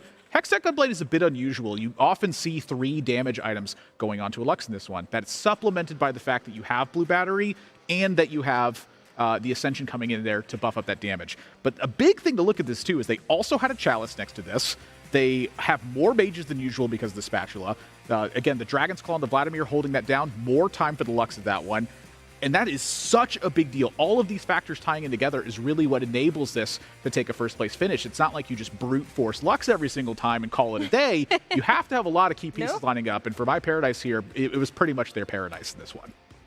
I really like that. But yeah, as you were saying, Nathan, like, it's not the perfect items, but he worked so good with this composition. With the Gunblade, that's been really more supportive, and of course the Chalice buffing a lot. But we really need to talk about the Dragons. Like, what's going on with the Dragons in this tournament? This is the points we haven't so far with the players. Title doing amazing so far. And what's going on, Max? What do we have here? Yeah, so Title pretty much continuing his really, really impressive run. We talked about it at the start of the show. Title has been dominating in Japan and is continuing to do so on the world stage. But I also want to shout out Noel, who is in those top 8. And I know this is a player that not many people might know. He's from Hungary, so from the EMEA region. And he was not super known in the past tournaments and just came through to the finals and stomped. He's really, really impressive, and I believe he's one of our very big dark horse players in this tournament. So to see him go so high in these top 8s is amazing to me. Yeah, seeing 3 players from China sitting in the top 8 as well as this one. We talked about My Paradise looking just outside of that top half of the spot there, but a big first place finish to start to supplement that. We're starting to get an outline of what the tournament field is going to look like. Now, because we have 10 games before we make a player's cut, there are some crazy things that can happen, but we're starting to get to that point where maybe your positioning across all of the players can start to influence your play a little bit. I feel like this is one of the first points that we get to actively recognize this. At a certain point, risks are going to be your forced option. You don't have another chance other than to continuously put together first place or second place spots. It's starting to highlight, so you're going to start to see some more risks, I'd say, from the players who are sitting in this bottom portion of it, but it's not there where it's your only option just yet. What's going on with Kutze? That we bet on him to be one of the best players in this competition, and he's in last place. But well, let's talk about a little bit more of the composition we've seen so far. And I'm happy to announce that we are going back to the academy, this time with Frodan being our professor. So Frodan, how would you explain this dragon's composition or the flexibility towards it? Hi, welcome everyone back to TFT Academy. Yes, Gali, I'm going to talk a lot about dragons and how dragons are often misplayed. Yes, on paper, if you just slam your board with dragons and 2-star them, you're going to be very strong. But I want to be able to show you how a lot of top-level players think about dragons in particular. What they do is they package things. They think about good combinations. So you have some generic ones like Terra that doesn't really need any packaging. But if you have Itis, you really think about Itis as a guardian primarily, and you flex around his Shimmer scale. And so a really powerful guardian to put it late game is Rakan, especially because Rakan will disarm a lot of targets that are, especially the melee champions get a lot of problem with. If they have a Shio or a Siphon, Rakan will sweep them and disarm them completely, making it very difficult. And then because you have a Rage Wing, you can piece together Shyvana, and then you can play your AP backliners. You can play, for example, Aurelion Soul, you can tag another Mystic and an Evoker, or if you even have a Bard, you can also play it here. There's a lot of hexes going on. But then what about things like if you hit Deja? Well, if you hit Deja, you're probably going to be playing on level 8 because it's a tier 4 dragon, and so you want to pair it with the Guardians, so you take away this Aurelion Soul. Instead, you're playing the Leona instead. And I think the big mistake that I see players make the most is that they think that this board just by itself is stable, but so what they do is they play more dragons. They think, oh, well, I'm at level 8, I can play Shio. Oh, I hit like a 1-star Ashin. I'm just going to put him in the corner as well. But this ends up being a very weak board because you're not making what the core strength of the composition, which is that you're stalling for your AP dragons. It's all about stall, taking as much time as possible so you can scale. You're looking for Archangel Staff, you're looking for Rage Blade, you're looking for Ascension, thinking about Big Gem with the Shimmer Scale. Anything they can do to be able to boost that power. But I think one question that Bebe raised during the game was really fascinating in particular. He asked, what is the difference between playing Aurelion Soul? Oh, I'm looking at the wrong camera. Sorry. Difference between Aurelion Soul and Ao Shin. Well, the big difference is that Ao Shin is much better at sniping single targets with his Lightning Rain, and Aurelion Soul is better versus AoE. And basically, if you look at the current metagame, you have what? Seraphine Graves, a composition that clumps a lot, or you have the Jade Soifin, a lot of using that clump a lot. And so with this big AoE and the big scaling from Guardians, Aurelion Soul is the dragon that you want to play around for the ability powers comp specifically, and that'll be the ticket to a lot of people's success. Unfortunately, I think a lot of players were playing 1-star versions, and the front line was not good enough, leading to a lot of bot fours. So with that, I think the academy is done. My students all left because they graduated already. We're going to head over to the casting desk where they're going to get ready for the next game. Good job. Sorry, guys. Professor Frodan, we had to get over here really quick. Wow. Yeah, my name is Caliphate. I'm here with Rock and a Roll, and we are on the highway to hell, one game out from the end of day one, when so many players will have their dreams, more or less, go up in smoke. Look, Frodan, your students graduated and they got jobs now. Congratulations. It's a really high conversion rate, 1 for 1. My captain, my captain. Isn't that from a movie where that's a bad thing? I don't know.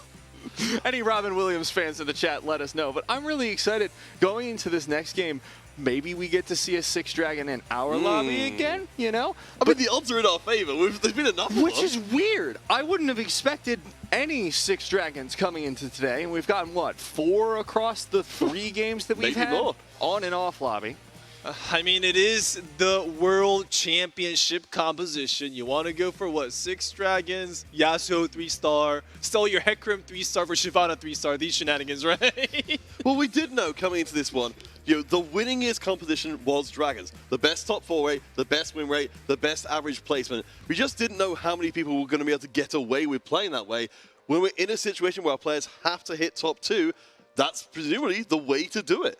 Yeah, risky compositions are going to be the name of the game for a couple of players, especially Goetze, my man. Not doing too great there in last place, but if you go for those first or 8th compositions, you're able to execute on them, you pull yourself up. And one of the things that you pointed out earlier in the day, Peter, that was so important is, okay, we have some players at the top, we have some players at the bottom. What matters is how far in between it is. If it's a very close grouping, you don't need to necessarily go for those first places. But if the person in first place is someone performing as well as, say, Title, who got a first, and then a 4th, okay, maybe you need to start playing like absolute 1st or 8th because you either beat him or you go out.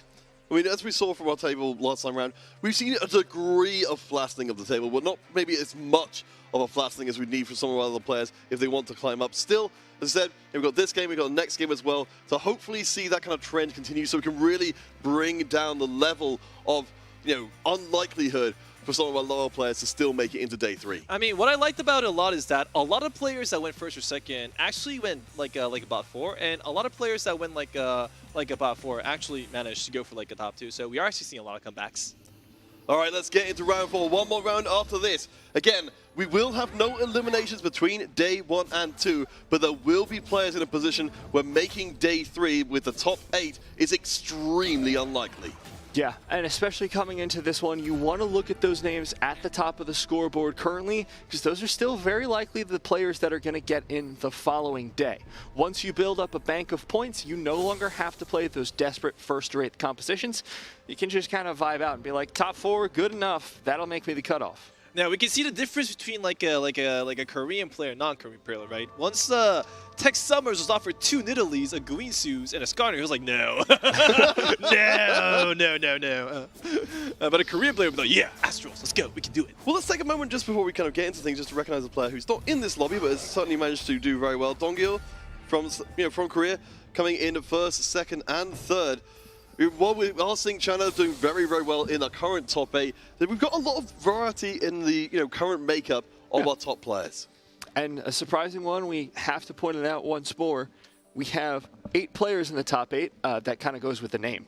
Absolutely. But both Japanese players are in. Yeah, that's absolutely amazing. Again, one of the things which I personally love about TFT is just how kind and how humble and just how freaking nice our players are. They would rarely find many players who talk themselves up, but Holy in particular, came in with almost no expectations, still in the top 8.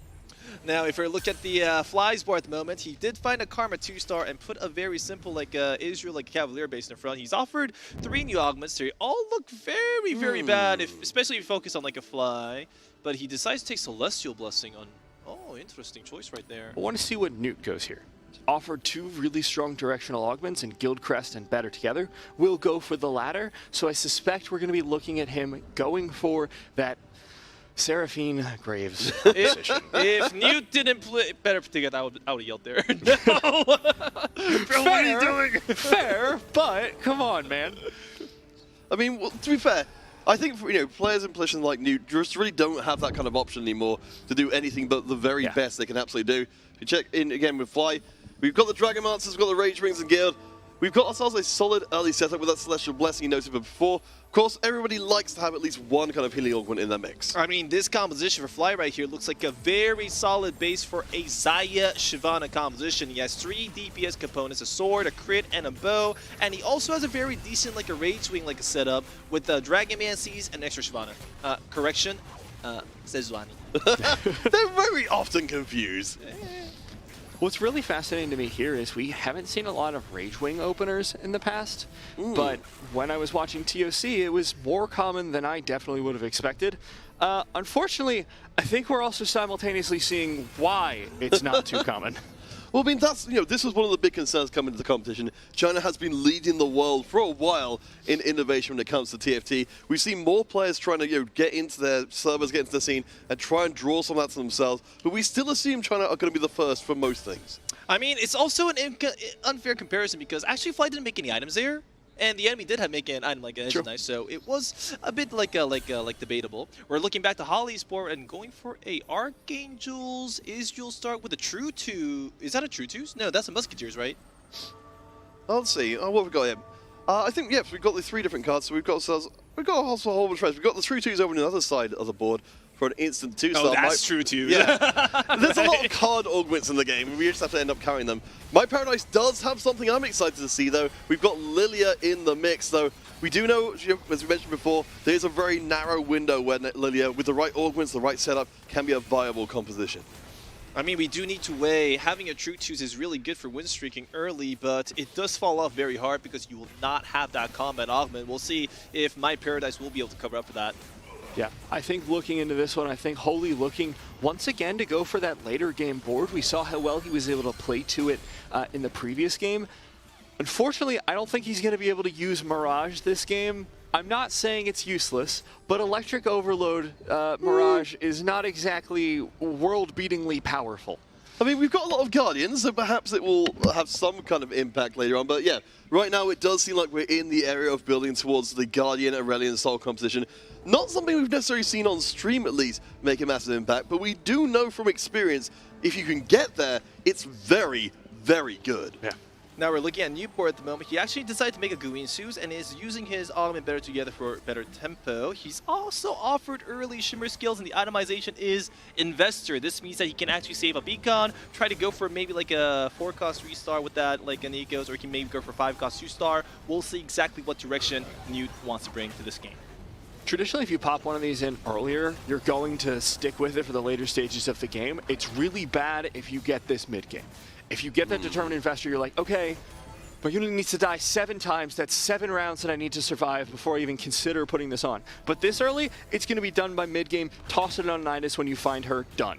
Yeah, I mean, it's exceptionally good, especially in this circumstance here where we have got a relatively even table.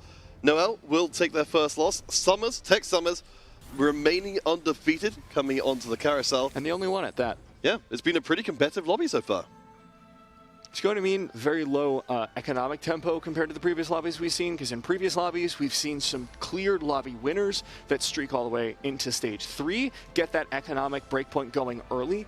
This game, very likely we're not going to see that, except the 2 players at the bottom of the board, who I do believe are full loss streaking at this point. I mean, most of the other games that we've seen today so far in Worlds is that we saw a lot of like Golden-Mancer rods, right? All those rods, but this time it's an Investor. Investor means that the tempo will be slow. It means that people will greed economy. So we will actually see relatively weaker early mid games compared to the previous few games, for sure. I mean, I guess there's a good chance. Well, of course, we're going to have a lot of players coming in who may not necessarily have the highest level of of understanding of the terminology we're using here. So, Bebe, would you mind just doing a really quick breakdown what tempo is and what does it mean? Tempo means that they are going for compositions that do a lot of damage to other players during the early game while helping them maintain HP. So that's high tempo. That's correct. That's high tempo. So it means valuing economy and itemizations less. So you just slam any itemization that's strong for the early game. You use your goal. You can re-roll once or twice for your pairs. You can level up early for that extra force of nature effect. That usually is the definition of a high tempo game style. We can certainly see Summers is very encouraged to play that high tempo. We've actually got the shapeshifters, the Beast Den moving in there. Yeah. The extra burst of attack speed. That's raw power on the board right now. I mean, is there any composition that is good right now with like a Beast Den? I can't really think of anything. We've seen it come up a little bit more. I think generally if you want to go for like a Guild Xayah, because then you can fit in the Shyvana and the Jace for those shapeshifters, position them around the carries that you want to have that attack speed. But it is pretty conditional. We'll see where it goes in the later stages of the game. I completely understand. It means that he's going to probably use Nidalee and a random shapeshifter, save HP, and then build into a better composition for late game. Of course. We've got a few other augments to consider here. We've got the Jewel Lotus, favorite of Dragon players, just a 4th item for a lot of these big hitting dragons in the late game. Early on, not going to give you necessarily the huge burst of power, but late, if you get there, you are absolutely minted. Yeah, I mean, literally any AP composition is like, ooh, free item, right? Hey guys, 1 cost 3 stars. Yay! He's done it! Never let it be said our players don't like to play to type. This is going to be My Paradise on this board we were looking at earlier. I see 2 Wukong 2 stars. Dare I Whoa. dream? Dare Dare I you dream that big? The Monkey Donkey Kong is back. Wow. I don't want to believe. I don't want to believe quite yet, Matt. Frankly, I don't think I dare, but I'm like curious. Well, we've already seen it on stream once doing pretty decently. So I mean, if you look at my parrot's expression right now, he's like, yo, do I bonky? Why are you doing like this? Do I bonky? It is actually very interesting to see. We'll see exactly if my parrot decides to go for it or not. But I would just let it occur naturally. I wouldn't really force it, though, to be honest. So coming out of stage 2, nobody makes out completely unscathed, but there is one player who's up at the top, Fly or YGQF. Not completely undefeated, but managed to ride a pretty good win streak in there. Only one to do so as well. We already saw previously, I believe it was Tex with the 100 streak, was shut down, but Fly makes it there with a 4-round win streak. And we see, of course, on the bottom, we have some loss streaks, though. I mean, if you're looking at Fly's composition right now, it's very, very solid. He has a very decent front line. He has Celestial Blessing for late game. He has Hand of Justice for damage. He's offering Edge of Night for a carry potential. And he is at a 4-win streak with 98 gold, #1 in the lobby at the moment. I feel like his situation is actually something that is to be reckoned with. This is a Jade angle for Fly, 100%. You've got the Edge of Night, you've got the Hand of Justice. It's perfect starting items there for the Xiaoyu. Maybe add the Siphon, but we see a lot of just vertical Jade in TOC. So we'll see where he goes from here. If he picks up anything on this 3-1 early roll down, Oh, he's rolling. that inspires him. I mean, I don't know if rolling was right, but a Jace is offered. Is he going to pick that boy. up? Could go Guild here. You've got the Zippy, you've got the Jace. What is this? Wait! Okay. Is that just hit? So this is China. Yeah, pretty much. Yeah, this is that's how the reason Kaza do. why they were performing so well. Okay, Well, of course, we've got to remember, while this is a great setup here for Kaza, they are currently on, I believe, one of the lowest points amongst our players in the lobby, so they've still got a lot of ground to make up across the tournament. They need some high rolls. They deserve some high rolls. I mean, like, why go for level 8? You can just find it at level 5 anyways, right? Save all that gold. Why level when it's theoretically possible to get your units at any level? I mean, I'm really curious, though. Will this signal the other Chinese player Fly to go for a different composition? Because right now, since Kezi has so many Xiaoyus and Siphons already into the game, this might be a signal to tell, like Fly, hey, yo, you should go for a different composition. I have the units. Your units will not probably be like a show up if you continue to go for that. We're going to see exactly what Fly will do in that situation as well, too. I mean, we've seen it on previous games. You know, if it's suddenly contested in multiple different ways, it's going to slow down a lot.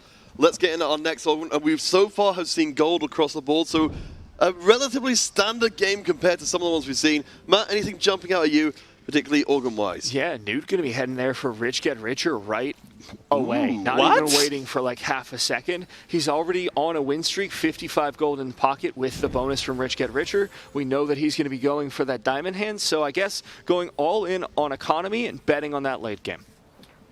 Second win is choice here, right? Yeah, it's gotta be. Yeah, we can't use any of the other choices. Interesting setup from Kezi at the moment since he bought yes, the 3-unit board, the most powerful dragons in the world. Siphon, Xiaoyu, Twitch.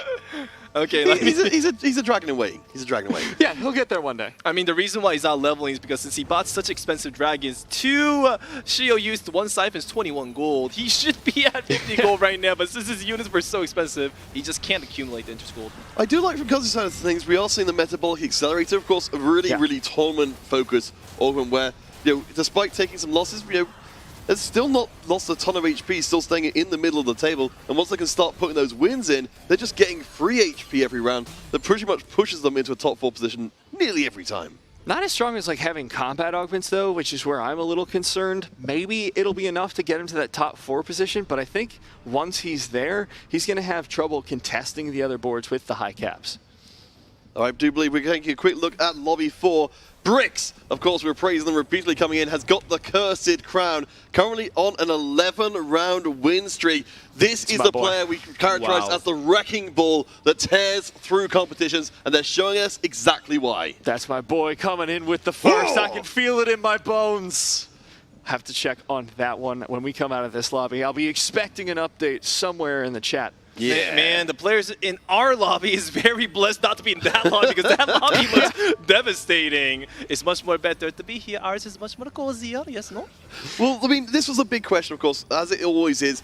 You know, we've had a little bit of experience with this format. We, you know, talking about do we play like bricks and try to go for domination the whole time? Do we play more conservatively and make sure we get into, say, the bottom half of that top 8? My Paradise not going for the Bonky Kong, unfortunately, did sell. Oh, wait, hold on. I'm blind as a bat. There's a Wukong 2 and another Wukong on the bench. The dream is alive. I mean, it's a really awkward situation because he knows that Bonky Kong is what his heart tells him to go, but his brain's like, no, no, this is Worlds. That's a few brands right there. Professor Bebe. Again, I've really asked you this before, but I want to really get it on record. Bonky Kong, you know he has a place in our hearts. Why does he not have a place on our boards nearly ever? Because he's weak. He's weak. Fair enough. Can you teach him to be strong, Professor Bebe? Can you teach him like I have no authority over that. According to the lore, that's Master Yi's job, who's not in this set. He's a bit of a is that why it's not working? Yeah, he's a bit of a deadbeat teacher, not here for a student. We're really disappointed in him. It's no Piccolo. It's no exactly. All right, let's get back into our game. We're looking at My Paradise's board. He has a true 2-star into an Ascension. His itemizations are, I think his items are also very Shield Siphon focused, right? Oh, for sure. I mean, yeah, but they could also go on to a Wukong. Well, I suppose that's that's the position we're in with the set. Wukong. Yeah, I think that's literally his strategy, though, right? It's just like, well, these are great if I get to a Shio-Yu, but in the meantime, if I happen to hit Wukong we've 3. got the heart and the head presented here on the bench. Say, if I just happen to just trip and fall into a Wukong 3, no one can really hold it against me. Oh no, I hit the reroll button. Whoops. Off against Tech Summers, who's going to be doing their best. Now we do see one bow on our friend Wukong there. If that was combined with another bow, I could actually be made to convince them to think we actually are going to see a Wukong come. Wow, we're really looking towards Bonky Kong now, aren't we? No, we're all in. We're all in, baby. I mean, I wanted to, but like the bow usually means that he's probably gonna just throw it away because he doesn't really care about his third item. He just wants that extra attack speed save, maybe a bit more HP. But I really am curious if he'll be able to go for a Siphon Shou-Yu deck. I don't really know. Oh, one off! Oh boy! Oh boy! We're here for it. It's finally happening. Look at all that gold. It's just heartbeats away. The king of the beast. I mean, nobody's gonna blame him if he just accidentally presses it, right? He's like, yeah, oh, whoops. Oh no, my face has fallen on the D key. Click, click, click, click, click, click, click, click. The computer's broken. But, I mean, we've seen it happen to our players before. Plausible deniability is there. I believe it happened to Selvi. If I was like, well, my keyboard broke, I was trying to press something else, and I ended up with the Wukong. All right, coming into the second to last game or round, going into Wolves. I'm suspecting My Paradise wants to lose here. Unfortunately, he will natural to level 7 after this round, so the chances of our Bonky boy making it through are very low. But My Paradise, really strong economy here, still above 50 gold, has been for several rounds, just naturaling his way to 7. Will be able to roll down at that 4-1 breakpoint from a pretty comfortable position. Actually, I wouldn't really give up on hopes on Bonky Kong yet because he is at level 7 and his board's very weak, right? This means he can't really go for level 8, so he can actually just start, he has to start rolling anyways to find like something that can help him save HP. And if a monkey just randomly My passes Paradise, by, we're giving you so many excuses, man. You've got to hit the button for us. Come on. Basically, we're playing TFT just one step removed. Yeah. Oh, Jax, to see you rolling for Jades. It's the right type of unit. Okay, I thought for a second. Yeah, Shiryu has killed. Do not sell the monkey yet. Not yet. Not yet. He didn't. We're good. We still have a chance. Okay. All right, so guys, I just want to take a second again to reiterate where we are with this particular lobby. Because we were talking about the separation of players. So we've got Holy on 15 points in the lobby, and we've got Kuza who is on 4 points in the lobby. Yeah. There's a massive separation of players. This is really the time where we need to see our players like Paradise, Kuza, Life is Bad, and Fly. They need to be locking in top 4 positions at least if we're going to keep talking about them nearly at all. And we're going to start seeing players roll down at this stage. We're watching My Paradise and quietly hoping. So we see Fly at the top of the board on a 9-win streak, 60 gold in his pocket. 60 gold? What about 108 gold for New? It's fine. All right, if we go back to the game, I'm actually really worried for My Paradise moment because we saw a lot of players already with Xiaoyu and Siphon, right? Yeah. I know that Cuz already has one, and Fly has the potential to get one, and Fly is much more richer than My Paradise as well too. So I actually don't know if My Paradise will be able to hit in time, and even if he does hit, I think he'll be underleveled. Well, we'll check out, of course, Life is Bad back with the Astrals we saw last time around. We don't have the Protector of the Cosmos going in, but what we do have is an interesting item setup. So we've got the Dual Lotus, we've got an Infinity Edge. This is a Lux that could even hit harder than the Lux we saw in the previous game. Do you see how strong one cost racer comes out? Yes? No? Trying to convert us. We still have time as we check in on the other players. We've got a Dragonmancer Karma still carrying Fly all the way through his win streak to 4-1 as the final augments come out. All right, let's see what we've got. It's going to be gold across the board. Our players should be able to put together their final setup here. So let's take a quick look across everybody and again see if we get anything spicy. I'm looking at that Dragon Imperialist for Holy. We only went for the Dragon carry. You guys last just game. want Dragon augments, right? Hey, I want a Dragon! I want something fun. I want something a little bit spicy. That would have qualified. But now, Holy instead going to be just going for a component grab bag, trying to find his way back into this one. Fly really taking his time with this. I mean, if you look around the boards as well, too, we actually can see 3 Xiaoyu boards at the moment. And Fly, thankfully, he did manage to pivot into maybe like a Deja hybrid. He actually can, but the rest of the players are going to be very contested for sure. All right, so Life is Bad. Again, one of our players who needs to get the strong finish here. Finds, again, the Protector of the Cosmos. Seems to be, of course, going to be attracted more closely to those astral compositions. We'll keep an eye out for our Lux, as we've done so many times before. So as we see Tech Summers with an interestingly item Xiaoyu there, will be doing a lot of damage, but doesn't have the raw AD as of yet. I mean, she's slapping, if nothing else. A lot of attack speed there on the back of it, but the slow animation coming out from her using her ultimate means it's not going to get as much value as it would on certain other carries. Manages to prevent the worst loss at the very least. Tech Summer is actually taking a very heavy loss there, and he also is very far away with from his upgrades, and he is also at 0 gold. Tech Summer seems to be in a bad situation, just like My Paradise, and whereas players, I feel like players that went for uncontested compositions or unique compositions, one cost 3 stars, were very heavily rewarded. Am I the only thing to that? No, absolutely. I mean, it's wonderful to see the evolution of the tournament meta as it comes in. You know, new ideas filtering in. Of course, you know, it's the players who have those deep strategic banks to call upon who can have that most flexibility to say, you know what, this seems like a tournament where I can bring out a comp I would bring out nowhere else. We were talking earlier on about how this is going to be a rather low-tempo lobby, and we're seeing that manifest here across a lot of players' boards. We saw Fly not only take his first loss, but he's pivoting towards the Dragon board, and on Newt's board, with all of that gold, rich get richer, he is trying to do much the same. Actually, I was really surprised that Newt did manage to take Rich Get Richer, but it's actually rewarding him. He has so much HP. He actually has the Shimmer skill like Investor, like a paying off as well too. With that Nikos and this economy, he actually can go for full for Dragon Board, for sure. Yeah, I do like this as well. We've seen this coming through a few more times more recently. The players, you know, they're playing, you know, more with the kind of, you know, heavy gold reliance. They're trying to hold on to the gold. So more gold than you would strictly need at that moment to make sure they maintain their gold supply when they level up. Holy did manage to find a win there, found an Ao Shin. Hopefully this time it will disappoint him less than his former Ao Shin in the previous game. Oh, only time will tell, wins. Yes. Mark my words. I want to take a quick second just to shout out something which, you know, you can notice with the standings here, or just in the way that some of the players are playing. Summers, who's of course playing in this lobby right now, managing to get themselves a 7th, a 1st, and then an 8th. That's a huge amount of variation for one player to bring in, especially when we saw them at Last Chance Qualifier being our top 4 player. They've really changed the way they play. I really love how the focus is actually going onto these beautiful Astral like a 3-star like a Eunice. And I'm saying this because Astrals don't really get that good of a results in tournaments, so I'm really happy to see a composition like this work at a huge stage such as Worlds.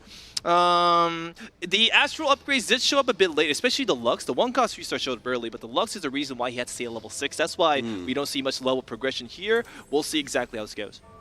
All right, so of course we mentioned we will eventually see a 4-item Lux coming in. We don't know what that last one will be, but Archangels being added on means a huge heap of damage. And of course, it will be spectacular against any comp that puts its main carry in the opposite corner. Yeah, Diamond Hands are going to be really helpful in the meantime there for this Siphon to tank those Lux shots. You can see him doing exactly that, and then quickly just getting blown to pieces. Wow, so strong. This is only the 2-item, well, I guess 3-item version of Lux. Yeah. There's more to come. Oh, I mean, that was really a fair fight because Nuke's got like 100 gold in its inventory.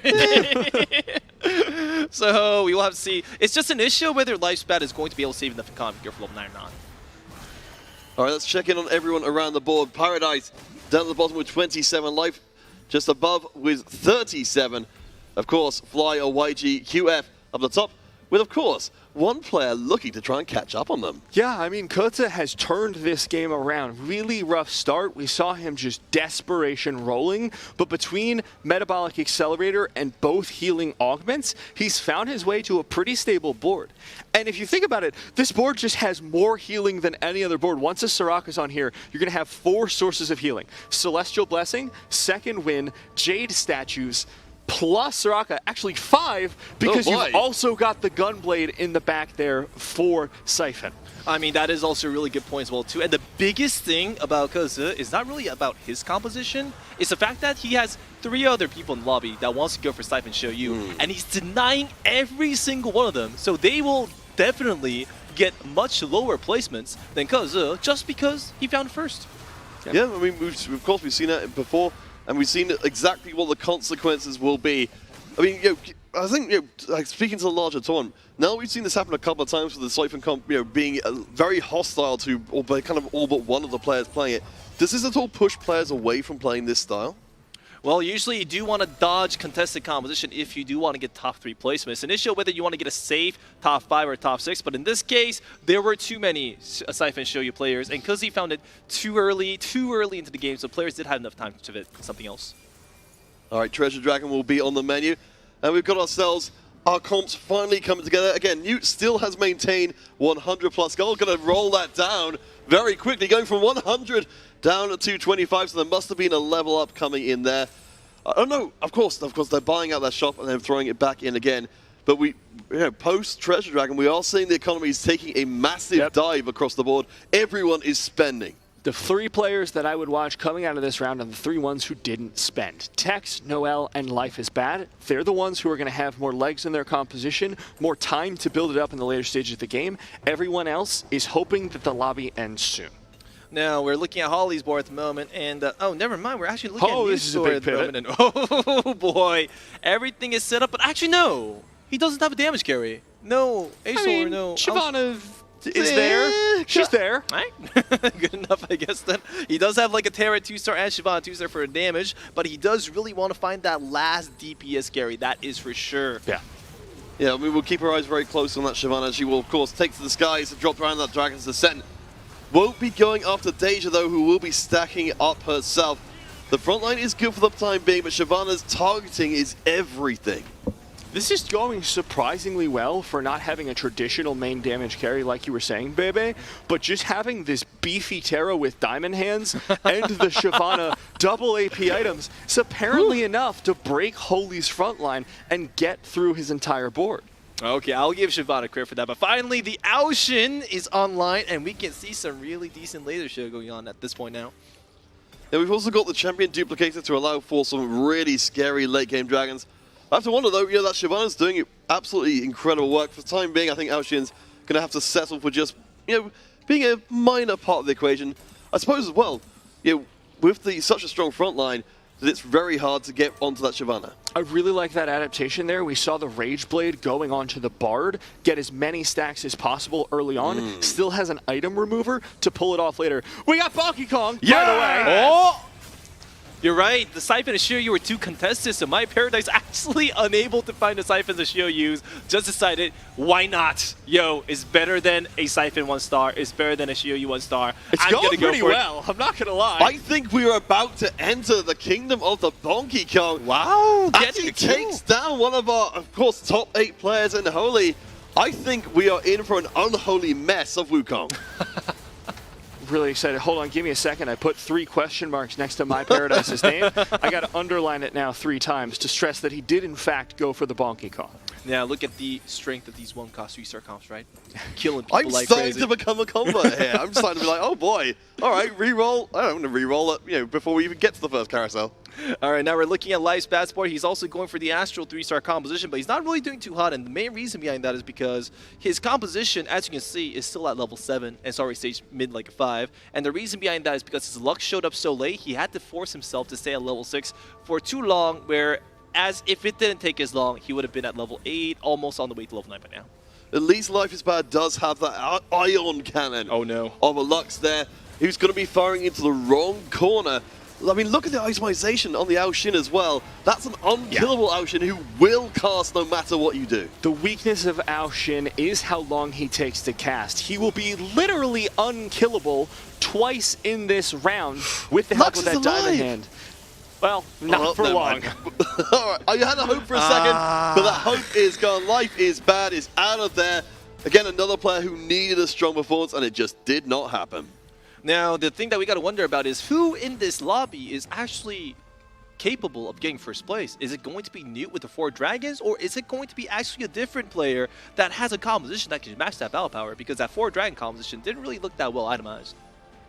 We'll have to keep an eye out. Of course, Tech Summers, one of our players with the highest points in the lobby, is now back on their win-streaking ways. Again, we saw them switch up their style to be much more Feast or Famine. This time, it looks like it's Feast. And Noel was one of those players that I pointed out as is Tex, who was saving onto that gold when everyone else rolled down. So Tex is still going to have his economy intact and has a chance of capping out these boards in the late game. Look at that, 6-game win streak, 43 gold still. Yeah, he doesn't have his 2 stars yet, but as he gets into late game, he'll still be able to continue increasing this board's power.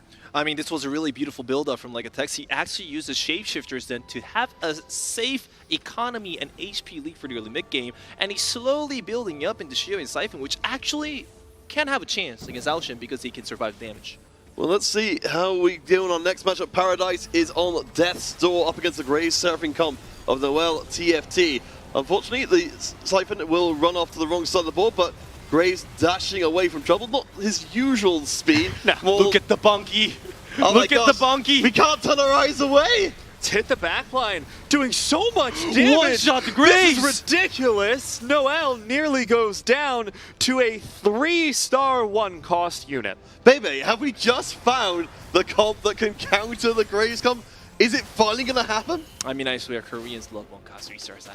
I honestly didn't think it worked, but I'm Paradise knows what he's doing right, for sure.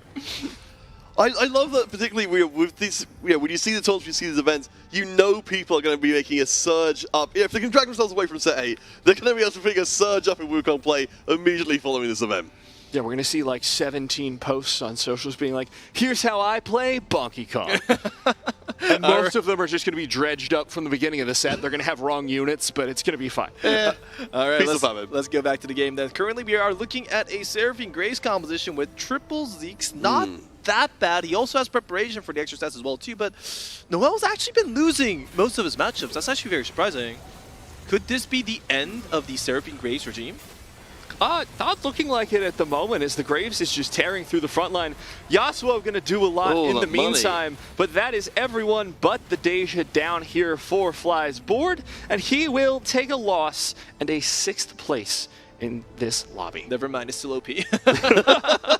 As if. You can't spell note without OP. Speaking of... No. Well, so that's going to be our top 2 players both taking a loss off that previous round. We've got the 3 players at the bottom who are still very precarious, but apparently it's still going to be very tightly contested heading into the end of this particular game.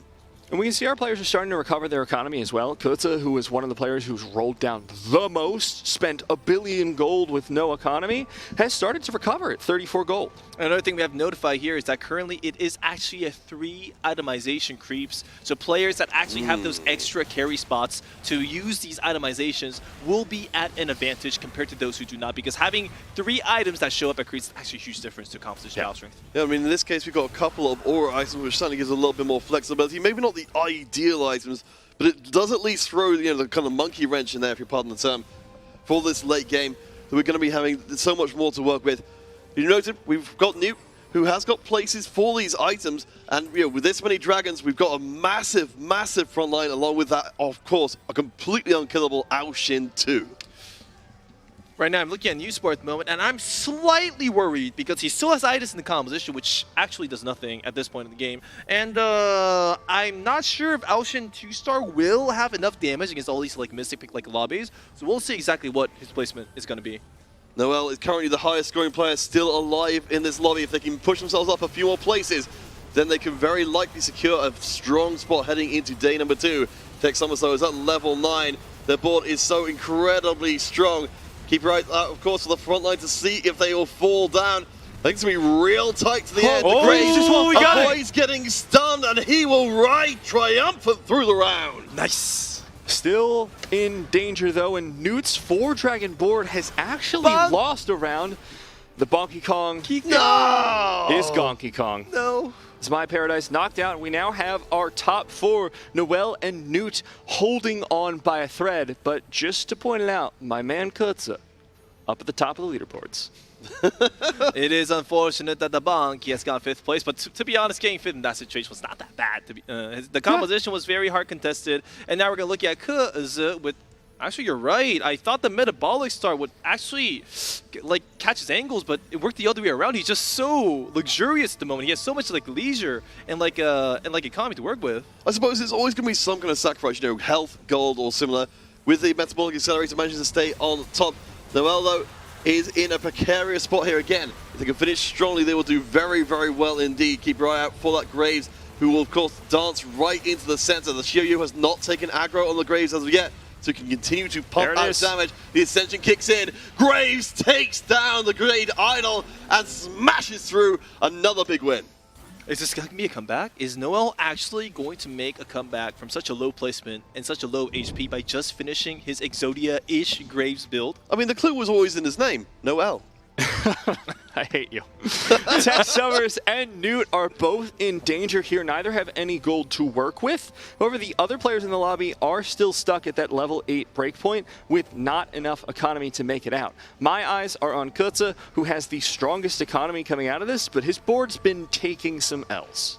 I'm really hoping that Newt is actually able to win his composition because 4 dragons is very strong, but it is not invincible. One unlucky fight, one unlucky loss could actually decide victory. Let's see how the fight goes here. Shyvana diving into the backline, interrupting the Graves as Terra does their best to tear him down. 1, 2, interrupted before the 3rd pulse. Oh, Graves survives! Shin doesn't hit! There's going to be the thunder coming down and barely takes out the Graves. Look at Noel's face! That is the face of denial. I cannot believe that's how the round ended. Just 1 second away from thousands of dollars in prize rewards. That is actually going to be really angry for Noel, eh? Gonna be happy, though. Made that top 4 one of the best performing players on the day. So, as frustrating as I'm sure that was, still going to be rather chill. Unlike Kutza here, top of the board in this game, bottom of the board overall, 32nd across all of our lobbies. I mean, I would have been really angry because that was a triple Zeke's Graves serving composition. That was a first, mostly. So it must hurt to get a potential first loss like that, but that's because the other players played well. Now if you go back to a news comp. Well, I mean, I kind of wanted to bring up here as we come towards our final rounds. We've got the Aoshin, we've got the invincibility frames there. How do you even begin to deal with something that strong? Well, the only way to beat something like that is very simple. You gotta survive it. When Aoshin ults, you gotta make sure to have enough Mystics and enough HP on your board to just soak the damage and just hope that it misses the main carries. Let's see if it happens. Here come the dragons onto Kutza's board, and his dragons are not going to be able to tear through that Terra, as they are absolutely dominatingly tanky, uncontested as Aoshin fires away through the backline. Try as she might, Xiaoyu not able to rip through just yet, and Terra stalls long enough for Aoshin to find a 3rd ultimate, and it will not be enough. Kutza takes the win. Tech Summers down to a single point of HP. Now that's the case scenario when 4 dragons can actually lose. The dragon players' itemizations and augments were not perfect, and if you have mystics and if you have a healing with a lot of HP like a unit, it can actually survive the Aoshin ult prevailing in such fights. Oh boy, so we are down to 1-on-1 for Tech Summers, looking to maintain their position up at the top. Because they're hoping to climb their way up, point by point, round by round. If they get first here, then there will perhaps still be believers in that possibility. They've got 2 lives here, but if they win this round, they find their way back into the tournament. Now we see a typical Siphon Shioyu versus Siphon Shioyu in this set after the J nerf as well too. This is very uncommon. We'll see how the fight goes. All right, we've got Dragon versus Dragon and Shioyu. We'll be stacking up front from the middle. The Siphon part of the Siphon comp is getting very dangerously low, but not low enough. The Siphon drops. It's gone. It's going to be Siphon versus Oh, it's Siphon. hers. The heels come in and the Dragon drops. You can see the resignation there on the face of Tex. Even if there's a smile, there's still a notice it could have gone either way. What a hell of a way to end game number 4. GG. Very, very well done there by Kutza, turning around a disastrous game. And Bebe, like you said, I feel like a lot of that came not only from the in-game healing, but the metabolic accelerator, just keeping him alive longer than he dared hope. I mean, it's also really surprising how well these Jade, Shioyu, Siphon compositions are working. They are actually nerfed, and they actually have been very low on the meta tier list for a very long time. But we are actually seeing them making a huge comeback in big scenes, such as TFT Worlds, and I'm very excited about that. I mean, my understanding, and generally from what we've seen, it's a kind of comp you're expecting to see coming through, as a top 4 composition. What do you guys think is changing here that we're seeing it make a bigger impact? What's interesting to me, especially coming into those Dragon compositions, because traditionally we'd be like, okay, Aoshin itemized. Now, I am a little bit down on Aoshin compared to my boy Asol. But generally, that's a huge damage dealer. You've got a huge front line. The difference for me that game was the massive amount of healing that composition provides. Into an Aoshin, who does very incremental, fast, but incremental damage, wasn't enough to rip through all of the sources of healing, especially as we saw in that last round, the Soraka and the Gunblade. And another thing to note is that these players, the players that are participating in Worlds right now, are very talented. They know exactly what itemization to give Shioyu. They know exactly what items to give Siphon. If any one of those items were slightly different, then the result would have been completely different. Not everybody's Siphon Shioyu composition is at the same like a battle power, so I have to say that the players also played really well with these comps. Yeah, I mean, the interesting thing for me is a lot of players, and even myself before seeing this game, would be like, Siphon with a Gunblade, that's super suboptimal. But for what Kutza was trying to pull off, I really liked it. You know you need to keep your board alive. You know that if any of your carries go down, the game is over. Give that Siphon, who has one of the largest burst skills in the game, a chance to heal your lowest health unit. You've got Soraka, you've got statues, you have enough sustain to keep yourself going. It's always fascinating to see in the game where you really see that kind of seesaw of damage versus sustain tip so noticeably the other way and say, you just don't have enough damage in the barrel anymore to get over this hill. I'll just weather out the storm and come out the other side with the win. I mean, it was also very exciting to see a bunch of 1-cost 3-star compositions from Korean's perspective, but oh yeah, we saw it. We did see the 3-star Wukong. We saw a pretty sweet kill, but the placement was unfortunate.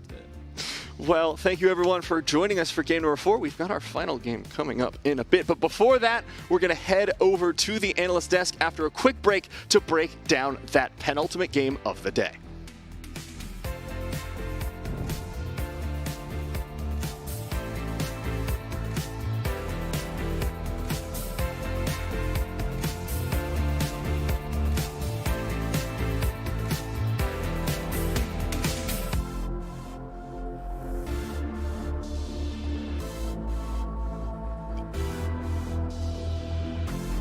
Not invincible. One unlucky fight, one unlucky loss could actually decide victory. Let's see how the fight goes here. Shyvana diving into the backline, interrupting the Graves as Terra does their best to tear him down. 1, 2, interrupted before the third pulse. Oh, Graves survives! Shin doesn't hit! There's gonna be the thunder coming down and barely takes out the Graves. Look at Noel's face! That is the face of denial. I cannot believe it. Round, they find their way back into the tournament. Now we see a typical Siphon Shioyu versus Siphon Shioyu in this set after the J nerf as well too. This is very uncommon. We'll see how the fight goes. All right, we've got Dragon versus Dragon and Shioyu. We'll be stacking up front from the middle. The Siphon part of the Siphon comp is getting very dangerously low, but not low enough. The Jaipen Was drops. gone. It's going to be Jaipen versus Oh, it's Cypher. versus. The heels come in and the dragon drops. You can see the resignation there on the face of Tex. Even if there's a smile, there's still a notice it could have gone either way. What a hell of a way to end game number 4. GG. Very, very well done there by Kutsa, turning around a disastrous game. And Bebe, like you said, I feel like a lot of that came not...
All right, game 5 was definitely interesting. And you know what I really love, guys, is that nothing is that strong to be that determined into the game. We had pretty much diversity of compositions so far, and I really love that. It means that we can have many entrants into the game so far.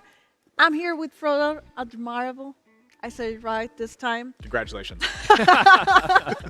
I love the UK impression. You gotta do that again.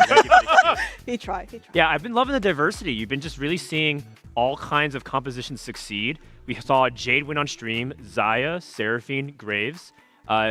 You're able to see the reroll compositions do well. Yone just won a lobby. We saw Astro's Lux on stream. We saw Kaisa win off stream. I mean, you're seeing 3-star legendaries and you're seeing Soam and Lagoons. Like, what else do you really want in terms of the compositions represented today? That's really good, actually. And I really want to make the focus on this lobby in particular. We had a lot of players playing Jade. we saw Kutsu starting off with Jades. We say like, okay, he's doing a 3-star Wukong, probably for the early mid game, and then he's gonna change it for late game. But he realized there was many players doing the Jade composition. He's like, oh, I'm actually staying this.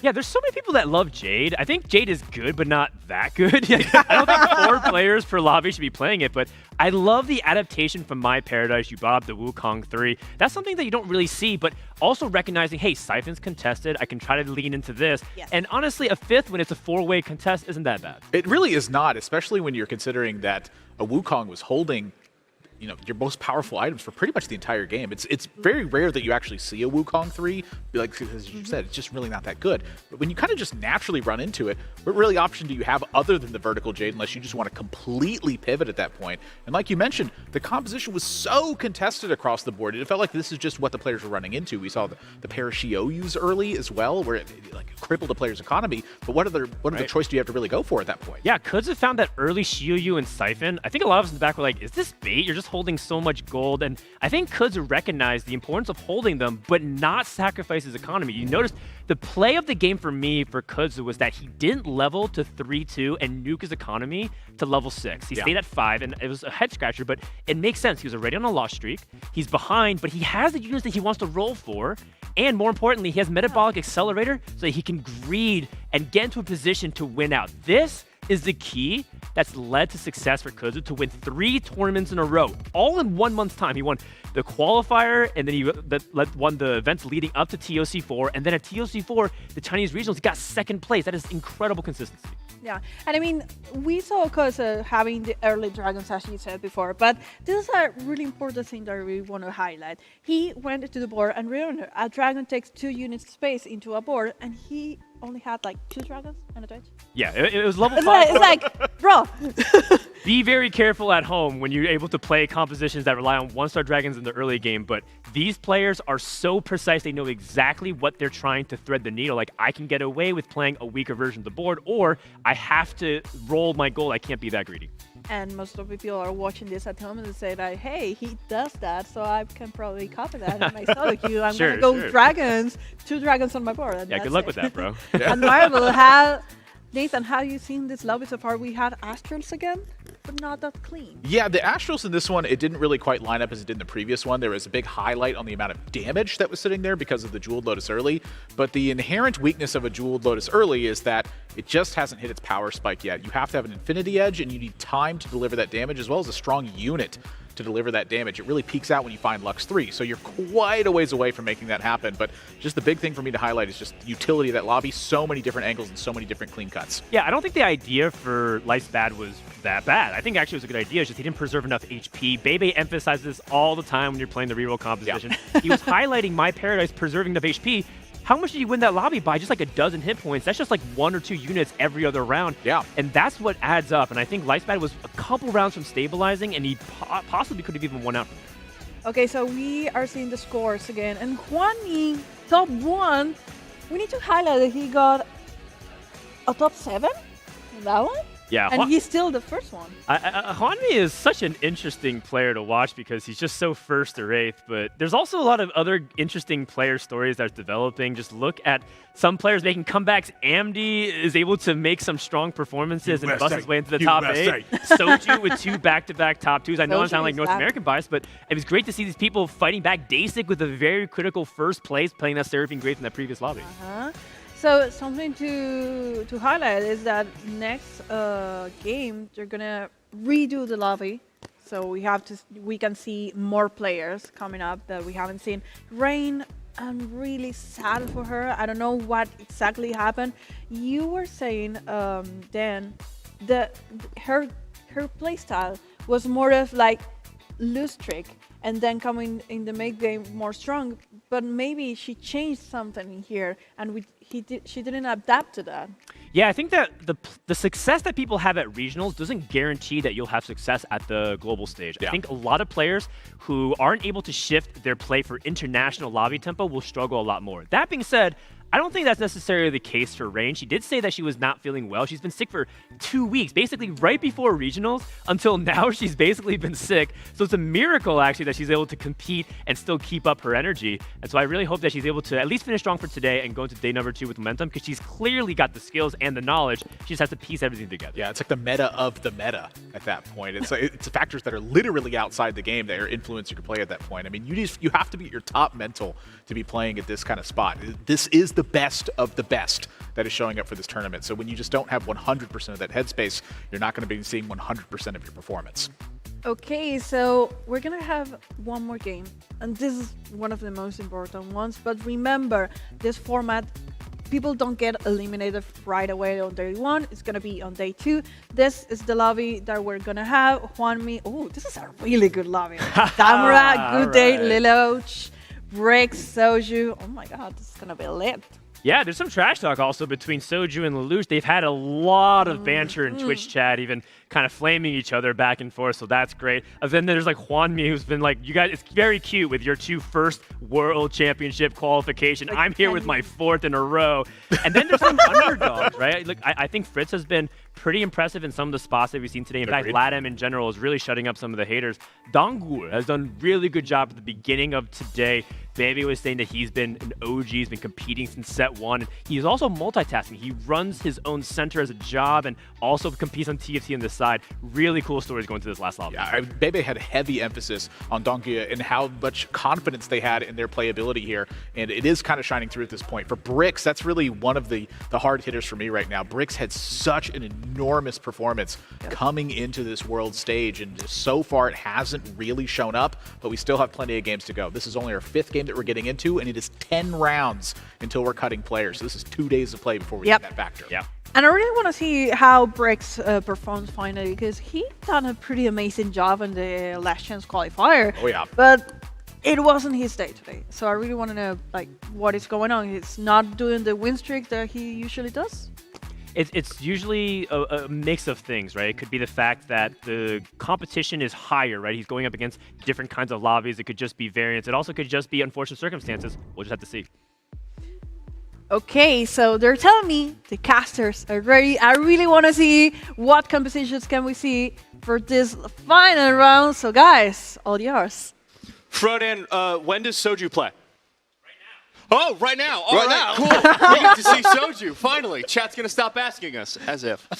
I'm going to look my best. Oh, of course, yeah. Let me just, you know, it's our first time seeing him here. We got to make sure that we're well presented for him. But we've got a bunch of fantastic players in this lobby. We were talking about ahead of this how excited we were, like they mentioned on the desk. You've got Bricks coming in. We have our EMEA champion, Lelouch. We have Hwanmi, returning world champion. We have so many incredible players coming up in this lobby. Not only do we have Hwanmi and like a Soju, we also have Dongur. Dongur is actually one of the oldest Korean TFT players. He has been playing since set 1. He has been challenger, ranked top 10, set 1 for over almost like 8 sets now. Almost 8 sets, right? So this is actually a very heavily packed lobby, and I think this is actually going to be one of the most exciting games in the like tournament so far. I mean, with Snakes Inning, we just don't expect to see lobbies like this. It's a testament to how good the players are here today, that even these big names can still have to climb back up. Let us get into our final lobby of the day. So many amazing names, so many amazing plays to come. And Lelouch, of course, not sitting too high on today's performances. Had a rough couple of games, didn't break top 4 until his 4th game of the day.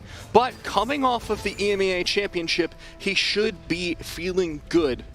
And hopefully his mental is still intact. I mean, this lobby, if you look at it again, it's amazing. We have Dongur, we have Bricks, we have Tamura, we have Soju, we have Fritz, we have Hwanmi. Yeah, so many superstar level players all packed in one lobby. I'm pretty sure that there will be a lot of compositions that we can look forward to, and I'm pretty sure there'll be a very unique variance for each player's playstyle. All right, we'll keep a close eye on how things progress. So guys, I think this is a good time here at the end of day number 1 to reflect. Coming into this final game, what are the lessons you want to bring forward to bring front and center for our viewers here in our final, well, halfway through our group stage? Japan's really good. Surprisingly good. Wow. Yeah. Nice to know. Coming out of those performances from title, still up there in the top 2 spots. on the leaderboard. Absolutely incredible performance coming into this day. I think what I want everyone to take away is that the global disparity is smaller than it has ever been region to region. I mean, one of the starts that I love most in this set right now is either a Lagoon start or a Shimmer skill start. And as you can see, most of the players are trying to lean towards that. They're buying these Gnostices for the Shimmer skill chance potential. They're buying these Zax, Malphites for chance to start with Lagoons for the extra economy to win the game. Yeah, and of course, it was mentioned, the Pirates' greed on the hand for Mirage, so we have got kind of 2.5 ways to econ through the game. We'll have to keep an eye out for what that Shimmer Skull item ends up being, as we will be seeing low-powered augments to start off our final round. I mean, oh yeah, silver augments! Yeah. Look, the lobby's really exciting. I was hoping for something to amp it up to 11. Well, this is what our players want, isn't it? They want to be able to. It's down to pure skill. True. There's no prismatics. There's no excuses. Only the very best players with nothing left to go. Yeah, this is the big skull TFT, giant brains coming out here. This is professional TFT. None of this prismatic stuff that everyone's so far on about.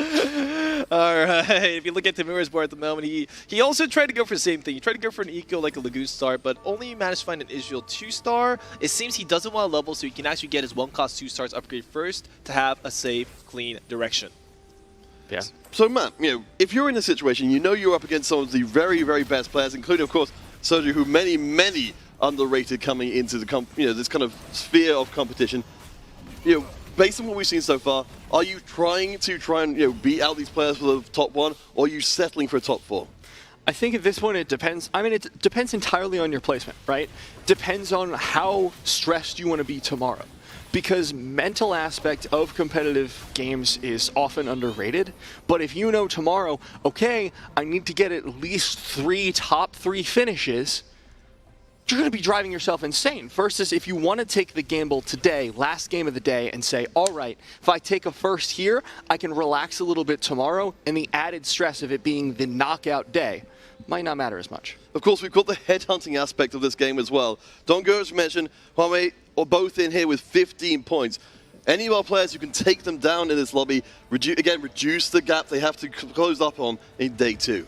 Right now, I'm mostly excited about this player right here, Hwang Mie. This is his 4th consecutive World Championships in a row, and I've seen this guy play since set 5. He gets insanely better after each set, and the guy practices so much, I actually have to give him my respect. He is actually one of the best players that I've ever seen. I mean, how does that even happen? When you've got a country as populous as China is, to be able to just do that, it defies all odds and expectations. Genuinely one of the best TFT players in the world right now and previously as well. So keeping on top of his skill, growing as the skill of the player base grows, means he's very likely going to have a spot in these championships for a while still. I do want to shout out to Brazil as well too, because I do have high expectations for Brazil, starting from like this Worlds. I believe that they have a very strong gaming infrastructure, and Fritz and Slooper are the representatives for that particular sense, right? Oh wait, correction, Fritz is from Argentina. Latin America, Latin America or Argentina. I said nothing. I said nothing. Don't worry, you got one of them. Yeah, it's honestly, I just consider everywhere Argentina. Whoops, we're doing a little bit of country swapping. I'll go to a whole I'm sorry. And on our screen now, we're going to see Brix winning out the LCQ. His performance in the EMEA finals was absolutely fantastic, but the 3rd day just didn't meet the performance we expected from him. LCQ's changed that, though. Yeah, well, absolutely. I mean, Brix said to us the reason that his performance suffered was he was intimidated by the competition. This lobby, with this many known names, this does seem like a recipe for Brix to potentially run into the same problem. If you don't think you are good enough to beat your opposition, then how can you even manage it? If you weren't intimidated before, you sure are now. So hopefully that's something that he's been able to crush. And a lot of times, again, people don't consider the mental aspect of TFT. They're like, it's all strategy. And it's like, yeah, but your brain is your brain. Stress affects you no matter what. It's not like, oh, this part of my brain's stressed, but the decision-making part is just going great. All right, now if you look at the HP composition, this lobby, you have 3 people at 100 HP, so there are 3 people that are going so very strong. There are 2 people below 70, so there are 2 people going for a very strong loss streak, while 3 other people right in the middle. So this is actually looking to be a very normal lobby where there are some win streakers, some loss streakers, and some people that just go up and down and up and down. And then we'll probably end up, I think, because we come from the EMEA side of things, we're definitely going to be talking more about the EMEA players, because we've got that depth of knowledge about them. From Brick's side of things, though, we knew that they were characterized by not only just playing strong, but generally playing strong for a really long time in any lobby, keeping that win streak going, and then turning it potentially into a first. Yeah, and looking at this direction here, is rocking that Olaf in the front line, letting him get those deaths while using Kaisa as a temporary item carrier. I'm not sure if he's going to be going into Olaf or if he's going to do the Bricks classic, Grave Seraphine. Now, this is a very good example of what high tier players really want in their compositions. They want Lagoon for Econ, or if you look at this bench, he has a Volley at the far right? He wants to get that Shimmer skill chance, he wants to get that a Lagoon chance, scale up, get all that money, then decide to go for 4-cost 3-star or 5-cost 2-star to finish the game. All right, tomorrow representing Oceania has got themselves a pretty solid board. Of course, we've seen this many times before. Ezreal certainly coming in, much as we saw the Wukong before, even though he broke our hearts. We see the Ezreal coming in and being an absolutely excellent item holder, who's certainly able to take down more than a few units before falling, and perhaps even, of course, win some rounds. Yeah, not seeing him used as that reroll carry just yet, maybe later. And in the meantime, Bricks is going to preserve his win streak going into 1 round off that PvE round. If he's able to do that, his economy is going to be in incredible shape. I mean, look at this lobby. This lobby not only has superstars, but 3 players are burning at the moment. Please meet each other. How long is this going to go? Well, it's worth bearing in mind, we've, as you said, we've got the 3 win streaking players. Bricks is only on 7 points right now, if I read my maths correctly. So they've got a lot to gain here. For Donkey, they're already on 15 points. They can afford to take a less strong lobby, but right now they're building up the almost insurance for day 2 that they're going to be making top 8. I mean, I said Juan Mie was a fantastic player. Look, he's going for that 1-cost 3-star comp. Oh, a legendary that's how you know. Sejuani 3-star carry. This guy knows what's what. Oh boy, I can sense a Dragonmancer spatula coming in the future. I really hope so. Up against Dongil. Let's see how they do. It's going to be a big pile of Ball Riders. And this is going to decide who streaks into that PvE round. Brick's obviously going to have a better time as he didn't roll into one of the other 100 streakers. And Juanmie looks like he's in a good position coming out of this one. But it's going to be Swift Shot versus Swift Shot, and only time will tell. Once we get out of here, we'll have 2 people 100 streaking.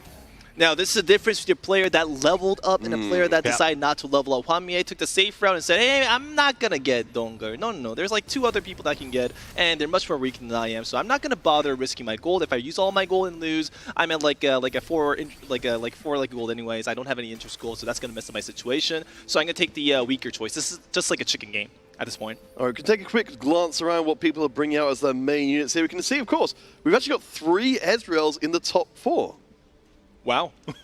2 Astrals as well, both loose streaking, so that's a good sign. That's what you do with Astrals. Otherwise, I'd be a little concerned if they were running other compositions, as Good Day and Fritz both going to be using those economic engines to get through the early game. Unclear if either of them are going to stick to it, though. I mean, have you seen any other region that goes for 1-cost 3-stars like this? Good Day, our fine Korean player, going for the Astrals, of course. Bebe, talk to me here, That's what Matt was saying. We seem like we've got a lot, of course, the quality of the players here is absurd. We've got so many strategies which seem to be going according to plan here. We've got a decent amount of money in the mix across nearly everybody, apart from Bricks. If everyone's plan is going as it should be, what does this mean for the game overall? This means that the game is actually going to feel a lot of strong compositions. We're going to see a lot of level 9 players, or we're going to see a lot of insane, high-value compositions. And Nidalee 3-star, let's go. Rapid-fire cannons at the ready. We got Z-Star discard for the extra attack speed as well, too. And I am currently liking a Good Day spot, although I do not like the fact that he could not finish his reroll in time. You should always finish your reroll before the fight starts. Always finish a reroll before you deserve.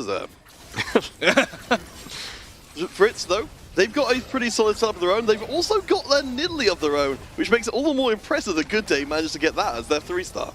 Yeah, Fritz is not going to be concerned about losing here. Already on a full loss streak, Good Day has decided this is where his streak has to end. But Fritz, sitting on 40+ gold, is going to be fine, keeping that economy going. Doesn't seem particularly committed to the Astral reroll, unlike Good Day, who went all in for it. Again, just a reminder for anyone who's coming in late.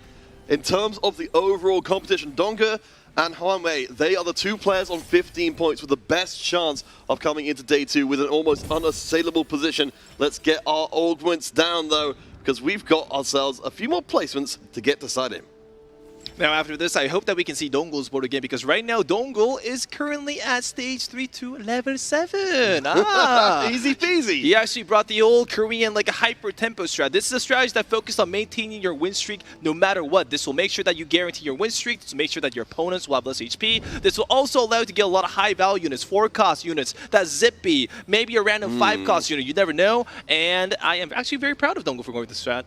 It's not looking great, though, to be honest. Got the Pirates Gold for economy, which is maybe why he feels he can afford to go for this. But still, mostly 1-star units on that board, so that strength is going to go down very quickly. Yeah, Dongul really needs to keep this win streak going because they've got nothing in the bank and they've got augments, which do suggest a very, very strong endgame.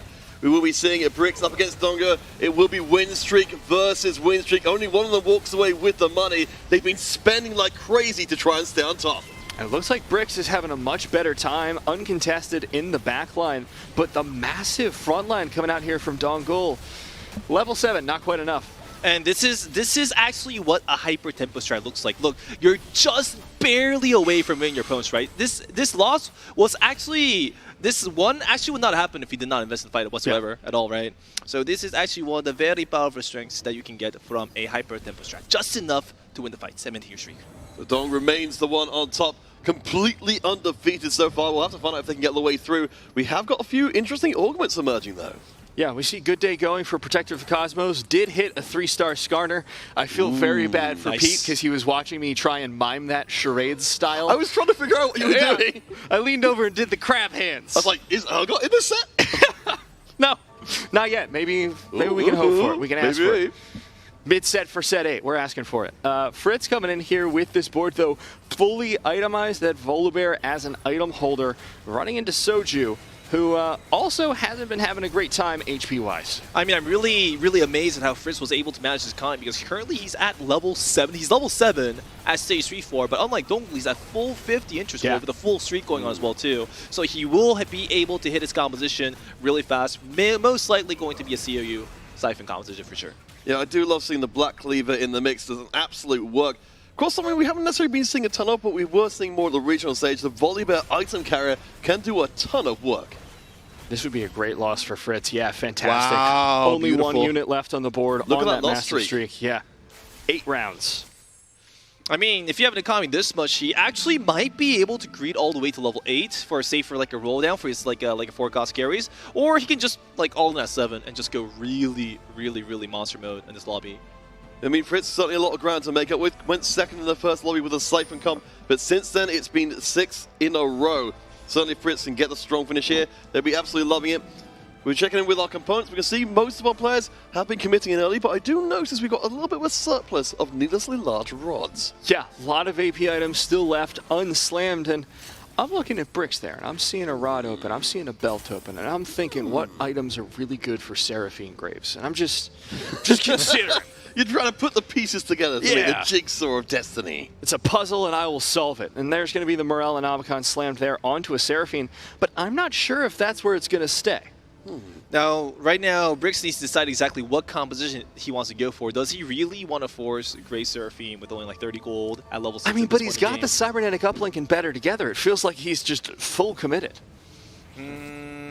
Since there are no other 2-cost 3-stars in lobby, I guess it would be much more better to go for like a Grey Seraphine as a gamble, but I'm not sure if he has enough money to make that happen.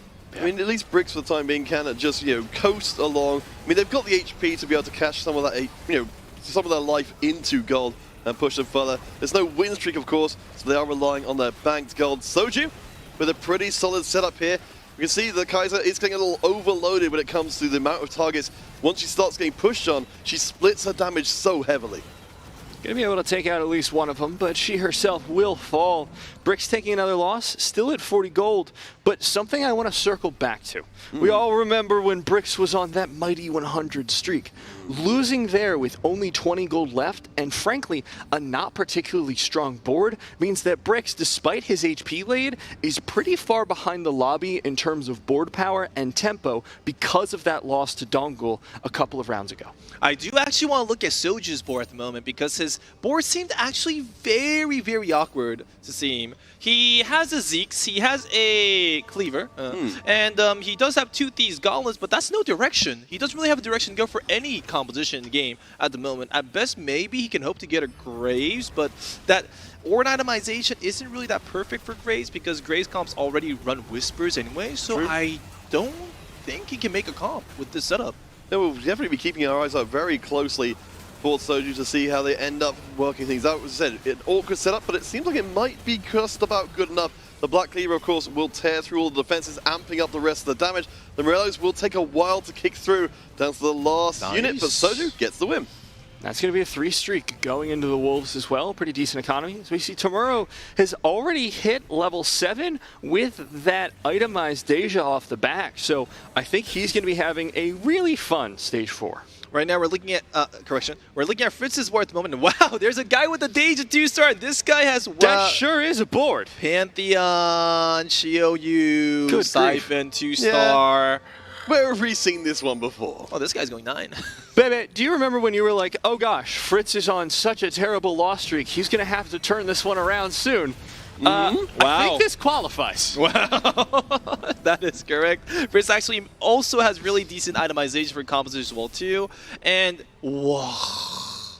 That's a Bard. All right. Yep, easy peasy. He's having a great time. That's a Bard and a Protector's Veil for sure. So, I mean, we've been pretty impressed by what we've been seeing from the Jade Siphon board. I mean, with the kind of current setup we've got here, how do you guys feel about its ability to push above expectations, to go from a top 4 comp to, again, be a top 1 or even top 2 or even a top 1 comp? I've been surprised by how strong Soifin has been coming into this competition.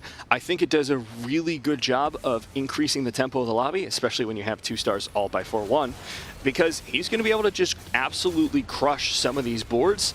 And I think if he's able to do that, get that Soraka and Bard in to stall for his carries, he could turn this into a top 1. It just matters how many people go down before they cap their comps. I mean, it's also an issue of like a timing. Like if you just find your carries like this at this point, you can just chill, save your kill, go full 50 gold. You just go save that, go 9, add in Bard and Soraka, and that's just it. That's just first or second. How is Dongle still streaking? That is the Korean hyper tempo, super tempo strat. I'm proud of that strat. One cost, 3-star. We're going to see the augments coming out here, filling out for everyone. Good day over there on the bottom of the leaderboard. Going for Thrill of the Hunt, but without a damage item on this Lux, he's going to be in trouble. So have my eyes on the rest of the board for the moment. And it will be silver, gold, and gold. So no prismatics, no excuses. Like Ross, as we said at the beginning of the game, this is the environment our players love to work in. Recon 3? What? All right. Huh. Okay. Well, that's something a little bit different. Oh, so that's what he went for. Well, you know, Bebe, when we did that segment earlier today, I didn't think to ask you if we should ever go for Recon 3, but Brix, expert of Graves Seraphine, seems to feel so. Okay. Brix wants it, then why not? Brix wants it, who am I to deny him? Yeah. But the problem with Brix's comp right now is that he doesn't really have a Graves, so he's kind of forced to use Kaisa as a damage carry, but I feel like once he finds Graves or any Cannoneer, it's just better to move to Zeri until you get the upgrades. We'll see what they do. As I said, it does feel like the Kaisa item carry has maybe passed, though, and maybe made a liar very quickly as well. We do see what happens against the backline composition. All far from Kaisa gets focused, and then she gets onto the backline and murders everybody. The Zyra ult was incredible timing there for Brix, able to stall out for his Kaisa to finish them off. With Gadget Expert in the back with that Shiv for Zeri as well. Really good combo. As we go over to Good Day's board, Astral reroll not doing so hot. Now this is what we call a, how how do we say it? Disaster. He has no in France, yes. He has no itemizations for his front line, no tank itemizations. He has no itemizations for his back line, no damage itemizations. He has one random Zeeks, and Zeeks is not useful at all. The Shojins that was supposed to be on Lux 3-star is on Varus because he couldn't find a Lux 3-star. This is something that commonly occurs in national comps if you fail to find your upgrades fast, and if you fail to find Lux or Varus 3-star. It just dies off. I'm definitely not a fan of the two Varai in the mix here. Nice. And, just a single Lux from the backside with the Giant Slayer trying to do enough damage. First bearing in mind, of course, Good Day from Korea, the regional champion, has not managed to hit a top 4 as of yet, I believe. It's going back through, 7th, 5th, 7th, and 8th. It's not been a good day for them at all. No, that day continues to get worse, contrary to their name, as we see Soju finishing up that board. Bebe, you were like, I don't know where this goes. Turns out, as all roads do, Grave Seraphine. If all goes wrong, just go for Grave Seraphine. Exactly. You're always home. Now, the reason why Good Day's comp isn't also working is mostly because of items like Mace Pad. If he had itemizations like Mace Pad, tank itemizer for frontline, then his composition is actually quite nice. But that is quite unfortunate that he didn't have any resources, and he will just die off like this, unfortunately. Dongle's finally taken a loss as well, down to 86 HP. So that streak that's been defining the game so far is over.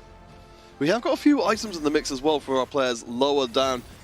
Fritz, of course, we did catch our attention before. He's on a win streak from the bottom, and Tamura from the middle of the table. So perhaps we are starting to see our players who are lower down hitting their spikes and getting to the point where they can put up a real threat. Pirate Deja composition. We're actually seeing it. Yes. He has the upgrade ready, so if he just finds 2 more Mirages added, he can actually start farming itemizations like crazy. It's not that bad. No, it's one of my favorite ones just because it's absolutely so bonkers and out there. Especially in this situation, at the end of day 1, you need a big win. Let's see if Good Day can survive, though. It's going to be very tight. It's going to be a rough composition. You're going to want to watch that Varus in the back line. Which one? Well, both of them, as they try and stall out for the Lux. And Zippy will find the wrong target, so Lux has a little bit longer to go. Ezreal from Dongle, though, the lobby leader, uncontested for the time being. Finally, Lux fires off. Will she find a second? Wow. Yes, she will. What a difference it makes to find the items you needed, be able to put together the Infinity Edge and the Dual Gauntlet. This is a Lux who's finally online. I mean, this is also one of the downsides of Dongle's strategy if you look at his board. His strategy is hyper a tempo strat, so he actually still has a 1-cost 2-star as a main damage a carry. So it is actually falling off really hard, and he does need to find a cheap composition. I really like this from Lelouch. He's in a great position. You've got the Infinity Edge, and you may be saying, oh no, Kaisa 3 with only 1 item. But there's Blue Battery 1, there's Jeweled Lotus as well. Effectively, already a 3-item Kaisa. You've got the needlessly big gem right there on her as well. So this is a very stacked board with a lot of room to grow. We know every opponent Good Day goes up against could be their executioner. You look above them on the scoreboard, it's a long way to go for Good Day to try and get out of the situation where they're so close to getting a thrown bodily out. And then when their chances more or less end, the Lux is casting. Of course, this is one of the comps that will struggle. We haven't got any healing coming in for the Kaiser at all. They were just waiting for the hammer to fall. The first ult doesn't do it, the second one doesn't do it either. Close one. No healing onto the Kaiser, so she cannot go for an infinite a sustainability for sure. But now, what? Manazane. I would take it. That's fine. Gets off multiple ultimates in a very short succession. But maybe Lelouch wants something a little bit more aggressive.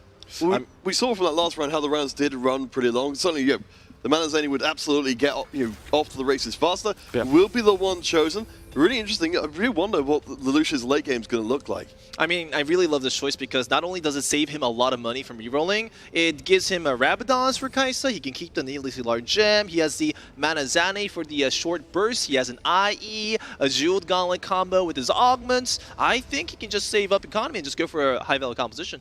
Well, based on what we've seen from Lelouch, we'll keep an eye on how things develop, but we do need to pay attention to the rest of the lobby. Of course, we have got players who have been hitting absolutely out of the park. Runway on 24 points right now, doing astoundingly well. Yeah, 36 HP, but got a hell of a board to back it up. Giant Slayer, Guild, Xayah, plus a Swift Shot emblem for the Hecarim in the back. This is the composition you want if you're going for this Guild Xayah. Only thing you're going to be missing is that Shyvana.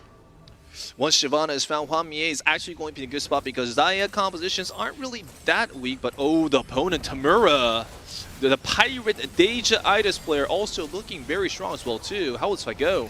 Yeah, no fourth item in there for Deja, courtesy of our friends from the Mirage, but at least that's a good amount of firepower. We'll miss Zaya on the first one, so allowing her to stack up the damage. We'll keep checking around though, because of course Good Day is still very close to elimination. They've run out of road, and it's gonna be a swift 8th. Nice try, Good Day, nice try. Korea's no good, very bad day happening now. Oh boy. That's going to be in 8th place for the Korean champion. And Tamura is going to put out a lot of damage. So this composition we talked about earlier with this Deja, with that Pirate vertical Mirage, if all goes well, is actually having a great time. Now, we see Tamura rerolling, but what is he looking for at this point? Maybe like a J2? Oh, a J2 star. Strips the Yasuo. Yeah, apparently it's not going to be a Mirage 6 or 8. Our dreams will have to wait for another day. I mean, I just don't see what direction he can go for after this because, you know, like, this is it. If he doesn't go for Mirages, if he doesn't go for value, then this is the end of his composition, and I don't know if that's going to be good enough for first place. Yeah, I mean, there's no money in the bank really to make that kind of change up against Soju, or at least the ghost of Soju. We'll see how well that Manazeni, and of course the Rabadon, as you mentioned, a huge power spike for our friend Kaiser, who's going to be casting again and again. The mana pumped in me, she just keeps stacking up the early damage. She's just going to be able to do so much damage to the front line, even with Itis, but Ascension will finally pop, coming off that needlessly big gem, but I fear it's too little too late. Daya is trying really, really hard to take down the enemies, but a clean triple kill right there, saving HP. Ah, it hurts. But he did do his job by saving Tamura a bit of HP so he can maybe raise his placements a bit by bit. I want to point out as well, take a look at Fritz. Lost streaked all the way down to 40 HP. Can someone read out for me the HP value he currently has? 40? Yeah, so he's been able to maintain that win streak since we saw him catch those 2-star core units. We see even now a Death's Dance plus Edge of Night for that Xiaoyu fully itemized Siphon with a Zeke's on the Pantheon. This board is incredible. That is a lot of beef for the front line, a lot of damage up against Tamura, who's another player who's just like Fritz trying to climb and claw the way up, but Fritz's win streak is obscene. 9 rounds in a row. At least Deja will not be directly aggressed on for a little while. I mean, I'm really surprised how well these players are all in all these lobbies so far with the Xiaoyu and Siphon compositions. Usually, this composition does not do this well, but the players are just adjusting it. So, oh wait, never mind, they're losing. Well, so this is the problem we've had. Wrong compliment. You go back to set 7, you say, don't worry, Siphon will just kill anything in the back line. Very much not the case here. Tomorrow's had the chance to stack up, and even with the Death Defiance, it's still too much damage to handle. Take a look at the health totals as well. We are getting closer to the end of the game than you might think. This lobby is incredibly tight and clustered in health totals, 18 to 40 across 6 remaining players. I mean, we are looking at the players, and number 1 right now is Dongul with 40 HP, but that's actually not true. He's actually much lower than that, because since he used his Hyper Tempo strat, he is guaranteed a top 6 placement with this HP lead for the mid-game, but his composition will be much significantly weaker than other players in lobbies. Again, just a quick reminder of where our players stand in this game. Hwamie with 24 points after getting the first before with a Yone reroll composition. Donga just behind with 23 and Soju with 21. Tamura on 20. And we've got 19, 15 Bloodlet and 9. We've got an incredibly tight set of players here heading into day number 2. This could be such a big difference in just this lobby. Soju is literally right outside of that top 8 positioning. North America's homegrown champion apparently lives very close to me. I just found out on desk when, when Dan introed him. But also adopted by Oceania, according to Asa. He's a popular guy, what can I say? A lot of hearts on the line here for Soju. Has built this incredibly powerful Graves composition that looks like it's going to make pretty quick work of Tamura's board here, as you can see the Graves just firing away through the front line. Yeah, Bebe, of course, we talked about that Black Cleaver before, treading through the defenses. Makes it incredibly hard to do anything to stop this Graves from just murdering everyone you love. I'm really enjoying exactly how good of a composition Soju managed to make. The IE and the Edge Knight on the Graves. We got the Zeeks on the Zeri. And we have so many carries. We have Pantheon as carry, AP Pantheon. AP Pantheon as carry, and we got AP Lee Sin as a carry as well too, which is very decent. And he's also making a good use out of Yasuo. That's something that many people can't do. Zach 3-star just came out here for Lelouch. Top of the health boards now, coming off the back of a win. But this is where his composition is going to cap out. Just 6 gold left, 4 experience above level 8. Not much more for him to do. All right, so Tamura, along with Soju, down in the 10s or teens, will be going up against Dongo, who is currently second on the scoreboard. We are seeing the gap start to narrow considerably. Look at that Deja itemization on each side, though. That's a lot of healing, a lot of punch, and of course, we know it's a crit strike as well from Dong. Watch that wave come out. Not enough to tear through the front line, but significant damage to the back. Needlessly big gem activates. You can see those shields start to slimmer down a little bit, but this Deja is really struggling while Tamura's is just kind of hanging out and chilling. I mean, if you like Dongo's board, he has 4 crits, he has 3 hand injustices. This guy is not making any other itemizations but HMJ. No, but it's going to be very just. I mean, give the guy a hand, he's doing everything he can. Dongo will take the L though as we start again. Much as with the overall standings, we're seeing it very tight. You know, in this lobby from our top 6 remaining players, there is barely a hair between them. Depending on how bad the loss is, 4 of our players could go out in the very next PvP round. I mean, this is what happens when you just put a bunch of superstars in one lobby. These guys are not weak. They will not lose without a fight. They're going to do everything they can to win at least one more fight because they know that that is the most important factor in making your placements and winning the game. And it absolutely can be deceptive because, of course, somebody has to go 8th in every lobby. You know, even when you've got players of this caliber playing in, you know, not everyone can be a winner. You can only determine them in the particular state they came in. All right, now we're looking at Soju's board here, and is there anything he can do to make himself stronger at this point? I feel like he is strong enough. I noticed his positioning on the Grey Surfing Comp looked a little familiar, like someone taught us just the exact same thing. Would you mind reiterating for anyone who missed?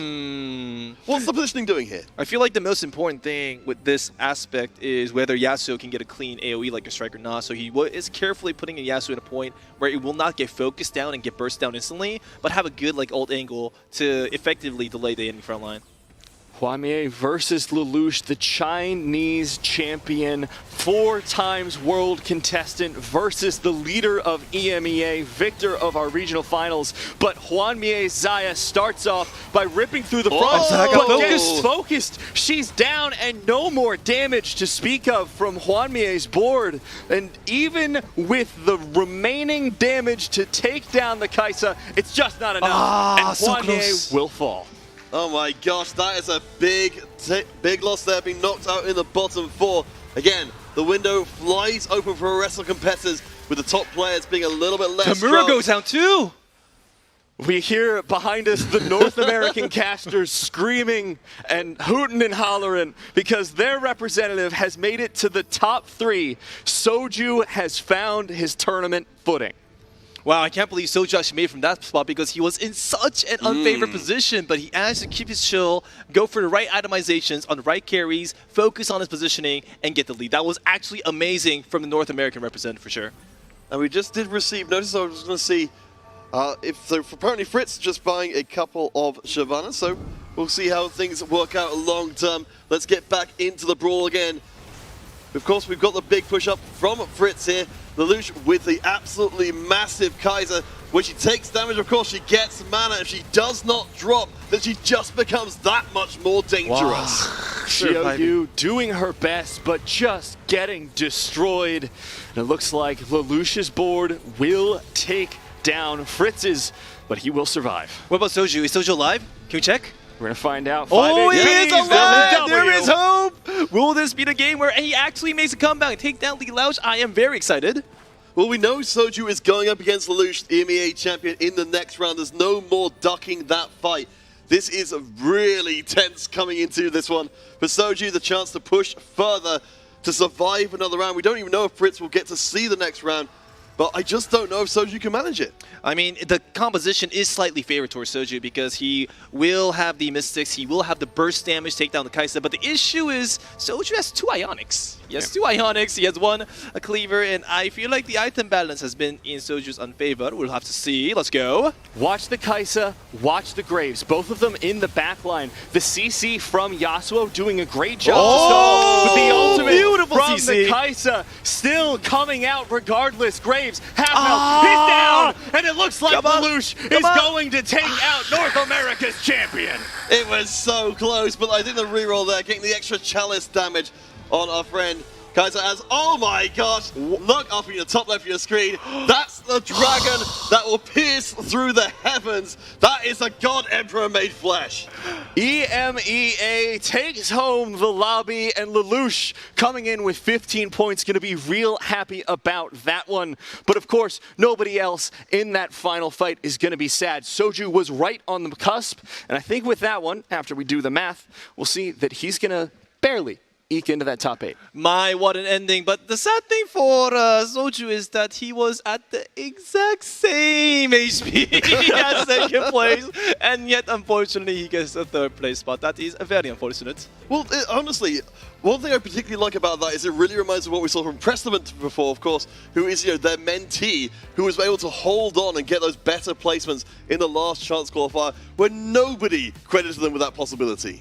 Yeah, I mean, that's what it comes down to, especially at this high of a level. It's all of the micro adjustments. It's if I can just take every single opportunity to get 1 place more. 1 single placement can change it all. And every inch you take away now is a mile you don't have to take later. And that's what a lobby looks like with having a bunch of superstars. These superstars know exactly what to build into, know exactly what comp to make, and they do not go down without a fight. And again, with the snake seeding, the better you do, the better your lobbies will be, because you'll be going against players with a lower point score. Winning begets winning in this kind of environment, and that's why, again, it's so important for Soju and so important for everyone to get every single point you can. Yeah, I am really impressed with the performance of all of the players here, of course. This was the first time we got to see the Kaiser reroll actually get a top 1. We see how it works. Unfortunately, I feel like that was a little bit of an outlier game, because it's not as simple as just have 5 items, man. Just get a bunch of combat augments. That part's easy to do. But make sure that they just make your 2-star or your 2-cost unit stronger than every other unit in the game. Seems easy enough. Yeah. Why don't we just do that perfectly repeatable? I mean, it's very nice to see Lagoons and a Shimmer Skills win, because that is the textbook composition of what should happen. It was a bit unfortunate for the Korean representatives, though. The hyper tempo strat usually is for a safe top 6. It guarantees top 6, but higher than that is very difficult because you have no money, you have no proper compositions, no item priority. But I feel like that was a good example of securing your lead, because Dongul was at a lead, so that's why he could actually go for that strategy. We also saw that same fate befall Bricks, because we knew he was going for that same strategy, was going for hyper tempo, even, if you will. Hyper tempo. And he was not able to establish that because he ran right into Dongul, who was able to take that victory away from him and crush Bricks' economy. It just was not enough to take him home. Yeah, we're good at messing people up. It's not about winning, it's about just hurting someone. I mean, we're starting to really learn a lot about different regions here today. I mean, first what you were saying about Bricks, it feels like it's so important now, particularly for our players, to recognize where they are in the lobby. As you said, if you're so close to hitting, but somebody else just gets there a few heartbeats ahead of you, you've just got to say, I've got to play for the best position I can get away with. And with that, we are going to head over to a break really quick, followed by our analyst desk to break down the final game of day number 1. We'll be back in just a bit.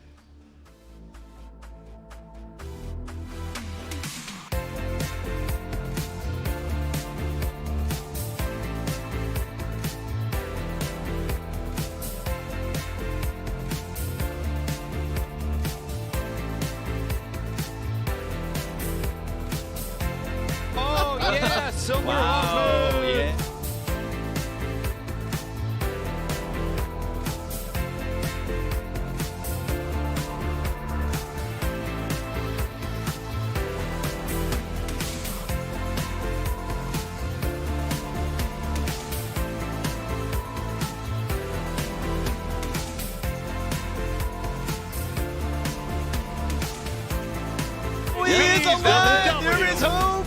Will this be the game? We'll have to see. Let's go. Watch the Kaisa, watch the Graves, both of them in the back line. The CC from Yasuo doing a great job to stall with the ultimate beautiful from CC. the Kaisa. Still coming out regardless. Graves, half health, he's down, and it looks like Lelouch is going to take out North America's champion. It was so close, but I think the reroll there, getting the extra challenge damage on our friend Kaiser as, oh my gosh, look up in the top left of your screen. That's the dragon that will pierce through the heavens. That is the God Emperor made flesh. EMEA takes home the lobby, and Lelouch coming in with 50.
Okay, that was the last game for today. And can I just open this saying, like, the reroll compositions have been up and down this whole tournament, either top 1, top 8.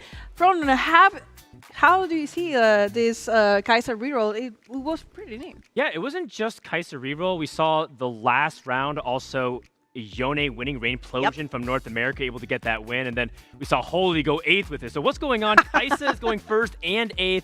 Yone is going 1st and 8th. Seraphine Graves going 1st and 8th. I think it really has to show that this patch is not just cookie cutter plug and play. Yes, you may have all the right components and items, but you have to read the tempo of the lobby and understand the dynamics of reroll. Reroll gets a really bad reputation for being a simple thing to play, but at this level, it's anything but easy.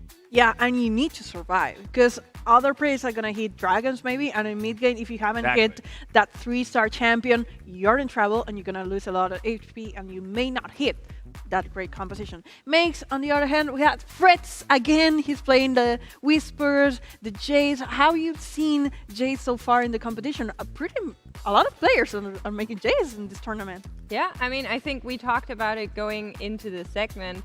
The Soifin comp, the Jade Whisper, is still very, very popular. It's just great to make it into top 4, but I'm starting to worry that's not enough for players, because in the end there's going to be a massive cutoff over 50%, so they need to at least go into top 3 on the average to make sure that they're in it.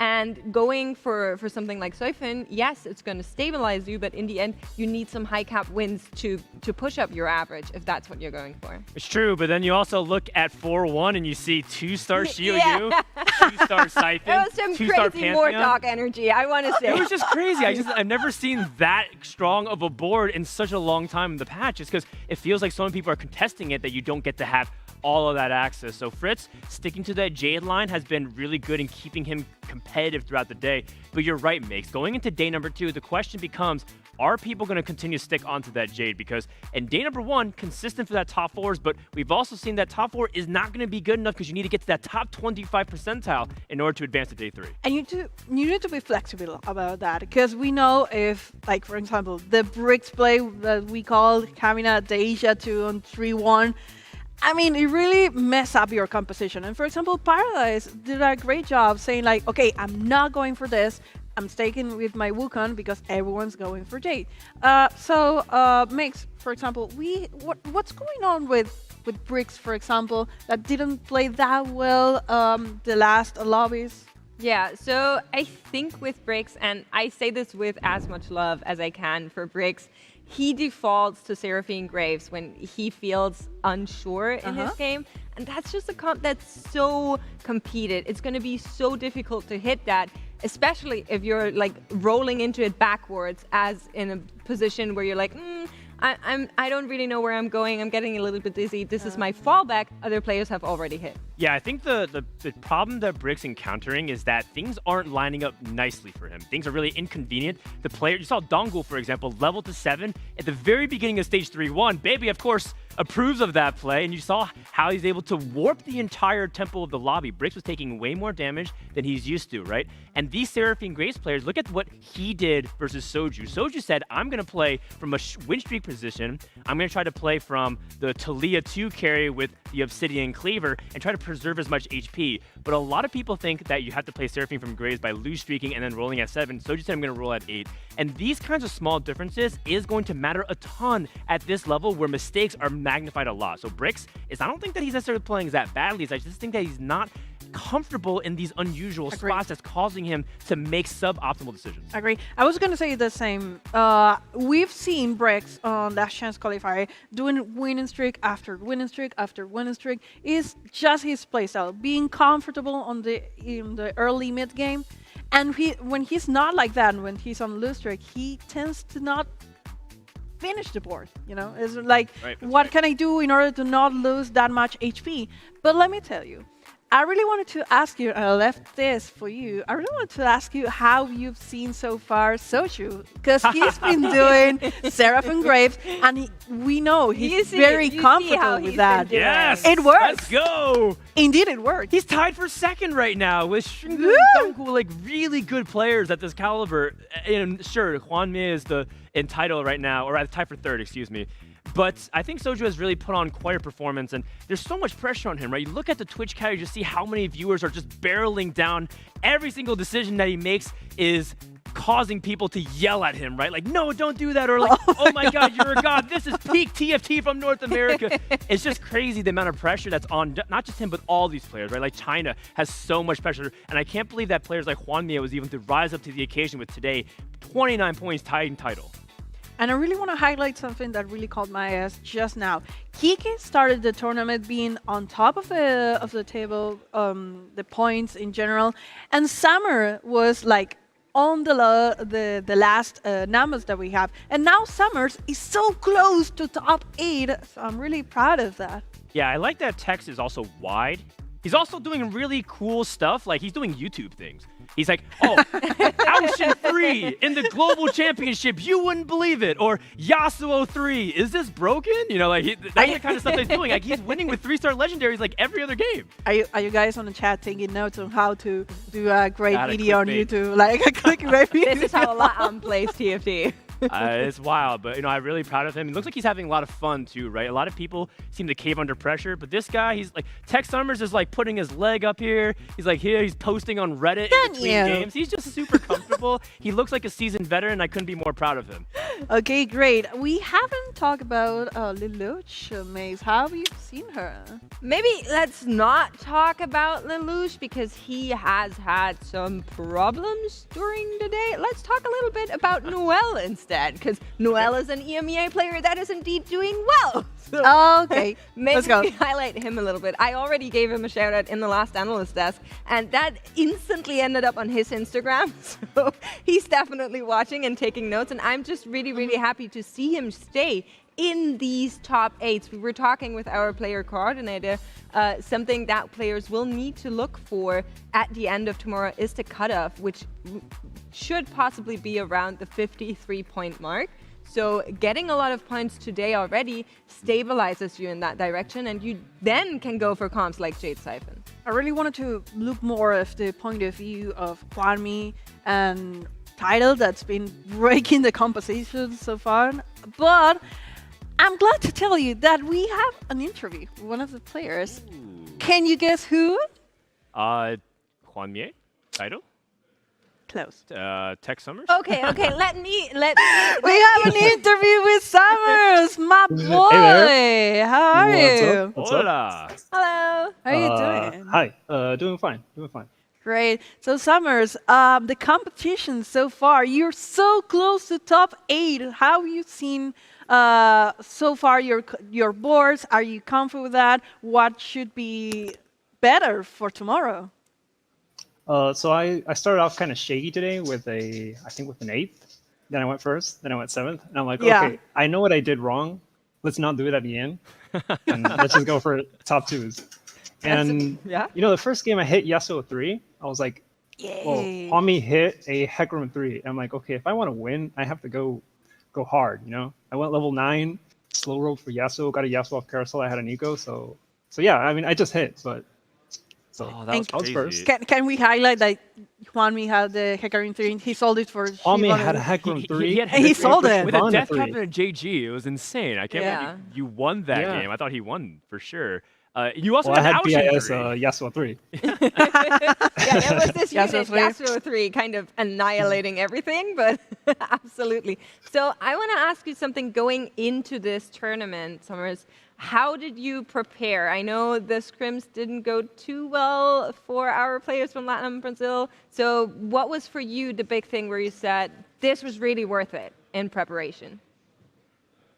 Okay, so to be honest, I didn't scrim that much. I mostly scrimmed yesterday, but the rest of the days I was just spectating the other players. I was just taking notes, saying, okay, this is strong. This is what I should play. This is what I shouldn't play. And combining that with all my notes and with my study partner, Adenawe, who also went to the World Cup last year. The general. Okay, so I'm pretty ready. If I play my game, if I play my play style, I know I can go top 4 even better. Awesome. Before the Dragonlands Championship, there was a lot of talk about people ranking other regions and what they thought about it. And a lot of people put LATAM at the very bottom. Did that fire you up? And what was your reaction when you heard all of that? Oh, of course that fired me up. I'm like, I mean, every region is strong. You just can't just call us like, oh yeah, you're a bad region, all that stuff. Like, we're good. We have some good players, so I don't know. I just want to make it to the finals and try to prove everyone wrong. Well, also that and just win the finals, you know? Oh, absolutely. Okay, Dan just wanted to see the war on fire. It's okay. Oh, He yes. wanted us to bring That's our the job. topic. Stir the pot as much as we can. Of course. Okay, so Summers, last question. Tomorrow is the big chop. You know, you feel comfortable on getting there with the points and getting to the third day also? I mean, I'm just 1 point away right now from top 8, and I think I played pretty inconsistently today with my 7th and my 8th. That 7th and 8th could have been like a 6th and a 4th, maybe.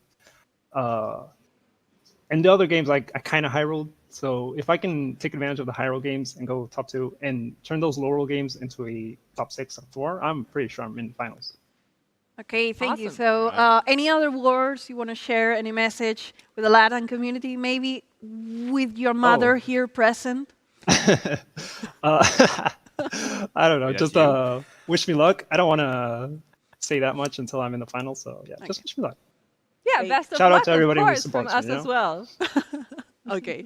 Good luck, Summer. Thank you so much for this interview, and see you later. See you later. Later. I'm really happy because I get to know these boys for many years that they competed in the LATAM scene. I know their potential, and I know how Dan said the frustration of saying like the underdogs every single time. But I do think we are getting better every single time, every single tournament. I mean, you can even see the improvement from game to game. Yes. Tex is talking about how he's reviewing his own gameplay. The first thing that he's saying is like, I could have played better. Yes, I'm 1 point out, but I know the mistakes that I can make up. And that's probably true of every player here. If there's any player that's saying, I didn't make any mistakes today, they're lying, and they're probably not going to make day 3. But the mark of a grizzled veteran is the ability to be objective about these kinds of mistakes and be able to correct them for day number 2. And there's also people who have some mental, right? Like, there's people who are, like, joking, like, oh, if I'm not going to be in contention for top 8, I might as well just forfeit the rest of my games for the tournament because I can't go for it. And I don't think that should be the case. I think a lot of players are going to come back tomorrow fired up, and if they're not, you're going to see them fall very quickly. All right, we're coming to the last minutes of the show. I'm really sad because I really want to continue keep watching Ace, but we have tomorrow. Remember to follow us on social media. We have on TFT on Twitter and on Instagram and Facebook. It's Play TFT, and remember to use the hashtag TFT Championship to join the conversation. Maybe to make a prediction on who's gonna get the third day, who's gonna be the best players. Who has the best outfit? Which Who I think has the makes best outfit? has a really badass outfit. I Yes. thought that me and Kylie kind of matching with our. We're gonna our match. hair. Let me do this. Let me do this. Can we have the comparison, Look like at the them. level of matching How that can we you- had? Yeah, I'm not competing with this. I'm just taking part in your glory. That's all right with me. Okay, makes tomorrow the time we're gonna go for the Get out those Pepe Noted because tomorrow at 10 a.m. CET and at 1 a.m. PT, we're going to be back for you guys with day 2 of the championship, and hopefully we'll see you there. Tomorrow is the big chop. Tomorrow is the big day for many of the players. And remember, it's not subtle. It's not like, oh, some players leave today, some players tomorrow. No, tomorrow is gonna be it and lit. But we gotta close this. Thank you so much, guys, for joining me. And thank you so much for the people that are here in the chat joining us in this amazing competition. We will see you tomorrow. Rest well, have some snacks, and we wait for you. Bye-bye. Bye.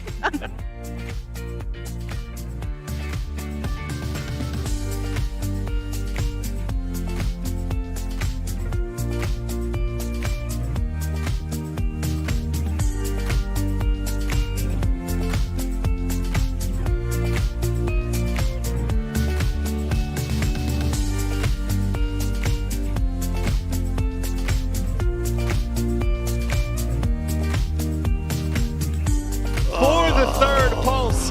Great survives. Shin doesn't hit. There's going to be the thunder coming down and barely takes out the grave. Look at Noel's face! That is the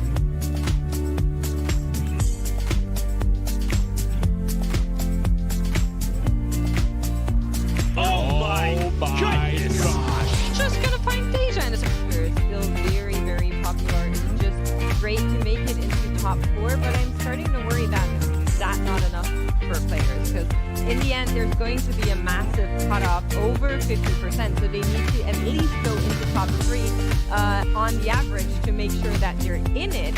And going for something like Soypin is going to stabilize you, but in the end you need some high cap wins to push up your average if that's what you're going for. True, but then you also look at 4-1 and you see 2-star